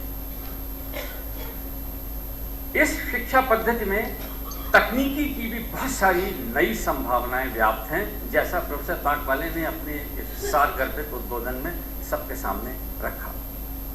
मैं उन टेक्निक्स का, उस तकनीकी का को दोहराऊंगा नहीं यहाँ, लेकिन आप सब ने अभी 10 मिनट पहले देखा कि किस तरह से नई तकनीक को मुक्त शिक्षा पद्धति के साथ जोड़ा जा सकता है, समागम किया जा सकता है। ये बात भी थोड़ी आश्चर्य प्रकट करने वाली है कि जो हमारी पारंपरिक शिक्षा पद्धति है उसमें तकनीक को जिस मात्रा में स्वीकार किया जाता है उससे कई गुना ज्यादा मात्रा में मुक्त शिक्षा पद्धति में तकनीक का अनुसरण कर लिया जाता है, उससे ज्यादा तेजी से तकनीक का अनुसरण कर लिया जाता है। जाहिर है कि वैकल्पिक शिक्षा पद्धति तकनीक का अनुसरण नहीं करती है, समकक्ष शिक्षा पद्धति ही तकनीक का अनुसरण करती है। किसी भी मुक्त विश्वविद्यालय को ले लीजिए, तकनीक का ये अभिसरण, तकनीक का अपनाना और इस तकनीक के माध्यम से विद्यार्थियों तक शिक्षा पहुंचाना जिस तेजी से और जिस आसानी से इन विश्वविद्यालयों में होता है, वैसा पारंपरिक विश्वविद्यालयों में करना संभव नहीं होता। बहुत सारी अड़चनें उसमें आती हैं। ऐसे में मुक्त शिक्षा पद्धति के सामने बहुत सारी नई संभावनाएं, ऐसी नई संभावनाएं खुलती हैं जो पारंपरिक विश्वविद्यालयों को स्वीकार करने में थोड़ा समय लग जाता है, थोड़ा ज़्यादा समय लग जाता है। मैं बहुत सूक्ष्म में आपसे उन संभावनाओं की 2-4 बातें करना चाहता हूँ। तो सर ताकवाले ने एक बहुत ही महत्वपूर्ण बात कही कि अब जो शिक्षण सामग्री है वो डिजिटल होती चली जा रही है। हम लोग, उन्होंने बताया कि हम लोग ट्राइबल एज से एग्रीकल्चरल एज में आए, एग्रीकल्चरल एज से इंडस्ट्रियल एज में आए, इंडस्ट्रियल एज के 2-3 स्तरों को पार करते हुए अब हम लोग डिजिटल एज में आ गए। मैं आपसे ये साझा करना चाहता हूं कि डिजिटल एज है क्या और डिजिटल लर्नर क्या है। मुक्त शिक्षा पद्धति में पढ़ाई करने वाला विद्यार्थी जिस तेजी से डिजिटल तकनीक को अपनाता है, उस तेजी से पारंपरिक विश्वविद्यालयों में पढ़ने वाले विद्यार्थी डिजिटल तकनीक को अपना नहीं पाते। इसलिए मुक्त विश्वविद्यालयों के विद्यार्थी बहुत तेजी से परिवर्तित हो रहे हैं, पारंपरिक विद्यार्थी से बदलकर डिजिटल विद्यार्थी होते चले जा रहे हैं। डिजिटल विद्यार्थी है क्या? सारी शिक्षण सामग्री को हम छोटे छोटे नैनो मॉड्यूल्स में, मैं जानबूझकर इस शब्द का इस्तेमाल कर रहा हूं, नैनो मॉड्यूल्स में कन्वर्ट कर रहे हैं। इन नैनो मॉड्यूल्स में कन्वर्ट करने से हमें 2 बहुत बड़ी सुविधाएं उपलब्ध हो रही हैं। पहली सुविधा तो ये है कि 300 पृष्ठ की छपी हुई पढ़ाई की सामग्री में अगर 170वां पेज देखना हो तो आपको 169 पेज पलटने पड़ते हैं और तब 170वां पेज आपके सामने आता है। और अगर 170वें से आपको 271वें पे जाना हो तो वहां एक निशान लगाकर आपको 271वें पे जाना होता है। इसी सामग्री को अगर हम डिजिटाइज कर दें तो पलक झपकते ही at the click of a mouse हम पेज नंबर 171 से पेज नंबर 271 पर आसानी से जा सकते हैं। इससे विद्यार्थी को सुविधा क्या उपलब्ध होती है? विद्यार्थी को सुविधा उपलब्ध होती है इन छोटे छोटे मॉड्यूल्स का आसानी से अपने अंदर अभिसरण करने। डिजिटल विद्यार्थी पारंपरिक विद्यार्थी से थोड़ा भिन्न विद्यार्थी है। पारंपरिक विद्यार्थी संप्रेषण की शिक्षा ग्रहण करने वाला विद्यार्थी है, जो क्लासरूम में टीचर ने पढ़ाया उस पर आधारित शिक्षा ग्रहण करने वाला विद्यार्थी है। डिजिटल विद्यार्थी स्वयं चुनाव करने वाला विद्यार्थी है। जैसा प्रोफेसर बागवले ने कहा, एम्पावर्ड, ज्यादा एम्पावर्ड विद्यार्थी है। हम चाहें या नहीं चाहें, हमने बहुत प्रयास नहीं किया उसको एम्पावर्ड करने का, पर इस पूरी शिक्षण पद्धति में जो संभावनाएं व्याप्त हैं उनके चलते मुक्त शिक्षा पद्धति में पढ़ने वाला विद्यार्थी स्वभावतः डिजिटल हो गया और इसलिए स्वभावतः नेचुरली एम्पावर्ड हो गया। इस एम्पावरमेंट का नतीजा यह हुआ कि इसकी अपेक्षाएं शिक्षा पद्धति से एकदम बदल गई। अब यह विद्यार्थी क्लासरूम में नहीं बैठना चाहता, अब यह विद्यार्थी छपी हुई शिक्षण सामग्री में इसकी रुचि नहीं है। इस विद्यार्थी की रुचि है अपनी आवश्यकता अनुसार शिक्षण सामग्री के उपलब्ध नैनो मॉड्यूल्स को साइबर स्पेस में से हर जगह से पिकअप करने। ये सिलेक्टर बन गया है। ये साइबर स्पेस में से module 1, module 5, module 10, module 6 collect करता है और उसके हिसाब से अपनी आवश्यकताओं की पूर्ति कर लेता है। पारंपरिक शिक्षा में लगे हुए लोगों को यह बात समझनी है और धीरे धीरे कर एक संक्रमित बीमारी की तरह यह पद्धति पारंपरिक शिक्षा विद्यालयों में भी फैलेगी। हमारा विद्यार्थी बंधी बधाई प्रणाली के अंदर शिक्षा ग्रहण करने के लिए तैयार नहीं होगा। इसको इन्हीं मॉड्यूल्स में शिक्षा चाहिए जो इसकी आवश्यकताओं की निरंतर पूर्ति कर सके। ऐसे में जितनी तेजी से और जितनी जल्दी हम अपने और दूसरी अध्ययन सामग्री का डिजिटाइजेशन करेंगे, उतनी ही तेजी से ये विद्यार्थी उस डिजिटाइज सामग्री को अपने अंदर स्वीकार करेगा और उतनी ही तेजी से इसके ये मल्टीपल कॉम्बिनेशंस, परम्यूटेशंस बनाता चलेगा। उससे एक बड़ी सुविधा उपलब्ध हो जाती है इस विद्यार्थी। जो पारंपरिक विद्यार्थी जिस शिक्षा को 15 दिन में ग्रहण करता है, उसको ये लोग 1 घंटे में ग्रहण करते हैं, क्योंकि इनको चुनाव करने की आजादी है। एक विद्यार्थी के रूप में जब मैं अपने आरंभिक विद्यार्थी जीवन पर एक नजर डालता हूं, तो तकनीक के अभाव से उत्पन्न होने वाली उन तमाम परेशानियों की ओर सहसा मेरी नजर जाती है। यदि मुझे वे तकनीकी सुविधाएं उस समय उपलब्ध हुई होती तो स्पष्ट है कि जिस तरह का निर्माण मेरे व्यक्तित्व का हुआ वो उससे बहुत भिन्न होता जैसा कि आज मैं बना। और जो आज विद्यार्थी है उसको देखते हुए मैं बराबर इस बात के लिए मुझे यह एहसास होता रहता है कि इस विद्यार्थी का निर्माण, इसके व्यक्तित्व का निर्माण बहुत ही दूसरे स्तर पर हो रहा है, आधुनिक युग में हो रहा है, डिजिटल सामग्री के माध्यम से हो रहा है, जो सुविधा हमें नहीं उपलब्ध है। इस डिजिटल विद्यार्थी की अपेक्षाओं पर मौजूदा शिक्षा प्रणाली को खरा उतरना पड़ेगा। और ये एक विचित्र संयोग है कि किसी सोची समझी रणनीति के तहत नहीं, पर अपनी आवश्यकताओं के अनुरूप ही मुक्त विश्वविद्यालयों ने इस डिजिटल विद्यार्थी की आवश्यकताओं के अनुरूप शिक्षण सामग्री को तैयार करने की प्रक्रिया ज्यादा जल्दी अपना ली है बनिस्बत उन विश्वविद्यालयों के जो पारंपरिक शिक्षा विद्यार्थी को दे रहे हैं, और जहां विद्यार्थियों की इस तरह की मांग बहुत सघन न होने के कारण उनको अपनी सामग्री को डिजिटाइज करने में थोड़ा समय लग रहा है। मैं सामग्री की ही केवल बात नहीं कर रहा हूं, पूरी पद्धति को डिजिटाइज करने में थोड़ा समय लग रहा है। मैं 2-3 छोटे उदाहरण आपके सामने प्रस्तुत करना चाहता हूं। एक उदाहरण है, हमारा विद्यार्थी अब ऑनलाइन एडमिशन लेना चाहता है। वो 5 पृष्ठों का एक छपा हुआ फॉर्म भरने में बिल्कुल इंटरेस्टेड नहीं है, और हमारे बहुत से विद्यार्थियों की ये मांग है कि हमको 1 पेज का ही डिजिटाइज फॉर्म मिलना चाहिए जिसको हम अपलोड कर सकें। मुझे ये अपने विद्यार्थियों से ये शब्द सुनते हुए बड़ा आनंद होता है, जिसे हम अपलोड कर सकें। इस फॉर्म के हमारे डिजिटल सिस्टम पर अपलोड होते ही हमारे विश्वविद्यालय की जितनी प्रक्रियाएं हैं, प्रोफेसर ताकले ने एक बड़ी इंपॉर्टेंट बात कही, प्रोसेसेस की बात कही। वो ये कह रहे थे, जो बात उन्होंने अंग्रेजी में कही मैं आपके सामने हिंदी में कह रहा हूं। वो ये कह रहे थे कि अब डिजिटल लर्निंग जो है वो सिर्फ टीचिंग नहीं रह जाएगी, उसमें प्रोसेसेस का एक बहुत बड़ा हिस्सा शामिल होगा, और उन प्रोसेसेस को अगर हम अपने पूरे आकलन में नहीं जोड़ेंगे तो हम पूरी शिक्षण पद्धति को एकांगी देखेंगे, एक पक्षीय देखेंगे, पार्शली देखेंगे। ये वो प्रोसेसेस हैं। जैसे ही हमने इस फॉर्म को डिजिटाइज करके अपलोड कर दिया, हमारे प्रोसेसेस, हर प्रोसेस का एकदम से ये अंग बन गया। एग्जामिनेशन के लिए भी यही सामग्री इस्तेमाल होगी, रजिस्ट्रेशन के लिए भी यही सामग्री इस्तेमाल होगी, द्वितीय वर्ष के रजिस्ट्रेशन के लिए भी यही सामग्री इस्तेमाल होगी। हमारा प्रिंटिंग डिवीजन उस विद्यार्थी को कौन कौन सी पुस्तकें भेजेगा, उसके लिए भी यही सामग्री इस्तेमाल होगी।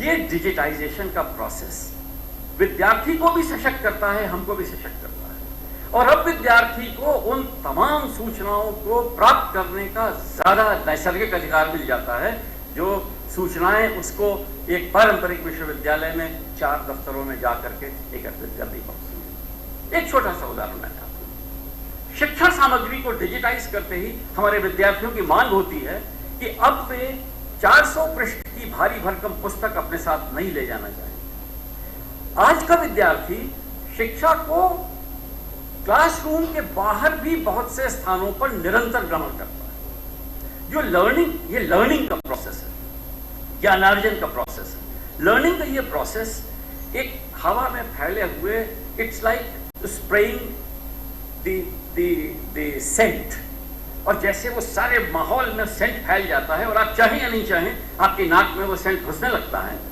ठीक उसी तरह ये डिजिटाइज सामग्री है, ये साइबर स्पेस में फैली हुई है, और हमारा विद्यार्थी अपनी सुविधा के अनुसार इसको कहीं से भी पिक करना चाहता है। इसलिए क्लासरूम में निर्धारित समय के अंदर शिक्षा ग्रहण करने वाले विद्यार्थियों की संख्या निरंतर कम होती जा रही है। पारंपरिक विश्वविद्यालयों के कुलपति ये बात अंदर अंदर स्वीकार करते हैं कि क्लासरूम में विद्यार्थियों की संख्या धीरे धीरे कर कम होती जा रही है। उसका एक बड़ा कारण यह है कि विद्यार्थी को शिक्षा ग्रहण करने की सुविधाएं क्लासरूम के बाहर बहुत सी जगहों पर निरंतर उपलब्ध हो रही है। ऐसे में हमारी जो डिजिटाइज शिक्षण सामग्री है, वो शिक्षण सामग्री उसको वो सुविधा तुरंत उपलब्ध करा देती है। वो 400 पृष्ठ की पुस्तक अपने साथ नहीं ले जाना चाहता, वो एक छोटी सी पेन ड्राइव में अपनी सामग्री ले जाना चाहता है, और इंदिरा गांधी राष्ट्रीय मुक्त विश्वविद्यालय ये उद्यम कर रहा है, और मेरे मित्र प्रोफेसर वायुनंदन भी ये उद्यम करेंगे कि हमारी डिजिटल सामग्री को पेन ड्राइव में विद्यार्थियों को दे दें। समय की, धन की और ऊर्जा की बहुत बड़ी बचत है। और ये विद्यार्थी इस पेन ड्राइव में सारी शिक्षण सामग्री को लिए हुए अपनी सुविधा के अनुसार जो भी विषय और जिस समय जो उसको पढ़ना है उस समय वो साइबर स्पेस से निकाल सकता है। ये बहुत बड़ा परिवर्तन है, विद्यार्थी के स्वरूप में बहुत बड़ा परिवर्तन है। और अगर विद्यार्थी के स्वरूप में परिवर्तन है तो मुक्त शिक्षा पद्धति को इन परिवर्तनों से साक्षात्कार करते रहना पड़ेगा। ये एक अनवरत चलने वाली निरंतर प्रक्रिया है। एक कुलपति के रूप में मेरे पास अपना व्यक्तिगत समय नहीं है इस समय, क्योंकि जब मैं रात में खाना भी खा रहा होता हूँ उस समय भी मेरे मन में ये विचार आ रहा होता है कि अच्छा, उन विद्यार्थियों की इस परेशानी का ये वाला समाधान, डिजिटल समाधान हो सकता है। और ऐसे विद्यार्थियों की परेशानियों के डिजिटल समाधान के चलते ये नई प्रणाली विकसित की जा सकती। जाहिर है कि हम चाहते न चाहते एक व्यक्ति के रूप में भी उस प्रोसेस का अंग बन गए हैं, जिसकी तरफ प्रोफेसर ताकवले ने अभी इशारा किया था। अब बड़ी गहरी और संगीत बात कही के साथ हम खुद उस प्रोसेस का हिस्सा बन गए, हमारा विद्यार्थी भी उस प्रोसेस का हिस्सा बन गया है। मुक्त शिक्षा पद्धति इस पूरी संपूर्ण प्रणाली का एक व्यापक विस्तृत छोटे छोटे हिस्सों में बटा हुआ राष्ट्रीय मुक्त इंदिरा गांधी राष्ट्रीय मुक्त विश्वविद्यालय और क्षेत्रीय स्वरूप में तमाम ओपन यूनिवर्सिटीज के रूप में फैला हुआ स्वरूप है। ऐसे में इसको ओपन एंड डिस्टेंस लर्निंग कहना अतार्किक है, निराधार है, महत्वहीन है और उसका कोई भी मुझे कोई तर्क संगत समीचीन आधार नहीं नजर आता। ज्यादा समीचीन होगा यदि हम इसको open and digital learning system कहना शुरू करें। और मैं प्रोफेसर ताकवले से ये आग्रह करूंगा कि अपने हर आगे आने वाले उद्बोधन में सर इसका इस्तेमाल ओपन एंड डिस्टेंस लर्निंग की जगह open and digital learning system के तौर पर करें। और अगर ये open and digital learning system है तो यह वैकल्पिक पद्धति नहीं है शिक्षा की, ये समकालीन समकक्ष पैरेलल सिस्टम है। और अगर ये पैरेलल सिस्टम है तो इसको भी वही आदर मिलना चाहिए, इसके लिए भी वही समाज के मन में आग्रह और स्वीकार होना चाहिए जो पारंपरिक शिक्षा पद्धति के लिए लोगों के मन में है। बस अंत में मैं 4 और छोटे छोटे जो उपकरण इस समय इंदिरा गांधी राष्ट्रीय मुक्त विश्वविद्यालय को भारत सरकार के उद्यम से प्राप्त हुए हैं उनकी चर्चा करूंगा और समय को ध्यान में रखते हुए 2-3 मिनट में ही अपनी बात खत्म करूंगा। इस पूरी सामग्री को प्रोफेसर ताकवले ने एक और बहुत ही सुंदर शब्द का इस्तेमाल किया। अपने उद्बोधन के अंत में बहुत ध्यान से उनकी बात सुन रहा था। हो सकता है सर को ये लगा हो कि मेरा ध्यान इधर उधर है, पर मैं बहुत ध्यान से उनकी बात सुन रहा था। अपने संबोधन के अंत में उन्होंने कहा कि इस पूरे सिस्टम को विजुअलाइज फॉर्म में हमें देखना चाहिए। उसका उन्होंने इलेबोरेशन नहीं किया। मैं आपसे 1 सेकंड में 1 मिनट में उसका इलेबोरेशन कर देता हूं। अब सारी शिक्षण सामग्री पूरा प्रोसेस जब डिजिटाइज हुआ तो विजुअलाइज भी हो गया। जो कंप्यूटर सिस्टम की सबसे बड़ी देन है तकनीक के क्षेत्र में वो है इंफॉर्मेशन का विजुअलाइजेशन। इसलिए ये बात स्पष्ट है कि आईसीटी में होने वाले तमाम अनुप्रयोगों को हमको विजुअलाइज फॉर्म में कन्वर्ट करना ही पड़ेगा। और भारत सरकार को इस बात के लिए बधाई मिलनी चाहिए कि उन्होंने विजुअलाइजेशन के 2 बड़े प्रोसेसेस शुरू कर दिए हैं। एक का नाम स्वयं है और दूसरे का नाम स्वयं प्रभा है।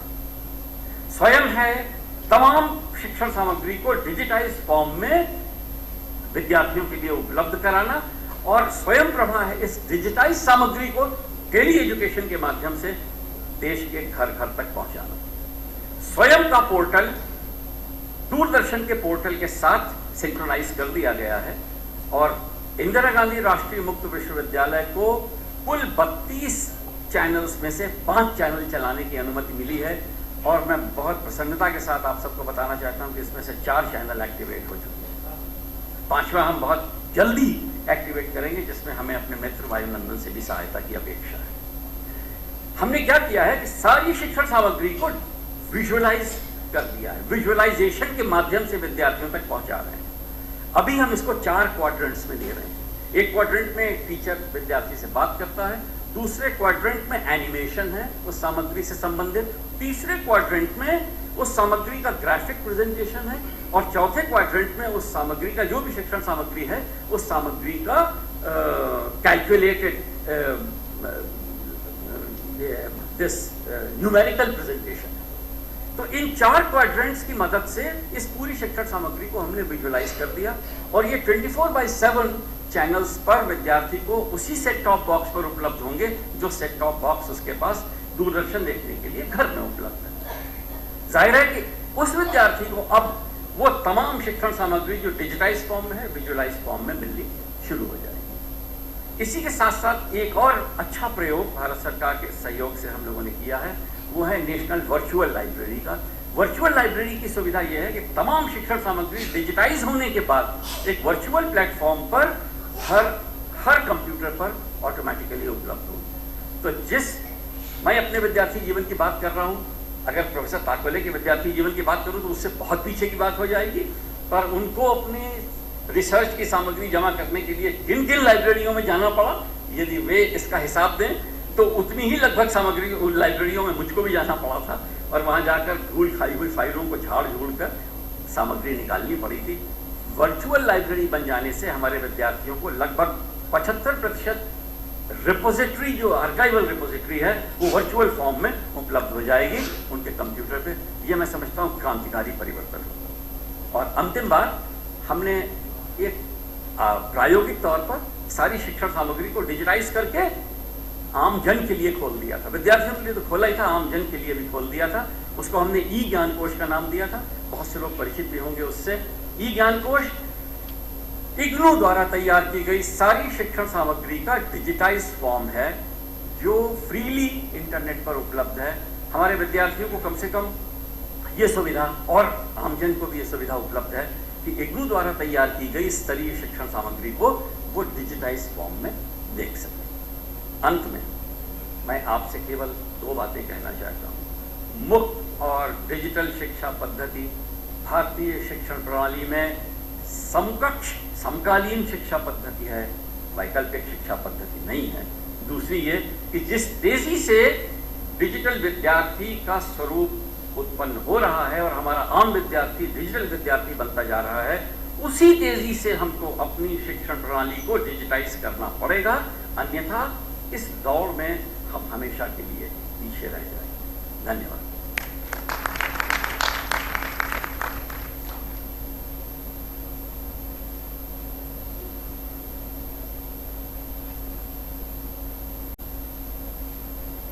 Professor Sitharam, please.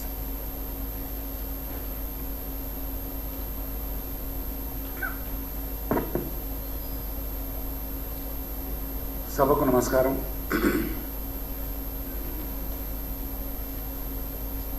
Professor Ram Takwani ji, Chairman of this session, and Professor Ravindra Kumar, Vice-Chancellor IGNOU, and my best friend, Professor Vayanandan, Vice-Chancellor of YCMOU, Nasik, and rapporteur of this session, Professor Venkataya Garu, and Vice-Chancellor friends coming from different parts of the country, and also scholars, students, and organizers, everybody.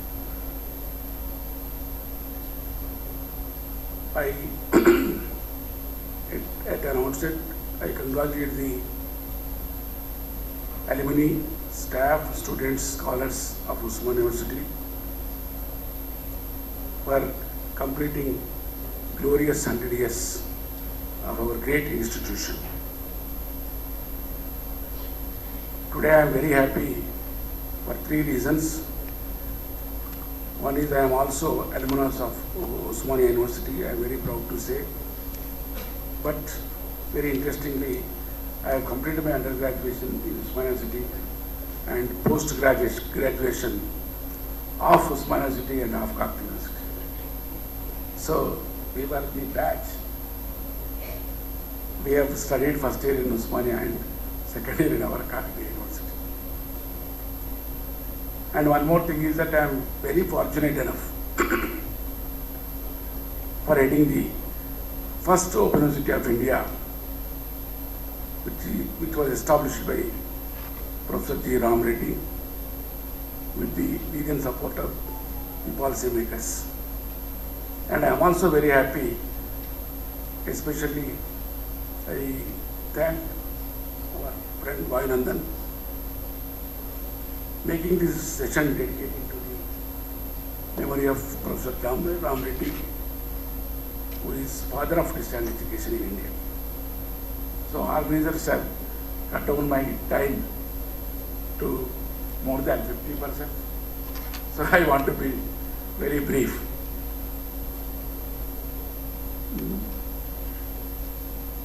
I know the speakers, earlier speakers who spoke before me I have covered the larger dimensions of the ODL system and its growth and its future also. And I am not going into those details again, but I will be concentrating mainly on the issues and challenges faced by the ODL system in India in the present context. It is appropriately said by our Professor Ravindra Kumar, it is not open and distant education system now. It is open and digital learning system. And we have to agree to that because of the fast coming changes in information and communication technology and being adopted by the higher education and also the open universities. The major issues and challenges which were identified by the various authors' reports on ODL system, which has more than 3.5 decades of experimentation in India. One is majorly about the recognition of degrees of open universities. Even now, still either UGC or MHRD has no clear-cut policy on the recognition of open university degrees. Just I quote the MHRD website statement, it is there in that. I quote, "It is up to the concerned academic institution or university to recognize the qualification including certificate, diploma, degree, etc. for the purpose of academic pursuit, that is continuing education, for acquiring another academic qualification with it. As regards recognition of academic qualifications for the purpose of employment, it is the prerogative of the concerned employer to take a view on the recognition of the degree, diploma, etc. and so on. Central government as an employer had made its position clear in respect of academic qualifications acquired through distance mode of education for the purpose of employment under. So this is the Weed Gazette notification number 44 dated March 1, 1995. I don't know what it speaks. It is not at all clear, and this is the situation now. So, with regard to the another one issue is regulation and accreditation. I wanted to say that with regard to the regulatory body's approach towards ODL system, by and large, the regulatory approach is negative instead of positive or discrete approach towards the ODL system in India. Either UGC, now earlier DEC went to DEB, and various problems going on even now. For accreditation, even now there is no clear-cut policy. There is policylessness about the accreditation of the ODL institutions. NAC also did not evolve any policy, but Professor N.R. Madhav committee report is like with the UGC, applied by the MHRD in 2010, which comprehensively dealt about the system, about regulatory approaches and also accreditation policy. Now another issue is how to introduce the skill enhancement courses through open and digital learning system. These skill development programs, now as our earlier speaker Professor Ravindra Kumar was appropriately focusing on the how best the Swayam and Swayam Prabha can be used, and using the open education resources and MOOCs. At this stage, open universities don't need to evolve a policy related to collaboration and partnerships with various government and the non-governmental organizations to evolve various skill enhancement programs. Then the use of technologies. Ram Takwale Sahab has detailedly covered the 5th generation of technologies are the internet-based and interactive internet-based technologies, but most of our open universities we are either at the second generation or some of them are in the third generation we are using the technologies. Now there is a need to evolve a policy for adopting new technologies in a judicious manner which will be useful to the students as well as the faculty in the coming years. Then the support services to the students. No, Sir John Daniel is a very famous Institute education expert in the world and former UK Open University Vice-Chancellor. He made lot of efforts and research on these support services. He says that entire ODL system depends upon the study material, student support services and the logistics related to it. So apart from online services to the students with regard to the admissions, certificates and all that, then services through study centers also need to be encouraged and strengthened to attract the more students to study centers. Apart from these, the special student services also need to be developed towards the slow learners and also disabled persons and other categories of students joining in our ODL system. So, lastly and finally, the quality assurance. This is the most important issue. We are debating on various aspects and dimensions related to the quality assurance, but this has become an interminable debate even now.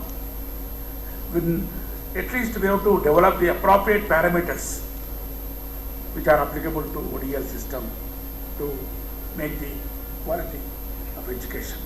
And there is need for benchmarking best practices and adopting them and applying them towards our local situation, and they need to be institutionalized. These are some of these very important issues, challenges are being faced by almost all ODL systems and open universities in our country. Now, this is our everybody's responsibility, and we have to use our intellectual capacities and capabilities to bring out our open universities from this present crisis-ridden situation. Thanks once again. Thanks very much for hearing me patiently and giving me this opportunity to share my opinions. Thanks one and all. I request Professor Vayunandan to wind up the discussion, offering remarks. So one small Professor Ravindra Prasad is here. He is the one of the member who was in the core team to establish the Indira Gandhi National Open University. He worked along with Professor Ram Reddy way back in 1985 to establish this great Indira Gandhi National Open University at the national level.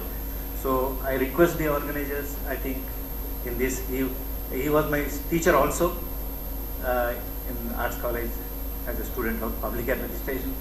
So I now request Professor Ravindra Prasad, who is in the audience, please accept the bouquet on behalf of the VC's convener of the VC's as a honor. Thank you, sir. Thank you very much. Thank you. As I don't take much time, we are already behind schedule. First of all, I thank my Vice-Chancellor, Ram Takwaliji. One day I called him up saying, sir, you should deliver a keynote address in this session. He said, it's old age, I may not be able to do it. Sir, you can do it, sir. So he said, okay, when Vayunandan is saying, I cannot say no. So he came all the way from Pune, day before yesterday, and he was here yesterday and today. Sir, thank you very much. And it is not that you chair the sessions here or give notice, we are always, see towards you in taking the open, not distance, now digital learning forward. Thank you, sir. Thank you very much on the behalf of YCMOU and the VC's conference. Next, My dear friend, Professor Ravindra Kumar, we were there for last 30 years in the National Open University. I was recently shifted to Nasik. I also called him, अरे आप जब बोले तो जब आऊँगा, कोई problem है, आप बताओ कौन सा time है. So he came yesterday, today he delivered. He is passionate with Hindi, no doubt. Very passionate speaker in Hindi and equally in English. Don't think that he is only in Hindi. So sorry, sir, thank you very much. Thank you. And I also thank Sitaram Rao Garu. He was my senior colleague and he was from Kakatiya. He is also a student of administration. So we have that kind of an intimacy. Like Parthasad is also student of administration. Thank you, sir. Thank you very much. And thank you for the Vice-Chancellor of the Usmania University. And thank you the organizers, Parthasad, Vishnuvardhan Reddy and Krishna Rao. Thank you very much. Thank you.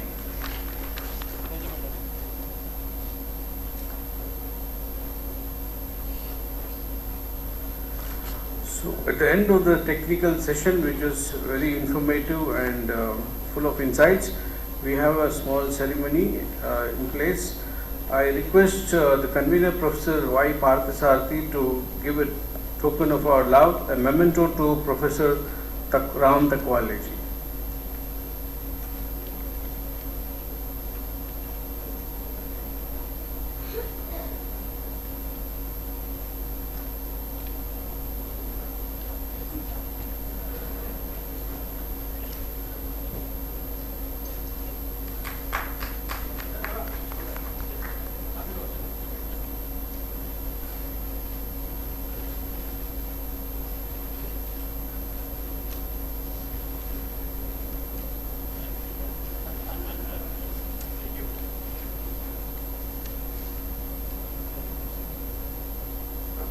I now request Professor Ram Takwaleji in turn to present mementos to the speakers and also to the co-chair. So I request Ram Takwaleji to present a memento to Professor Ravindra Kumar.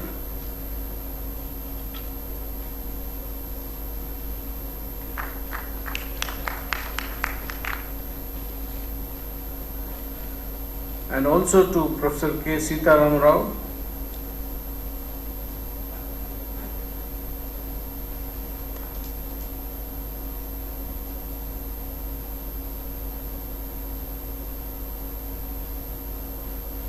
And a memento also to Professor Y. Nandan.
Okay, at the end of, after the technical session 5, we now move on to the interactive session in a few minutes time. For this interactive session, this session will be facilitated by Professor Farkhan Kamar, Secretary General AIUS. May I invite, I request Professor Farkhan Kamar to come over to the dais.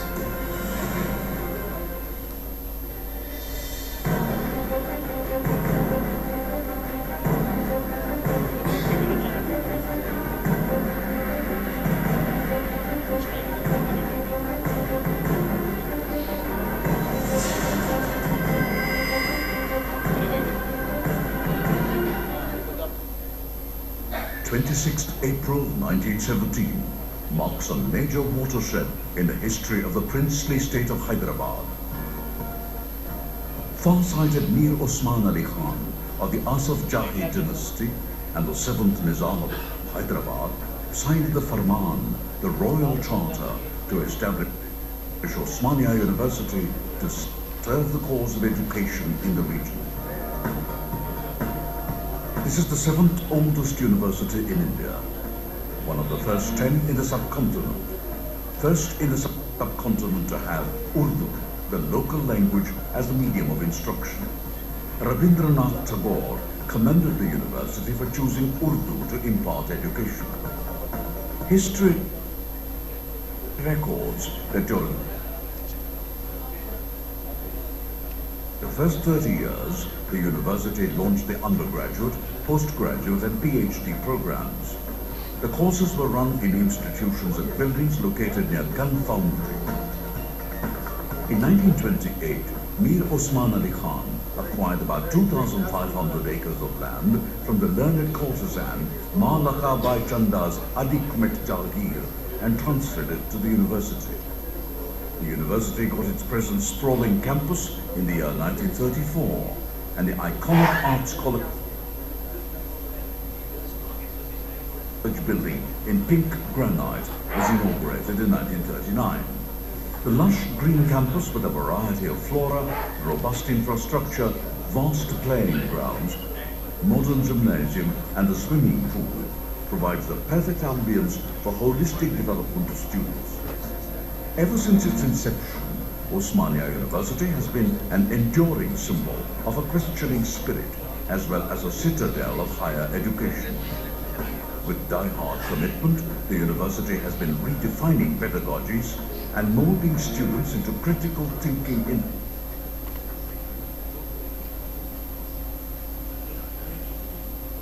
and highly learner-centered. There is whose education and success are most paramount to the institution. At Osmania University, academic rigor involves empowering stakeholders with cutting-edge knowledge, thereby strengthening the socio-economic and political fabric of the nation. Osmania University has many firsts to its credit. Bachelor's course in journalism in 1962, Master's course in library and information science in 1978, biomedical engineering course at undergraduate level in 1982. Today, the university has grown into an institution par excellence with 12 faculties spanning the fields of arts, sciences, social sciences, law, education, engineering, technology, commerce, management, informatics, pharmacy, and Oriental languages. 53 departments, 553 teaching and 1,640 non-teaching staff, the greatest assets of the university. 721 affiliated colleges, 8 campus colleges, 5 constituent colleges, 5 district PG colleges, 17 autonomous colleges, 3.2 lakh students. To facilitate candidates to pursue education in a non-formal setting in the Telangana state and overseas, the Professor G. Ram Reddy Center for Distance Education, with 26 undergraduate, postgraduate and diploma courses, caters to an average of 10,000 students each academic year. The imposing Osmania University Library atop the small hillock is a treasure trove of knowledge, housing more than 6 lakh books, including 6,825 rare manuscripts.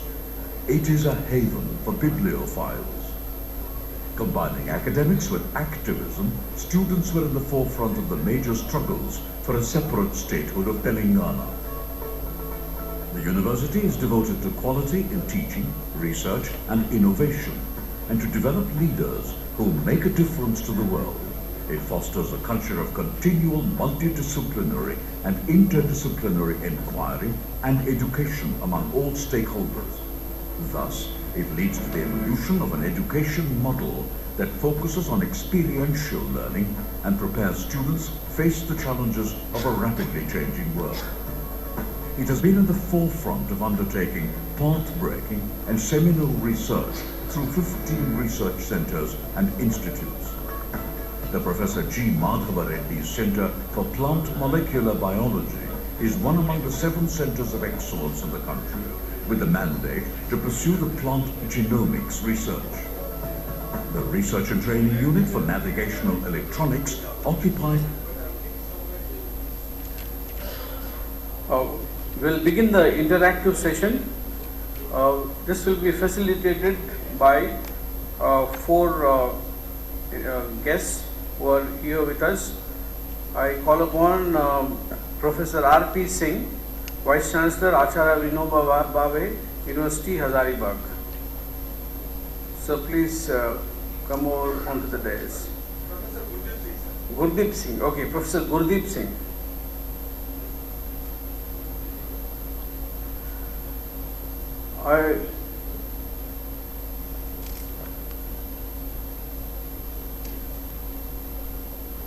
Welcome, sir.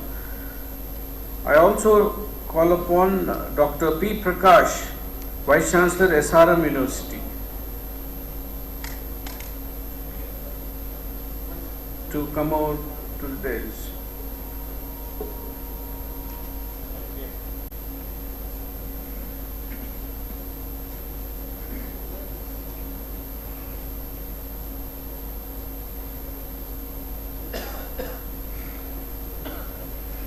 Next, I would call upon Dr. Amarendra Pani, Head Research Division, Association of Indian Universities, New Delhi, to come over onto the dais.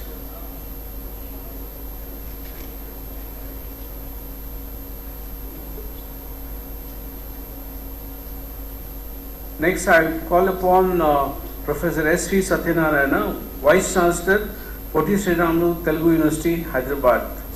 Please come over to the dais.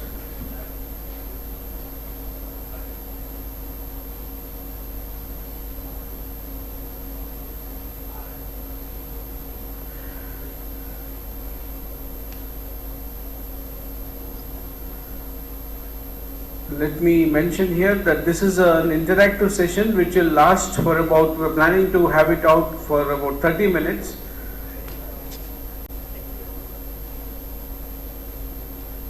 Yeah, we will have it for 30 minutes, and I would request one of the 4 dignitaries on the dais to set the ball rolling by sort of make opening statements, and then we can take questions from the other invitees.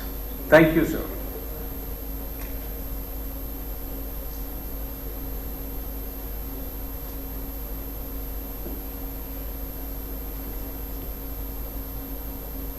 Morning, and thanks a lot to the facilitators and also the Smart City authorities for giving an opportunity to be in the midst of this particular August gathering, and also in my own alma mater, which is very beloved to me. I was a student, then I came later as also PhD scholar. Subsequently, I was Vice Chancellor of B.R. Ambedkar Open University, joined Indira Gandhi Open University as Pro-Vice Chancellor, and Additional Secretary UGC. Just now I joined SRM University as Vice Chancellor in Haryana, Sonipat, the border of Delhi. More than that, the nostalgic feeling that I had here was that deliberations we had in the Vice Chancellor's conference from yesterday, and finally culminated with the ODL, which was probably orphaned over a period of time and made its dent in higher education system. Right from day one, we were discussing on various aspects of F3, that is funding, faculty, and freedom. And yesterday we had a lovely lecture by Professor V.S. Prasad, the most important D, that is democracy, the freedom, because in a country where we have 3 Ds, demography, democracy, and also diversity, all verging or converging on higher education, and how best we can make use of these 3 Ds in terms of seeing the culmination of higher education, not only in the nook and corner of India, but beyond the boundaries of India. We had various speakers on the funding pattern, on the democratic aspects of the autonomy, and also on how best we can tackle the faculty shortage, whether it is state university or deemed institution, or for that matter, central institution. I opened this forum along with my colleagues on the dais, and I wish to take up your views, your inputs for making a documentation of what we deliberated in these 2 days Vice Chancellor Conference, so that might be a blueprint for the policy makers in future to come, and how best we can see that the autonomous and statutory bodies make use of this in the present plan period is started from 1st April. Although now the government of India says there is nothing like plan and non-plan, but we have started at a good advent of the year wherein we would take up this as a document for implementation. Thank you very much. I open the forum.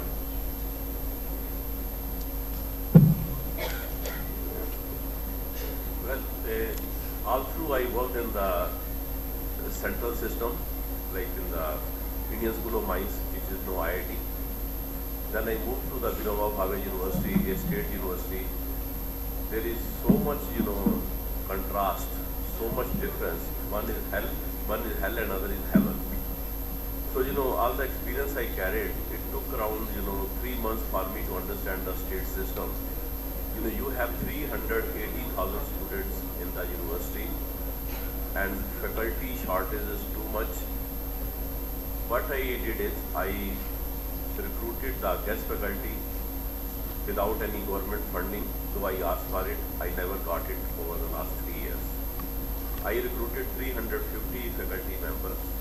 Out of the internal resources I generated, created a corpus fund. As of today, we have around 178 crore rupees from the various sources. The state university, where is quite common. You are infested with number of protests, and whatever you do, there are questions. You don't get any support from the government, and despite that, you have to work in the system. What I did is I carried along all the stakeholders with me, got into the interactive mode, started taking classes myself to make direct contact with the stakeholders. And then in turn, all the academic programs got reviewed at one go. We costed them under CTCS system, then we got the NAC, then we also figured the NIRF, 101 to 150. And, then we found that there are number of good presentations we have witnessed over the last 5 technical sessions: higher education, faculty, funding, freedom, and so on, and open distance learning. A lot of ideas have been generated. We face more or less the same type of problems, but within the constants, you have to find the solution. So this is one example I put before you, and you all have the things here. I just want to emphasize here is, I may not be misunderstood. 90% of the students you get in the state universities, 5% go to the central universities or the IITs or NITs, and funding almost 90% goes to the central universities and 5% comes to the state universities. And I think a lot of discrimination is there. Like most of the time I work in the central system, and you work in the state university, you have the state government interfering with your thing. You do not have any autonomy. There is absolutely no freedom. Then you have all type of the people. They say I am public representative, I am MLA, I am MP, I am bureaucrat, I am this, I am that. And when you seek help from them, they just shy away. They will never come to your thing. But there are very good people also around the system, so you have to take along them. So students are very good. We have developed a lot of skill and generated a lot of money by involving the students. Like physiotherapy, it is giving us around 10,000 rupees per day when it is offered. Same with the CND, same with the MLD, and so on. Then we also started the different type of the local need-based systems. Community is also involved. We have also got outreach programs, and then Tata, they came forward to help us. Same with the Jindal and number of other companies, they came forward. So we are able to have a lot of resources generated internally. We are still waiting for the government to come along. I just want to share one, I'm going out of the context. I have been running the university without any regular official provided by the system. I do not have any regular registrar, no deputy registrar, no extra registrar, no controller of examinations, no financial officer, and same is the case with the other amenities. Even the library, can you believe it? I am running with the retired people. There are only 2 courses, so I am able to generate around 200,000 of the volumes and 600,000 e-resources we are able to generate, and we also have a digital library. So anyway, I spoken too much. We pass on to Dr.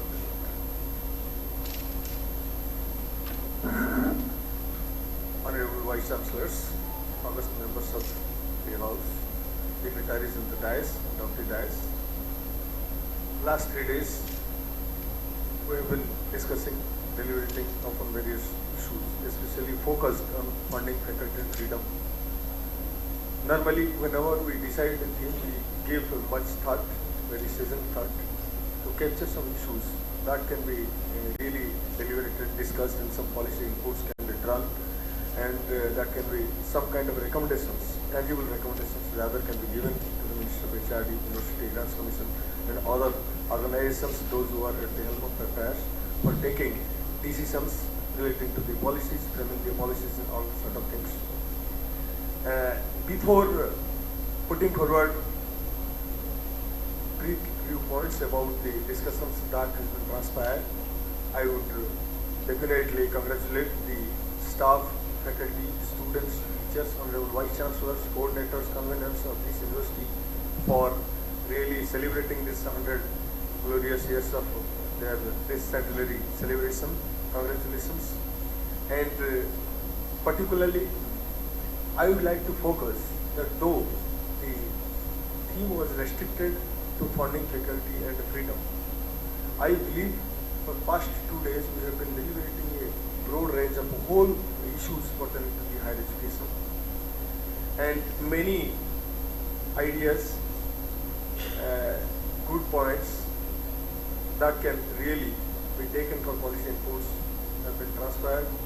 Especially, I was really very fascinated towards the lecture of the talk of Professor V.S. Prasad, Professor Takwale, and Dr. Ravindra Kumar, and several others also.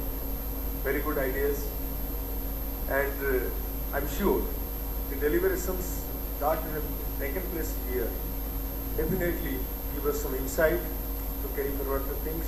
I would request our convener, Professor Parthasarathy, to capture these ideas in report form. I think a brief report we are preparing to present here during the time of validation, and we will carry forward these ideas for further actions at the level of the policy agencies. And with this only, I hand over this poll to Professor Satyanarayana. Thank you. అందరికీ నమస్కారం.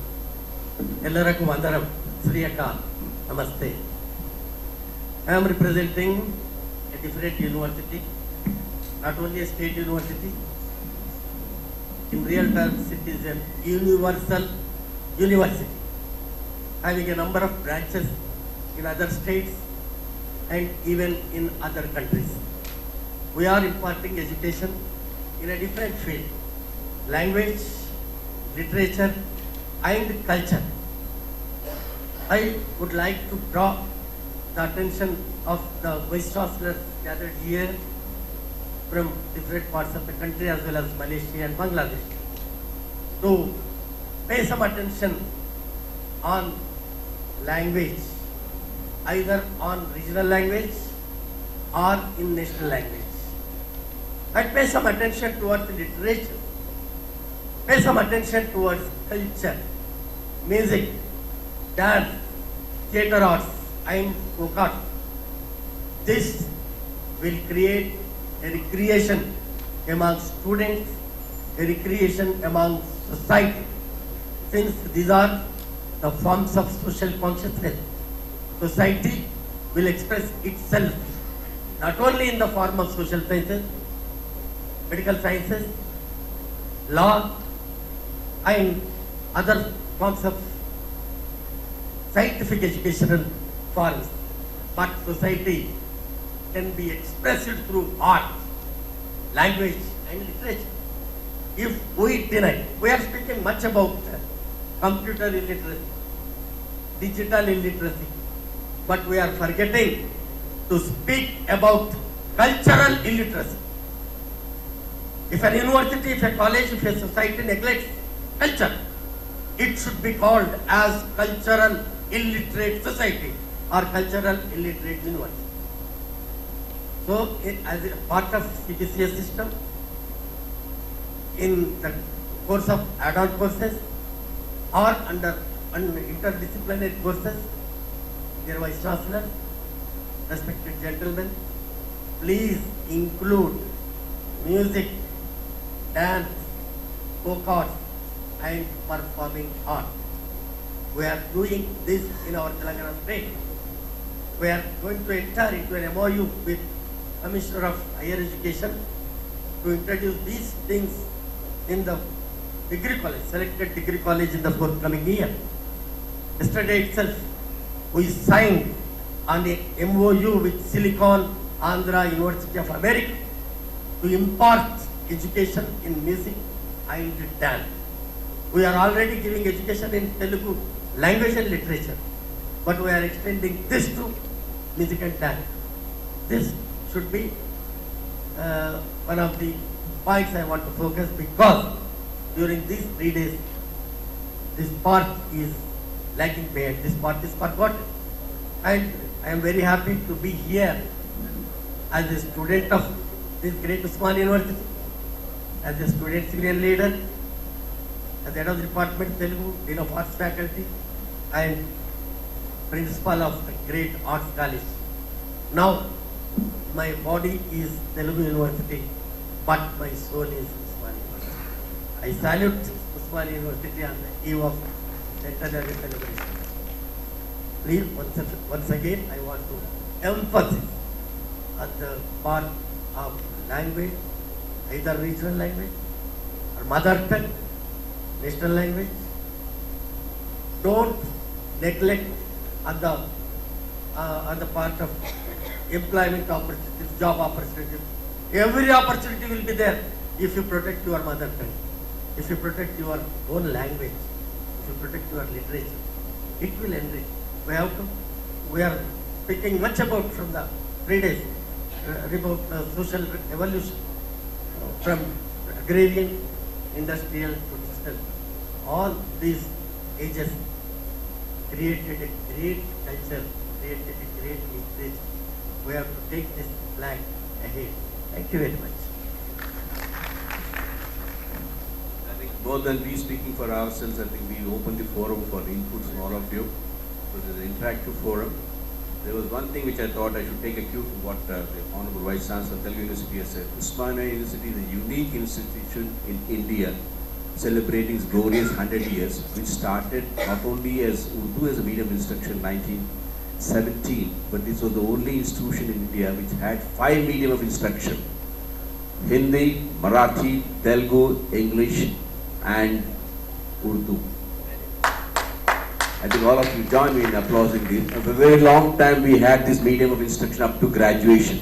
Marathi has diminished its own way because of many of them have got migrated to Maharashtra, where there was a tripartite agreement between Telugu speaking, Kannada speaking and Maharashtrians. That's how it has diminished, but even now at some places we have Urdu as a medium of instruction in graduation, Hindi as a medium of instruction down here in the Nalakunta, Telugu and English up to graduation. We have only lost one Itham as a language which is not made of instruction here. And I applaud the institution which is celebrating its glorious 100 years to also make a note of it, which have been going through the manuscript but it's not been mentioned. All laurels to Usmania City and my Malba Bank. I open the forum for having the inputs from every one of you. Please, there are many points which must have been not deliberated, which must have been not put forth by our speakers, my predecessors, or otherwise you must have experienced yourself as a truth when you had been here as a graduate student, as a postgraduate, or even a doctorate student. We want the inputs from all the Vice-Chancellors also who must have experienced here as a student or as a visitor. Because yesterday when Professor Deshmukh was here, I do remember that he was saying, my attachment to smart city is much more organic and have an umbilical cord. And the reason why he said was, his father was a graduate from this institution. What more we require as a documentary evidence to have this nostalgic experience here. So I want the inputs from every one of you. We open the forum and we look forward for your views. With the permission, sir, in fact, originally planned as a round table. Why do we organize a round table? We see in AIU, basically, we plan to organize round tables of various categories of universities. For example, when Government of India was conceiving the idea for devising a new national education policy, the AIU was asked to do some grassroots level consultation. Then me, our Secretary General for Concern and a few experts from NIPA, we sat together, had a meeting, and after that we decided, we developed a road map, how to go about it for this grassroots level consultation. And finally we communicated that also to Ministry, but we were given this international license. Thereafter we decided to hold consultation meetings in the form of round tables of different category of universities. For example, Health Science University, now the round table, we are planning to have it in Tirupati, and this Sri Venkateswara Institute of Medical Science University. Similarly, last year we had it in Kakinada, the Engineering and Technological University round table, and private university round table also we had it in the GLA University, Mathura. So likewise, this originally was conceived as a round table of the state-funded, public funded institutions or universities. In this context, let me put forward one point. As very aptly said by Professor Gurdeep Singh, more than 86% of the funding of the total higher education budget, more than 86%, goes to the central universities, IITs, IIMs, and all other centrally established institutions. Only a peanut, very meager amount, goes to the other institutions, especially the state institutions. And contrary to this fact, only 6% of the graduates are being passed out from the centralized institutions, and remaining 94%, they are passed out from the state institutions and other institutions. This is really a paradox, irony, and this issue needs to be addressed very urgently, number one. Number two, being a research methodology, let me say myself as a student of research methodology. I normally I am a taught trainer of the trainers. I teach research methodology, and by virtue of my position, being the director of research of Association of Indian Universities, also we do organize many research methodology workshops. When this research things were being discussed, I was tempted to ask one question. And before asking that question, I have 2-3 ideas to share with you. Number one, I have published it in University News in the article form. One of the factors which I think is grossly affecting the quality of research in our country is academic surrogacy. Probably you must not have heard this word, academic surrogacy. I was delivering a lecture in Port Blair, and the Vice-Chancellor of Netaji Subhash Open University, the then Vice-Chancellor, Professor Radharaman Mukherjee Sir, was there. When I told about academic surrogacy, he said, Dr. Pani, can I interrupt? I said, yes, sir. So what is this academic surrogacy? I said, sir, so simple. So simple, the way you surrogate a baby. See, retired father-in-law is writing the thesis of a daughter-in-law, right, for giving her a PhD. Husband is helping the wife, giving her a PhD. And let me tell you, in our country, this issue appears to be very small. But I can, unfortunately, I did not have any presentation here.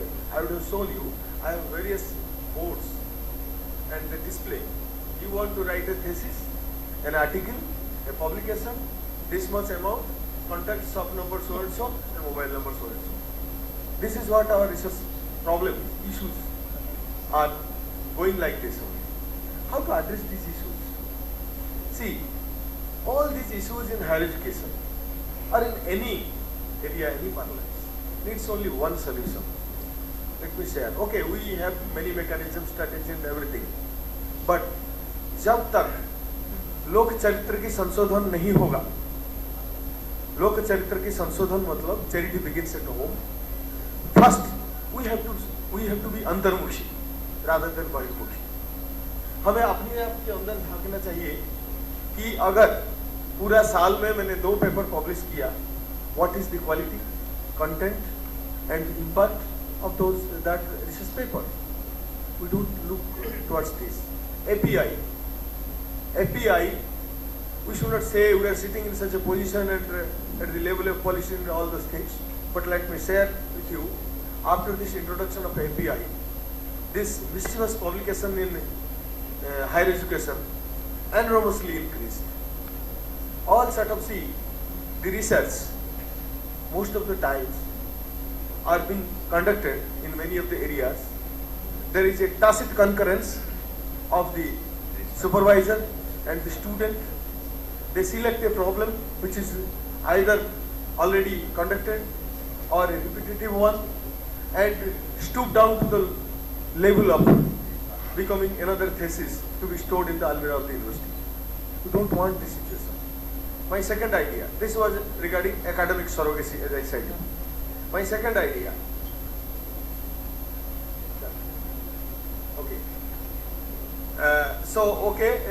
I would request the audience who have never received the questions past 2 days, only the talks, deliberations, discussions have taken place. And I would request rather the audience, our August members, if they have some issues, some points to discuss or to ask somebody, to the speakers, please go ahead. Thank you very much.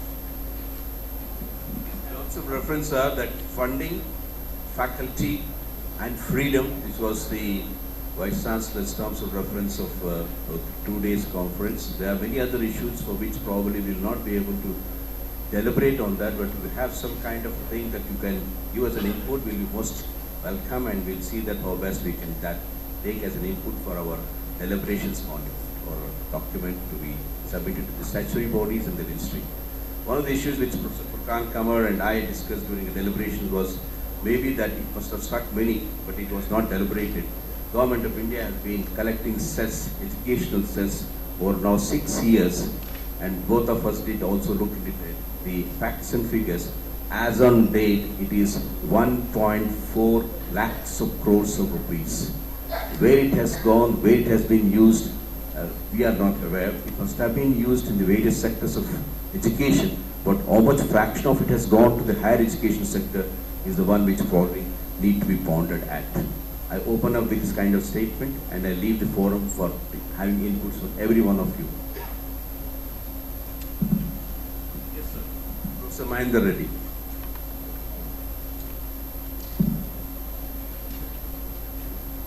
Thank you, sir. I was a student of Usmania University several decades ago, and that's the reason I am here today. We had good training, and I did my PhD in Canada. So in those days, excellent training we had. I would just like to make a few points. Number one, while funding is very crucial, the Vice-Chancellors in the universities should have in mind 5 points. Number one, internationalization. There are it is going to help the quality of higher education. So we need to work on internationalization, exchange of faculty, and number two is faculty development programs, seminars every week, and letting the faculty attend seminars nationally and internationally. Of course, funding is needed. Then organization of conferences so that you attract faculty from other universities, central universities, state universities, and from abroad. Number three, one of the most important things is to establish an excellent doctoral program. That is one thing which is lacking. We need to develop it. We need to have a rigorous coursework in the doctorate for the doctorate, because our master's students are not ready to take up research. They need to have 1 or 2 years of rigorous coursework, and with a focus on research methodology as well as area in which he specializes. Unless the student looks at the latest journal articles of world-reputed journals, he will not turn out as a good researcher. You need to strengthen that research capability, critical thinking, by looking at those articles, looking at the methodologies rather than just abstract. Number 4, and it's very important because state universities and most central universities have several hundreds of thousands of students in the bachelor's and the master's degrees. I feel that the focus should be on applications of the subject. Now, how you achieve is of course a topic for discussion, I won't go into it. So, the focus should be on applications, whether you are studying economics, whether you are studying management, whether you are in industrial engineering, physics, focus should be on applications. Number 2 is creativity is very important. You have to, education system should be such that the student should become creative and innovation. Number 4, the focus of the government of India now on entrepreneurship. Finally, communication is very important. Unless the student is able to communicate properly, what is the benefit of education? So communication should be given. Finally, centers of excellence, the university should start. Again, of course, it will need chairs, it will need funding. So without funding, nothing can be done. But assuming that you are able to manage some funds, you have to think in these directions, and in all these respects, the faculty plays a crucial role. So before India thinks of world-class universities, we need to think in terms of growing in these lines and getting on to better ranks in terms of NAC and national institutional ranking framework. Better ranks will follow. Thank you very much. Thank you, Professor Reddy.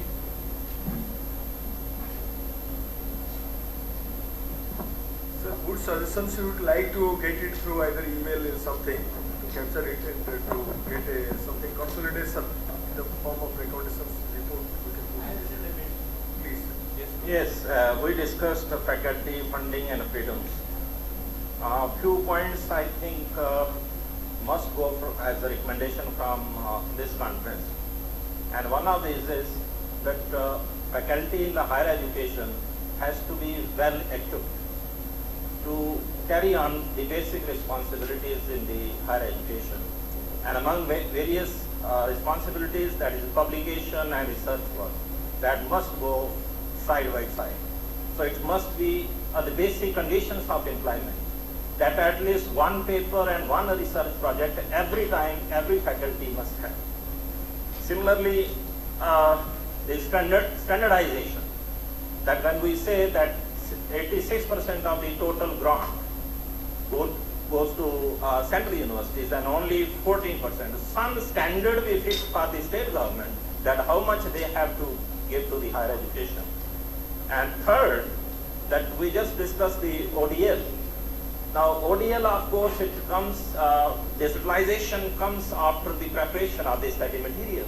Why not to make it compulsory that the faculty in higher education must always be online, so that regularly that the work goes on in the lab and the class, that is continuously becomes digital. Then fourth one is the campuses must be politics free. Why I am saying it is that I come from Jammu University and I have around 20 to 30 political groups. And what are those groups? Every political party is having student wings on the campus. And there is a huge queue of meetings of the student leaders every day, that one group comes, then second thinks that they are lagging behind, they too go to the Vice-Chancellor and create problems. We have implemented and made it compulsory only lingo report based student union on the campus, and there is only one student union and only they are recognized. So no politicalization of the campuses. Student wings of the political parties cannot operate on the campus in the name of the various student organizations. I think such kind of recommendations must go as a process of standardizing the higher education. Thank you very much. I think part of this was discussed yesterday when Professor Prasad was addressing this, and he did mention that politics in academics or academics in politics. Where we have to draw a line and how best we can see the autonomy of the institutions is protected. He did come yesterday and he did deliver on this aspect of it, and it was really nice hearing it. And what you added as an augmentative statement today is taken in our records. Yeah, please. Yeah. That the faculty members should not be affiliated with any political party, and they should not become office bearers of the political parties as long as they are teaching. Okay, sir. Thank you. Yeah, I think this is. Yes, sir. Yes, sir. Please. Dr. Srinivas. I have been witnessing for the last 2 days speeches. My question is regarding the faculty. If you see most of the students who are coming for our state universities, they are the first generation students. But whereas if you see the faculty, I strongly feel that the faculty should be in a position to passion in teaching, make them understand the needs of the industry, and also make them to link to the industry. When you look at this, if you witness the state universities, that is very pathetic condition prevails. We need to understand the standards of the faculty and how to upgrade, how to have a training, how to have a refresher for them, so that we can connect ourselves to industry. That is most important. When we would, particularly I'm talking about the only state universities, when the students who are coming for post-graduation program, when we would be able to connect our students to industry after 2 years, then definitely our state universities would really enrich and help the students much better. Thank you. Yeah, any one or more two questions? I am very happy. Please.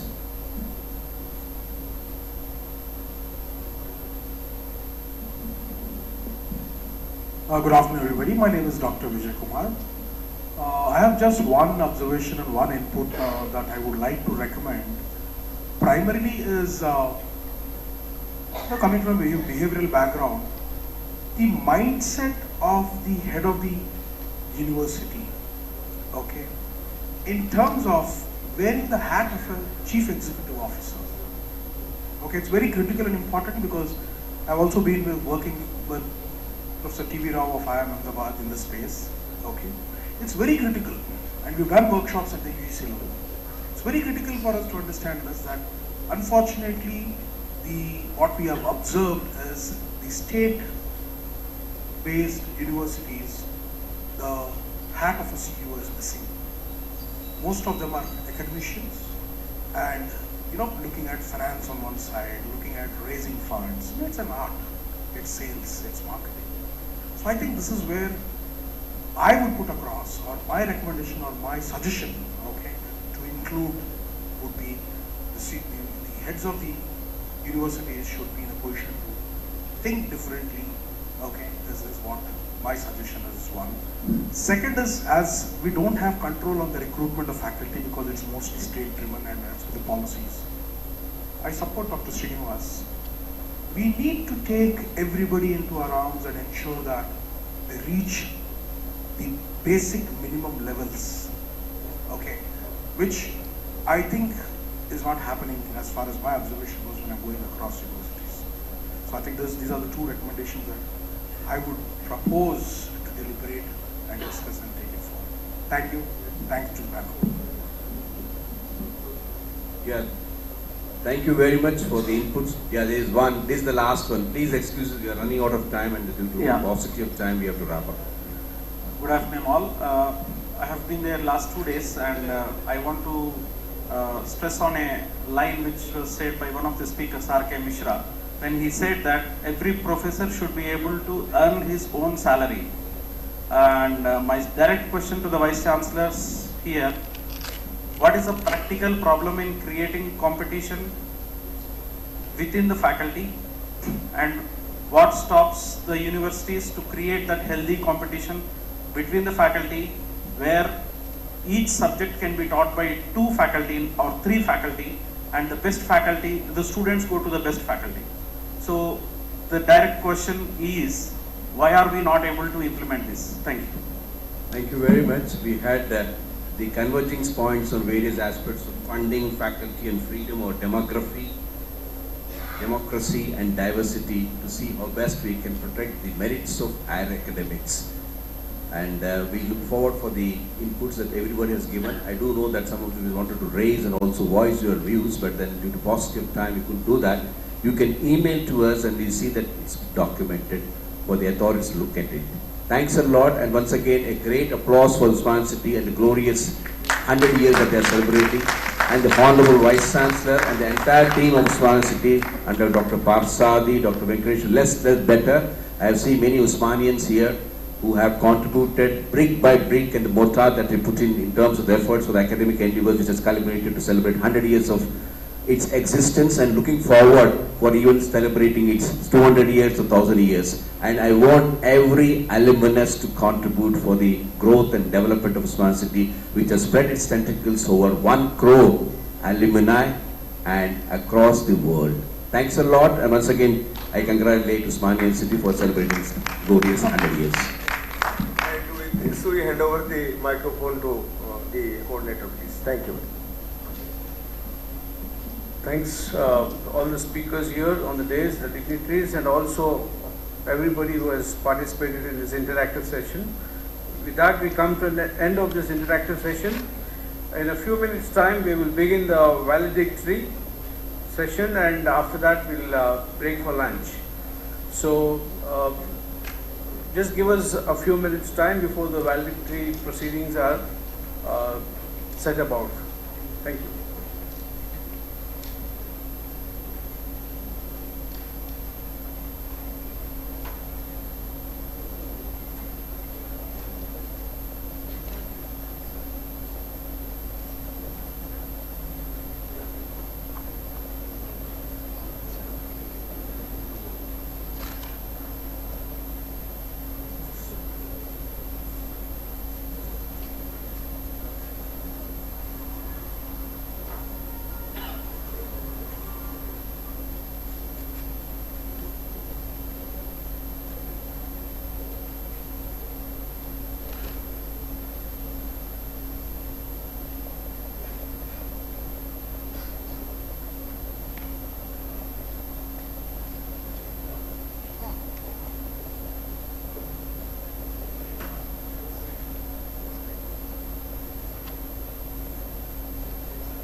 A very good afternoon and a hearty welcome to all the members of the distinguished gathering to the valedictory session of the 2-day All India Vice-Chancellors Conference, Hyderabad Art for Higher Education 2017.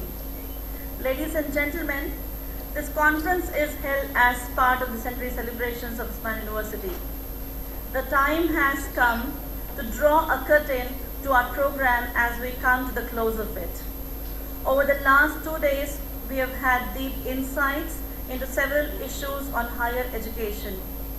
We had literati and academic administrators from national and international levels enlightening us on the thrust areas and beyond. Respected Vice-Chancellors from across the country, all the distinguished dignitaries, invitees, academicians, guests, press. Now, I would like to request Professor S. Ramachandran, Honorable Vice-Chancellor of Usmania University, to come on the dais. To quote the words of the organizers, Sir is not only chairperson of the conference but also a driving force in making Usmania University taking Usmania University to greater heights. We welcome you, sir. May I request Honorable Vice-Chancellor to be presented with a bouquet.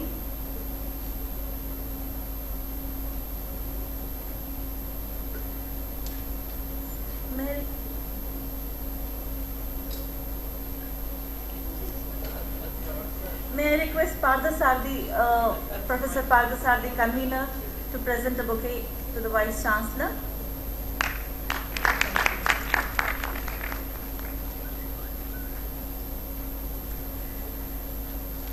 Thank you, sir.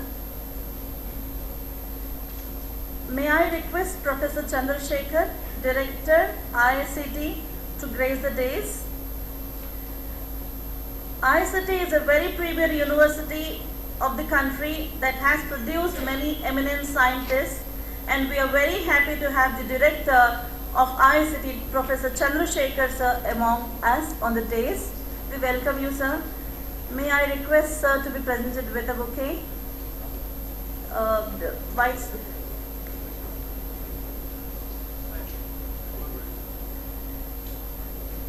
Amidst this, we have eminent policymakers, educationists, who understand the issues related to higher education, in particular Telangana and India as whole.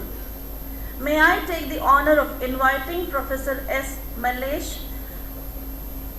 I welcome Professor Malesh sir on the dais. Sir is the Vice Chairman, Telangana State Council of Higher Education, Government of Telangana. Sir's area of specialization is Nedze Ambedkar Philosophy and Moral Philosophy. Sir has been awarded DAAD Fellowship and worked at Free University Berlin, Germany. I am immensely happy to share that Sir is the former principal of Arts College, Usmania University. We are requesting you to accept the bouquet. We are immensely happy to have you on the day, Sir. Now I invite Professor H. Venkateshwar Sir, Special Officer, OU Centenary Celebrations to grace the days.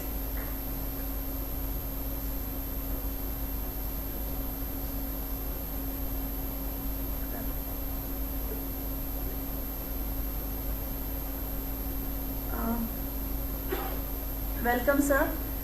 May I request sir to be presented with a bouquet?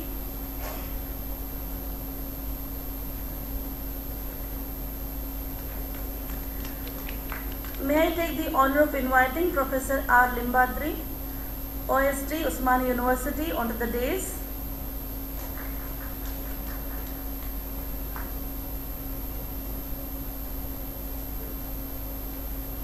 Now I request the key people for the conference who restlessly put their efforts in making this conference happen.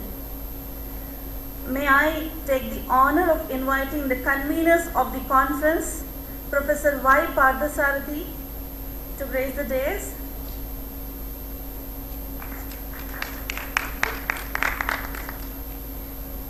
Professor C. Vishnuvardhan Reddy,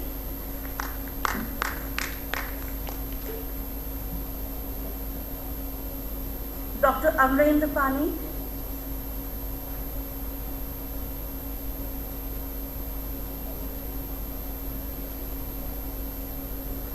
may I repeat? I invite Dr. Amrendra Pani, Head Research Division, AIU New Delhi, to grace the dais.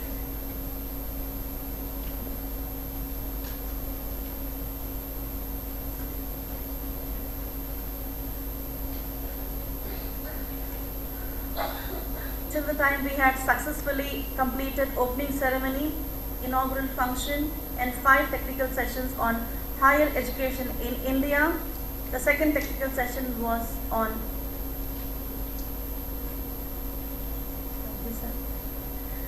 freedom, and the third technical session was faculty with the subject, and the fourth technical session subject was funding, and the fifth one open distance learning. Then we also had interactive session.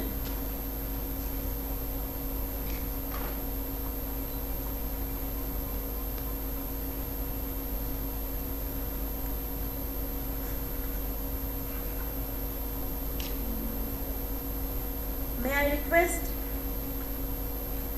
Professor Y.S. Malesh, Vice Chairman,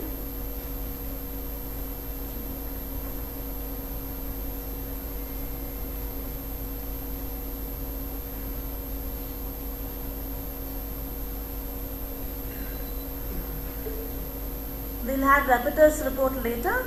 We're going to have the first address delivered to us by Professor Chandrasekhar, Director IICT. May I hand over the podium to sir?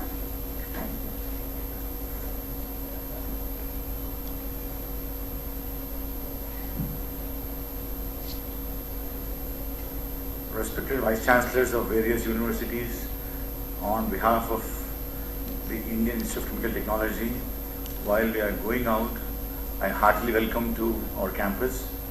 I was not there yesterday. I have been on the noble duty at the Auditorium with our Vice-Chancellor, conducting proceedings there.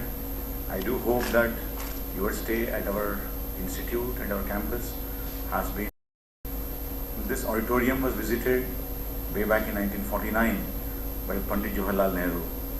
So this auditorium has tested the times, and so many enlightened people were here addressing the students and faculty and gathering. And only a month ago we had Bharatratna C.N.R. Rao here addressing our students. We always feel when we walk into this auditorium, we feel we are charged up. We are like on Tirumala temple. So we feel very proud to be part of this auditorium. I thank Professor Ramchandran for giving this opportunity for me to be part and address with all of you. In an hour's time from after this event is over, Professor Arun Tiwari, a man who co-authored the book Wings of Fire with Abdul Kalam, is giving a lecture here at 3 to 4 on path to success. So if some of you are staying back, are welcome to stay in the auditorium and listen to his talk. Then coming back to your event today, I think everything revolves around one F. Actually, while you're talking on 3 Fs, I think one F will drive the other 2 Fs. If you have funding, I think you get the best faculty, and if you have funding, you don't require freedom. Because freedom fight begins for the funds only. The professors are restless because there are no funds. The students are restless because the khana at the guest house is not good or the canteen is not good. So if one F is large, other 2 Fs become very insignificant and they automatically come to us. So it's a question of how Lakshmi and Saraswati follow each other. Who will follow who? I think Vice-Chancellors have to debate on, I think Lakshmi will drive the Saraswati or Saraswati will drive the Lakshmi. Certainly traditionally Saraswati has driven Lakshmi, but looking at the success stories of Ambani's, I think Saraswati had not played a role there. I think they did not even go to school nor university, but they went on to build world's largest empire. So intelligence prevails over all these F's, smartness, commitment, time sense, and many other factors, which unfortunately in the Indian context we are lacking. I do believe these kind of forums will deliberate on the topics which are relevant to the next generation. Today morning I addressed my students, I was talking to them that if we are enjoying the sacrifice of Mahatma Gandhi and Jawaharlal Nehru and Madan Mohan Malaviya and Sardar Patel, and we have enjoyed our life and became leaders of the organizations, I'm sure becoming Vice-Chancellor of a university or director is not an easy job to become in this country. We have to be the best scientists, best managers, best teachers, and best politicians, which we don't accept generally, but we need to be best in everything to become leaders of an organization of sizes you handle. I know Ramchandran Sahab handles a university of about 5 lakh people, which almost is like a parliamentary constituency.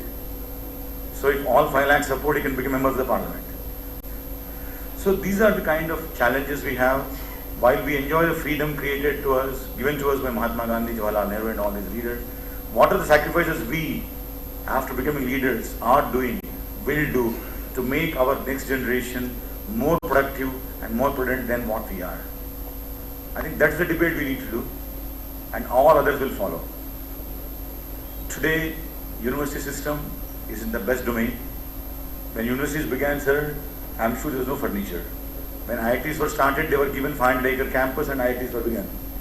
When Usmania began with 2,000-acre campus, buildings were given, but the people build organizations, not the money.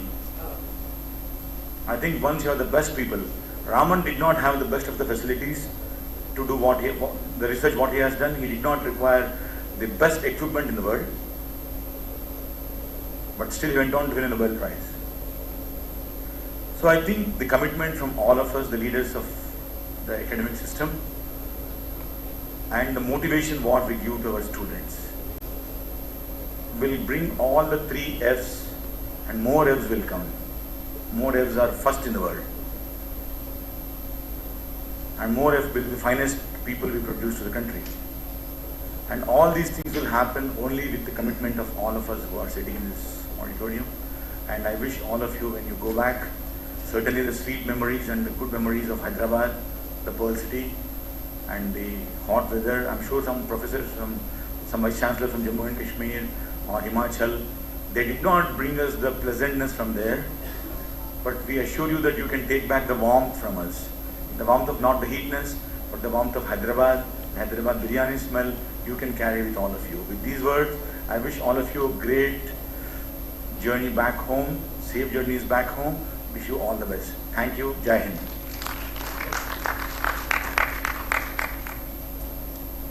Thank you so much, sir. Now may I request Professor S. Ramachandra, Vice Chancellor, Osmania University, to honor Professor Chandrasekhar with a memento.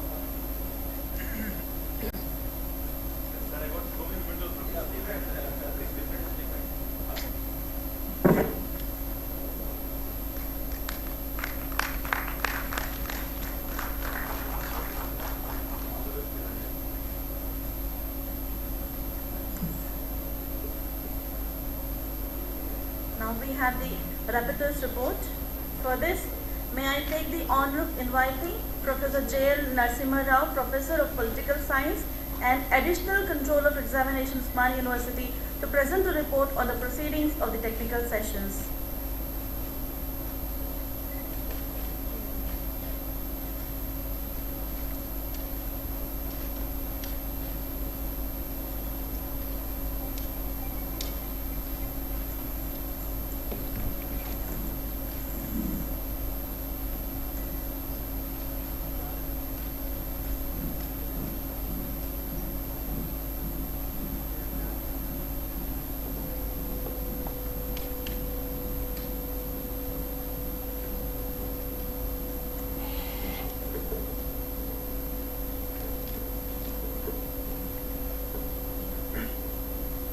Honorable Vice-Chancellor, Professor Ramachandra, Professor Vice-Chancellor, Vice-Chairman, Telangana Council for Higher Education, Professor H. Venkateshwaru, Professor Limbadri, Professor Vishnuvardan Reddy, Professor Paniya and Professor Parthsakti. I feel very proud to present a rapporteur's report. This is not a session-wise report, but it is summing up whatever has been happening since yesterday.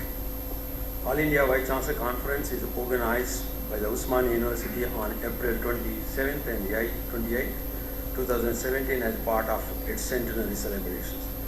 The theme of the conference is Higher Education in India, Perspectives on Faculty, Funding and Freedom. The objectives of the conference include learning from each other, deliberate on emerging issues, finding solutions for them, laying a roadmap to face challenges, and making efforts in promoting institutional linkages across national and international levels. Almost all the speakers in the last 2 days spoke excellently on the theme and put forth the issues, problems, challenges, and a few ideas how to move forward from here in the context of massive expansion, inadequate funding, increasing troubleness on the campuses, onslaught of international competition in the form of global ranking by various agencies, increasing importance of innovation and creativity, and significance of social responsibility and accountability. A number of questions are raised, a few solutions are put forth by the learned professors and administrators. The challenges that are raised since yesterday include expansion, which is more or less achieved, and inclusiveness, more or less moving in the right direction, quality deteriorating, how to attain this is a major challenge. Using technology is emphasized. At the same time, it is also emphasized that technology cannot replace a teacher in the classroom. It is important to have world-class universities. They have economic, social, cultural and political advantages. To realize this idea, there is a need for visionary leadership at the helm of affairs in the universities with the highest knowledge, high integrity and high ethical standards. Accountability has to go along with autonomy. As intellectual property rights, patents are assuming significance even in the developing world. Global collaboration and developing entrepreneurs' skills are focused upon in contemporary times. A few issues that are raised by the Vice-Chancellors include Indian universities lag behind in global accreditation ranking. Research is continuously deteriorating. Interdisciplinary scholarship is missing. We come up with simple solutions to complex problems. We lag behind in promoting research relevant for the society of ours. and there was a exclusive session on the freedom. University is a place for creating ideas or coming up with new ideas. To create such a place, institutions are to be autonomous. Autonomy is the lifeline of universities. University is a place where trust prevails among stakeholders. It is a place for different value systems, a place for debate and deliberations and not for violence. It is a place for greater understanding and cooperation. But the state views university is a place of violence. Autonomy is misused, sometimes abused. Funds are not properly spent, or even if they are spent but not for the proper purposes they are supposed to be. This is how governments are thinking, and creating problems, and universities are creating problems and problem creators for the political class.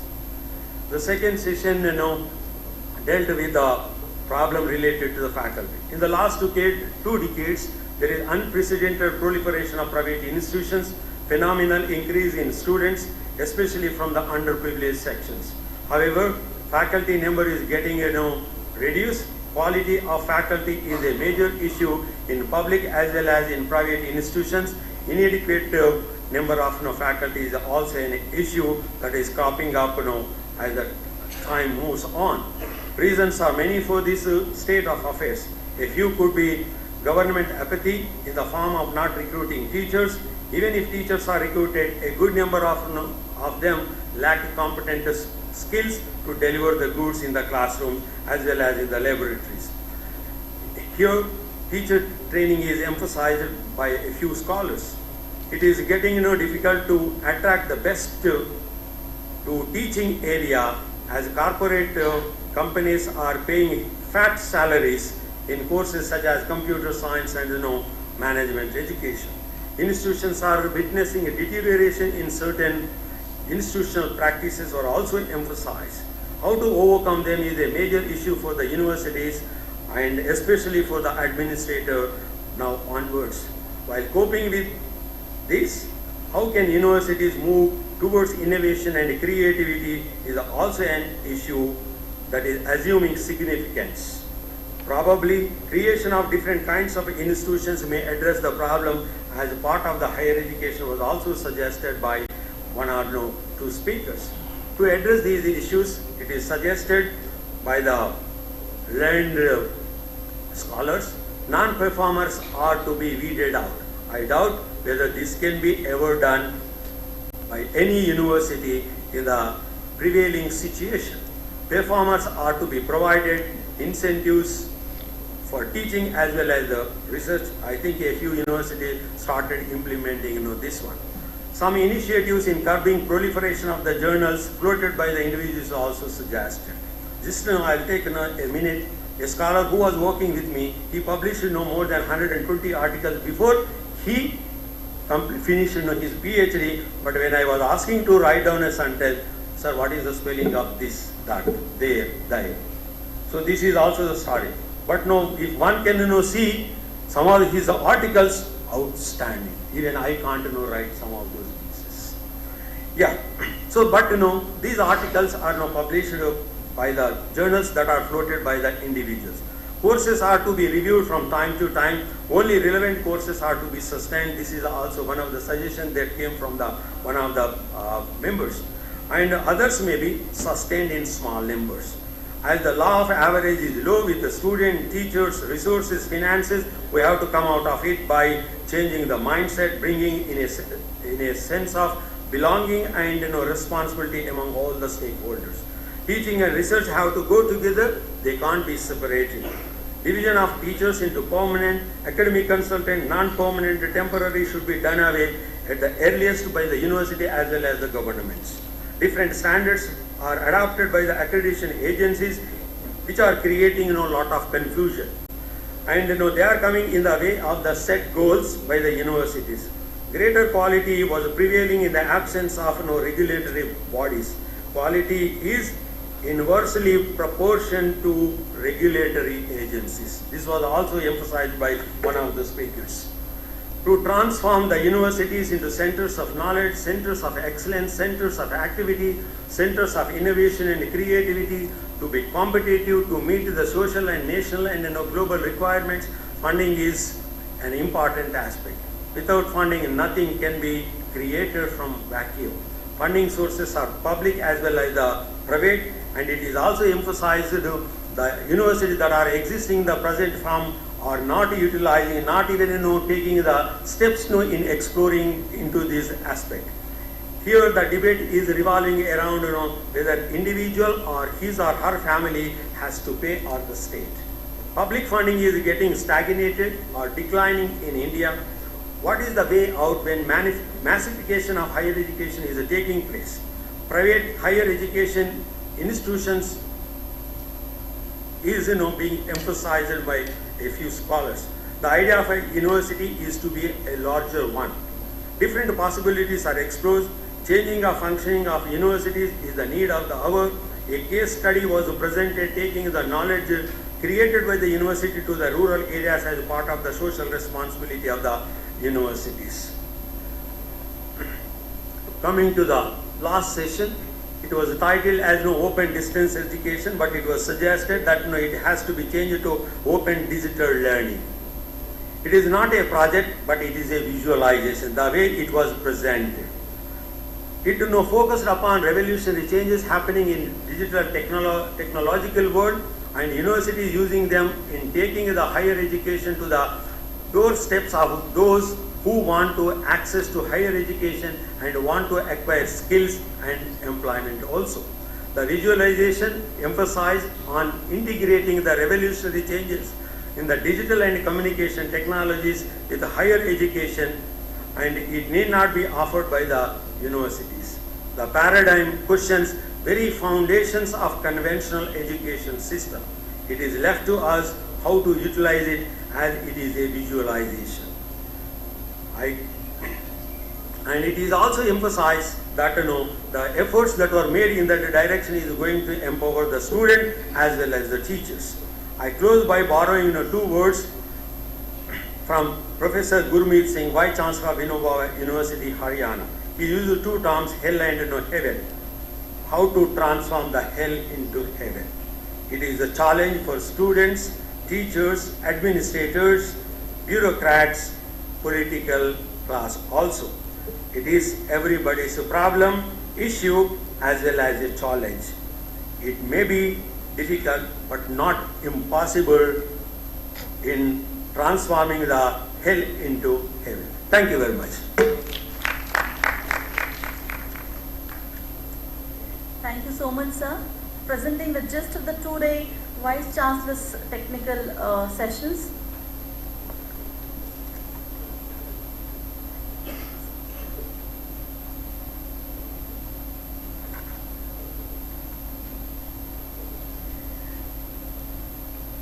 Now, ladies and gentlemen, may I request Professor Y.S. Mallesh, Vice Chairman, Telangana State Council for Higher Education, to address the August gathering.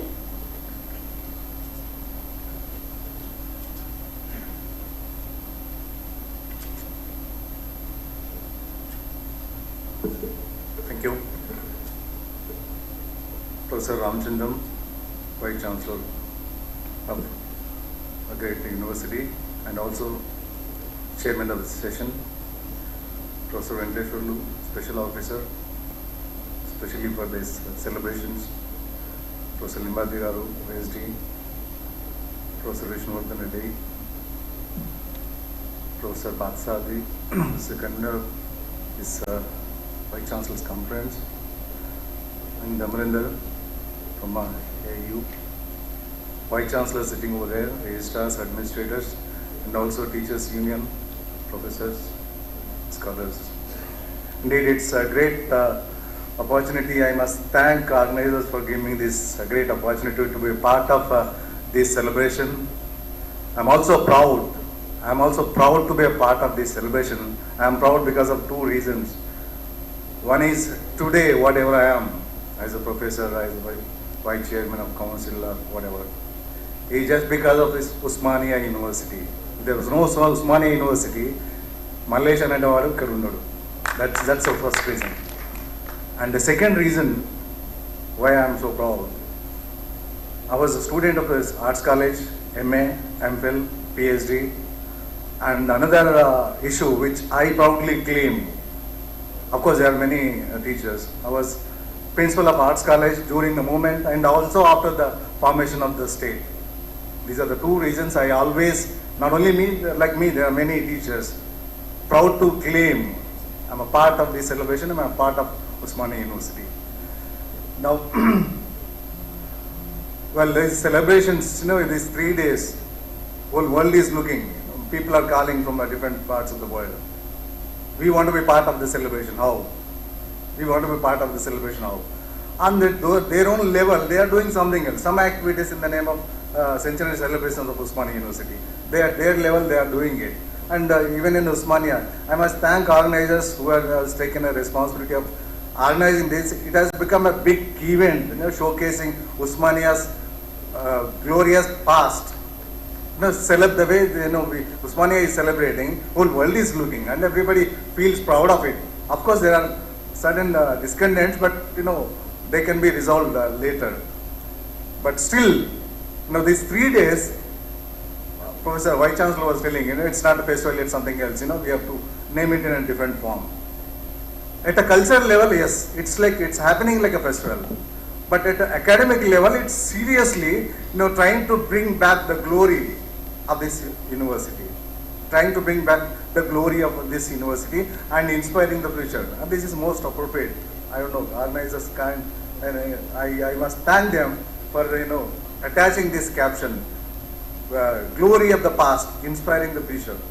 That's good. I must thank organizers for fixing up this caption, which is most appropriate. Now there is in between. Past glory is yes, and the future inspire, yes, we'll work for that. And the present, we need to concentrate on the present. Now these celebrations, activities, cultural programs, conferences, all this should bring back the past glory and repair the present if there is anything.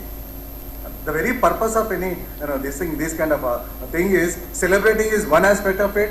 If there is anything, we need to address and push forward.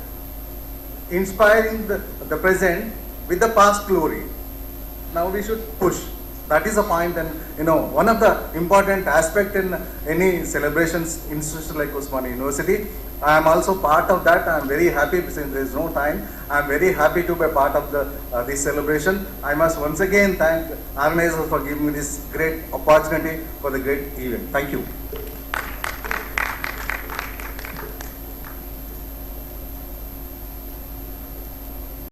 Thank you so much, sir. Now we have the address of the Vice-Chancellor. Honorable Vice-Chancellor, may I request Vice-Chancellor Osmania University, Professor S. Ramachandran sir, to share his views on All India Vice-Chancellors Conference.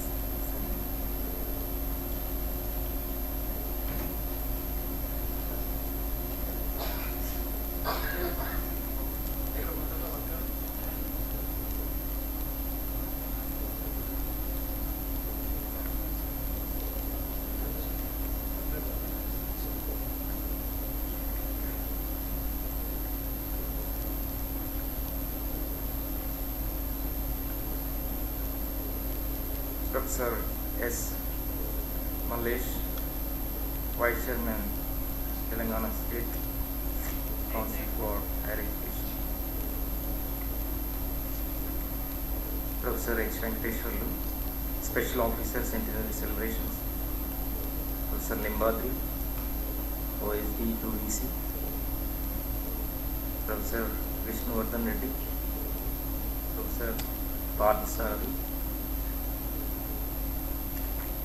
Dr. Amendra Pani, all conveners for these Vice-Chancellors Conference, and the Vice-Chancellors, the senior professors who are here, and yes, ladies and gentlemen, good afternoon to all of you.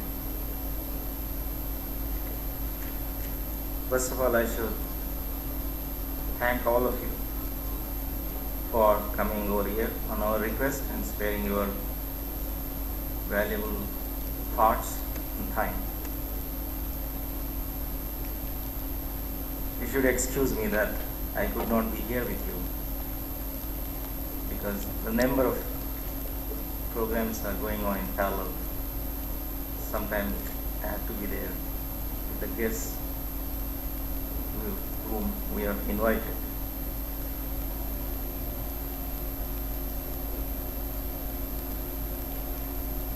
In fact, a few months back, when I met the Secretary General, Uttam Kamar, he suggested this topic, this faculty finance freedom. In fact, we are dealing with these issues on daily basis. I said that should be the most appropriate topic on which we should be discussing. I also assume that all of you share my concern, being Vice Chancellors of various universities. And there are other issues as well. But as Dr. Chandrasekhar just now told us, the finance is the most important issue, which we always are concerned, deal with. In fact, every month end, as a Vice Chancellor of Usmania University, I have to see that everybody gets the salary. It's a very challenging job, and leaving everything aside, and we have to focus on this issue. Yeah, that's exactly the reason why I said we should have this as part of the. I know you have deliberated on these issues, and as I see the summary, there are many inputs that have come. So my idea basically to come with recommendations, give these recommendations as inputs with on. Let us solve this problem forever. Make our job easy and make ourselves globally competent, globally compatible. Yeah, we'll not stop, deliberating. Let us deliberate further in future conferences and meetings, and let us not leave this issue here. I know it's not going to happen one day. So we have to make concerted effort so that at least future Vice Chancellors will be in better position. And the very objective universities are met. Yeah, with these few remarks again, I don't want to stand between you and your lunch. Yeah, I think I once again thank all of you for coming over here and being part of our centenary celebrations. I'm extremely happy that the Vice Chancellors from various universities have responded to our request and are present during our centenary celebrations. I thank the conveners for relentlessly working to make this happen, and I know they have to work very hard to bring the Vice Chancellors here, because the Vice Chancellors are so busy, they can drop the idea of coming to this place any point of time. He has been telling me that this number is varying day by day, and I should congratulate him for doing a wonderful job, and I wish all of you all the best. Thank you very much. Thank you.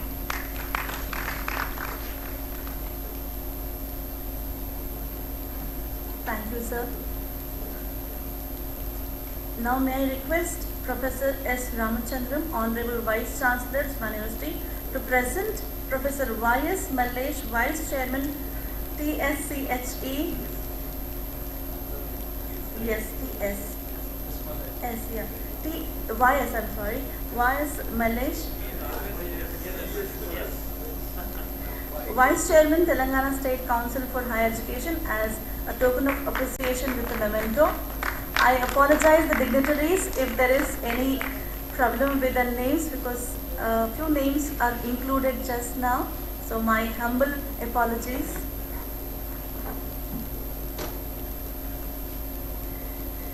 May I also request the Vice Chancellor to present Professor R. Limbadri, OSD Usmania University, with a memento as a token of appreciation.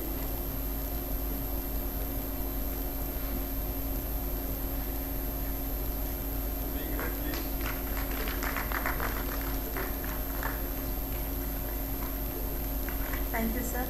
No event, conference, function can shape without a hardworking leader. Is the dedication and enthusiasm of all the conveners that we have had a very successful 2-day All India Vice Chancellors Conference. With these words, may I request the Honorable Vice Chancellor Usmania University to present the conveners with the bouquets.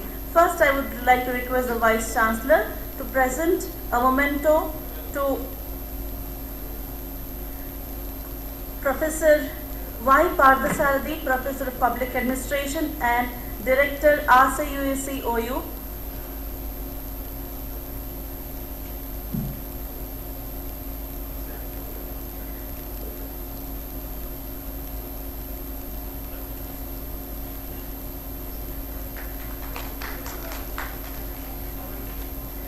May I also request the other convener, Professor C. Vishnuvardhan Reddy, Professor of Physics, Usmania University, to accept memento on the hands of Honorable Vice Chancellor, Usmania University.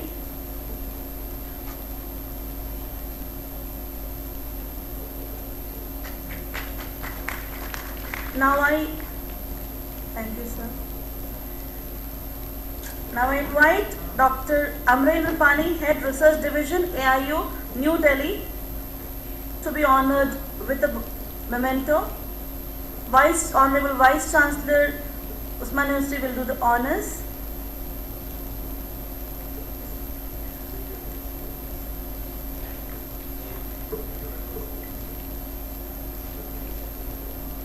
Thank you, sir.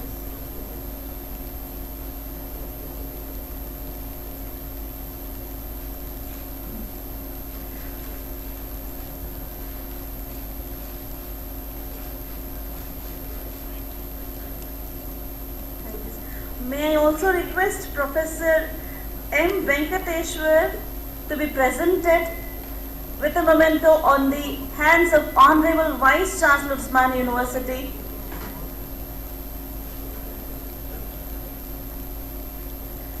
Professor M. Venkateshwar, former Principal, Usmania University, Principal of Arts College, Usmania University.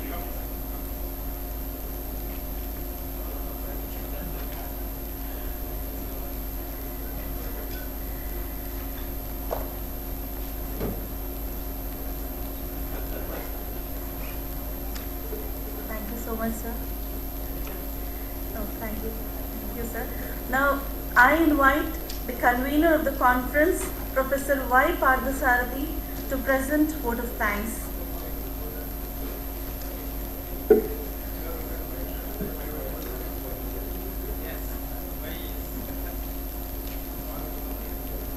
Slight correction. Okay.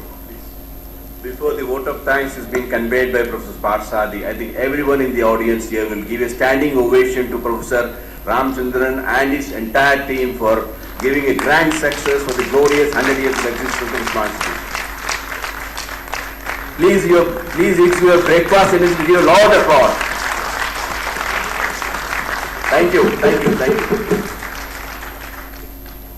So thank you, Professor Prakash, for doing the role which I was supposed to play. I was about to announce that we must give some standing ovation to Professor Ramachandran Rao and Professor Parthasarathi for the outstanding, really job they have done for organizing this conference and all this thing and their coordinating team. Anyway, being a part of this program, being a part of this event, it's my duty to convey the vote of thanks. And before Professor Parthasarathy does it, let me convey my hearty thanks on behalf of my organization and the Secretary General and the entire university community. A big thanks to all of you, Honorable Vice Chancellor Sir, all the dignitaries, the persons, those who delivered talks, and all of them. We really convey our gratitude and heartfelt thanks.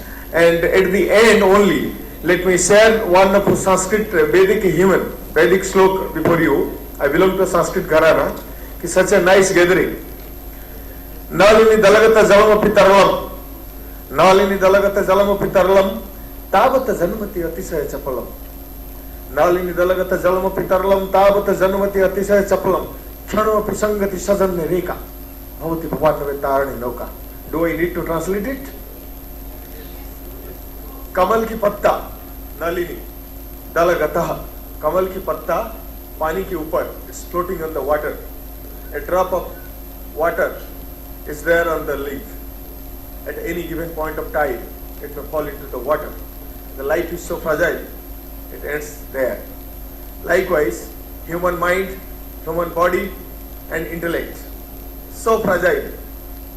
ऐसे में ऐसा ही एक क्षण के लिए अगर कुछ सज्जनों का संगति मिले और कुछ चर्चा, अच्छी चर्चा हो, तो वो ये ज्ञान रूपक संसार को पारी करने के लिए एक छोटा सा नाव जैसे मददगार साबित होता है. God bless all. Thank you very much. वंदे मातरम. जय Bharat.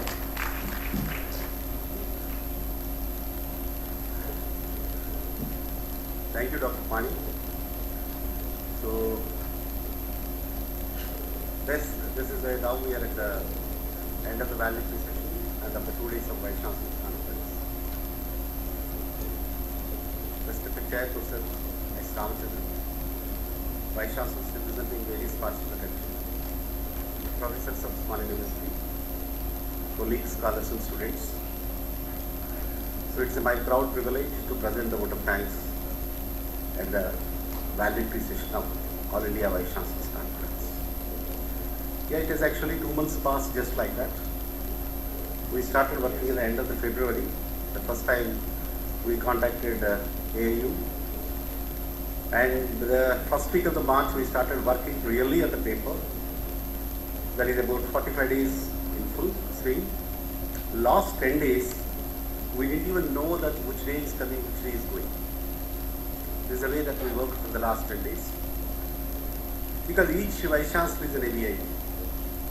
I have to take care of each Vice Chancellor personally and their all important things, small logistics to big areas. The first important thing I have to announce here, the first itself we have received about 210 people accepted to come. Slowly it has changed, it has come to 90. It has picked up to 130. Again, at the last minute we have decided to invite the registrars of Telangana universities and other things and former Vice Chancellors. So it has raised to 177. As of yesterday, it was 130 people actually registered with us. So this is representing from the Jammu Kashmir to Kerala, the end of Thiruvananthapuram, Kerala University, Calicut University, Jammu University, Gujarat universities, all this Bangalore and all. So now, it's a great experience for us to work with Vice Chancellors. We have conducted the various conferences at national, international level, the different platforms, dealing with various country people. Like we conducted 32 countries visited our conference in 2012. Made about 135 foreign participants and about 300 Indian participants. Compare with that, this is a very small. We are taking care of the only 150 people, but each person has to be taken care. That's why we struggled our level best. And it's my one duty at this time to thank Professor S. Ramachandran, our Vice Chancellor, who stood by the organizers all through with the planning and conduct of this conference. We are happy that he has completely decentralized it, fully handed over to us, and full powers and authorities are given to us. I think from last 1 month, I visited him only for 3 times. I never go for clarification and this and whatever it is. I used to only inform, so this has happened, this has happened. So rarely this type of a decentralization and devolution of authority will come from the top boss. So we are thankful for him leading the spirit and the strategic direction and leadership at all stages at this, and he is the man behind making the centenary celebrations of Osmania University and the VC conference as a memorable event. As we are reiterated during the conference, a large team of academicians and administrators are responsible for building up higher education in the country. You have seen from the yesterday and today, I am personally thankful to Professor Mallesh, Vice Chairman, Telangana State Council for Higher Education and former Principal of Arts College and a close friend since 3 decades.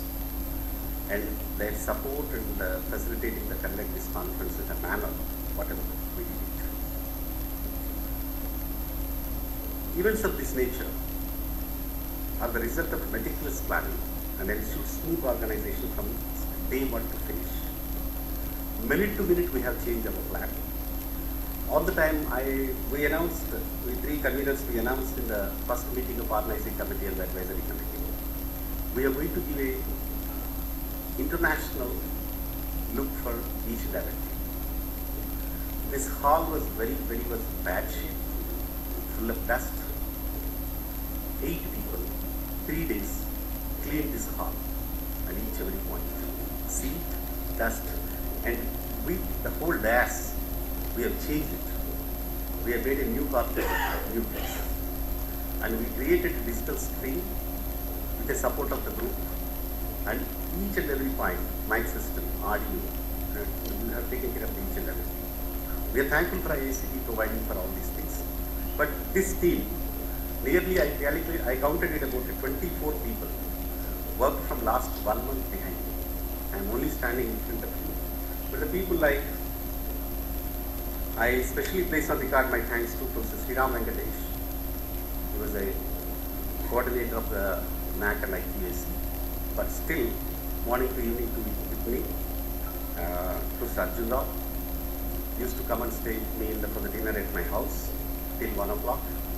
At 2 o'clock sometime. I especially thank Professor M. Venkateshwar, former Principal of Arts College. He casually visited my chamber.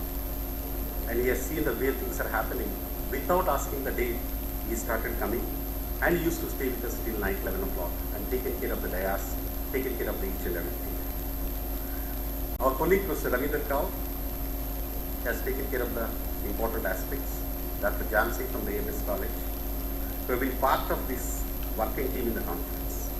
I am also thankful for the team that have put in their efforts to make the conference progress smoothly. Dr. K. Srinivas, Research Officer, RCS, Dr. Venkat Mallu, Dr. Saida Azimunisa, Dr. Vinita, Mr. G. Ernest Leslie, Mr. Savan Reddy, who are the people from my office, actually working from minute to minute. Whenever I ask, even in the midnight, some doubt has come, suddenly they used to respond to me. I also thank, in particular, Dr. Sandhya Tiwari and Professor Murali Krishna, who have taken us to the conference as the masters of the ceremony. I am also thankful to the Sun College of Hotel Management and Catering, who have spared their students to support this logistics and hospitality, picking up the people from the airport drawing and taking back to the airport. Thanks also to the Care Hospital, who has provided their ambulances and health post at the conference, which has helped me about 4 people. Actually, our convener said, we have a discussion, is it required?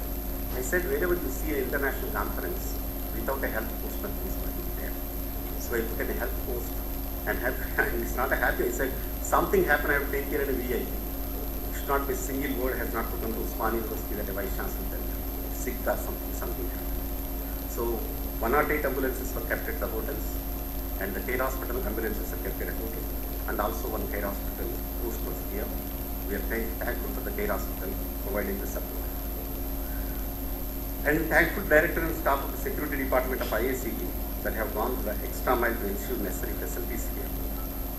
And again, particularly the GMR Airport came to our support, allowed us to put our welcome posts and also not charge the parking fee for all our vehicles.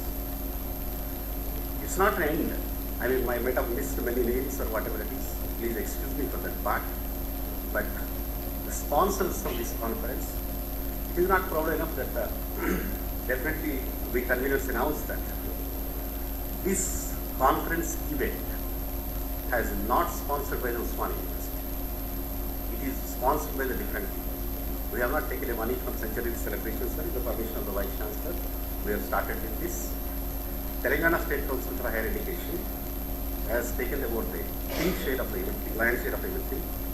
Professor Mishra, Institute of Public Enterprises, Professor Vaidyanathan, our good friend and faculty of Public Administration, Alumni Usmania University, immediately, and happy the thing saying, just I called him for a small thing.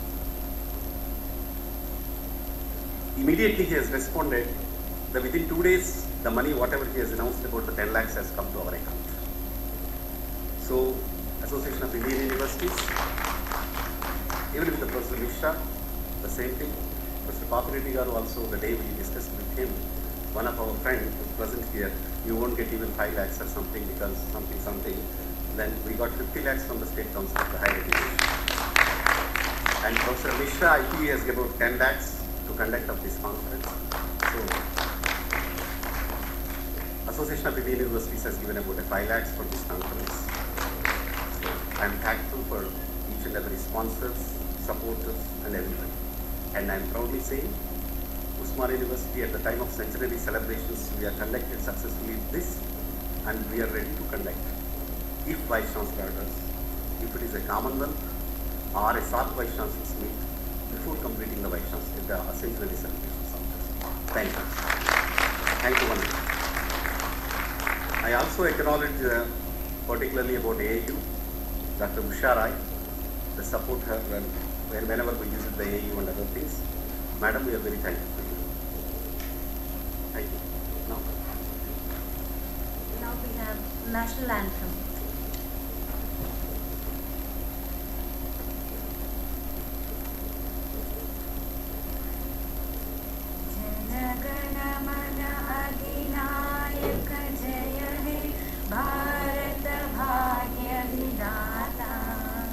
Punjab Sindh Gujarat Maratha Dravid Utkal बंगा विंध्य हिमाचल यमुना गंगा उच्चल जलधि तरंगा तव शुभ नामे जागे तव शुभाशिष मागे गाहे तव जय गादा जन गण मंगलदायक जय हे भारत भाग्य विधाता जय हे जय हे जय हे जय जय जय जय हे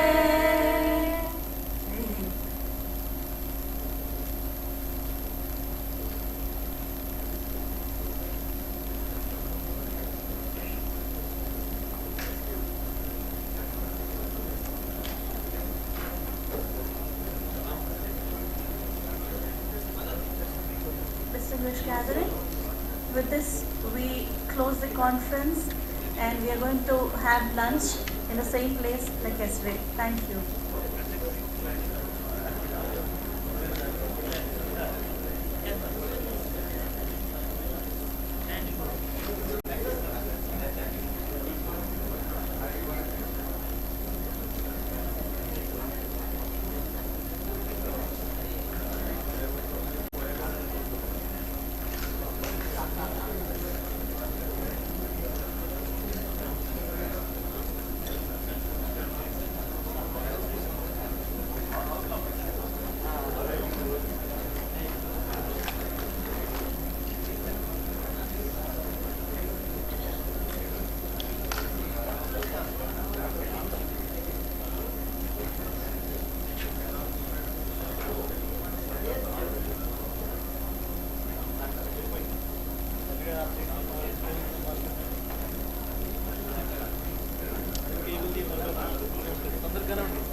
annual event.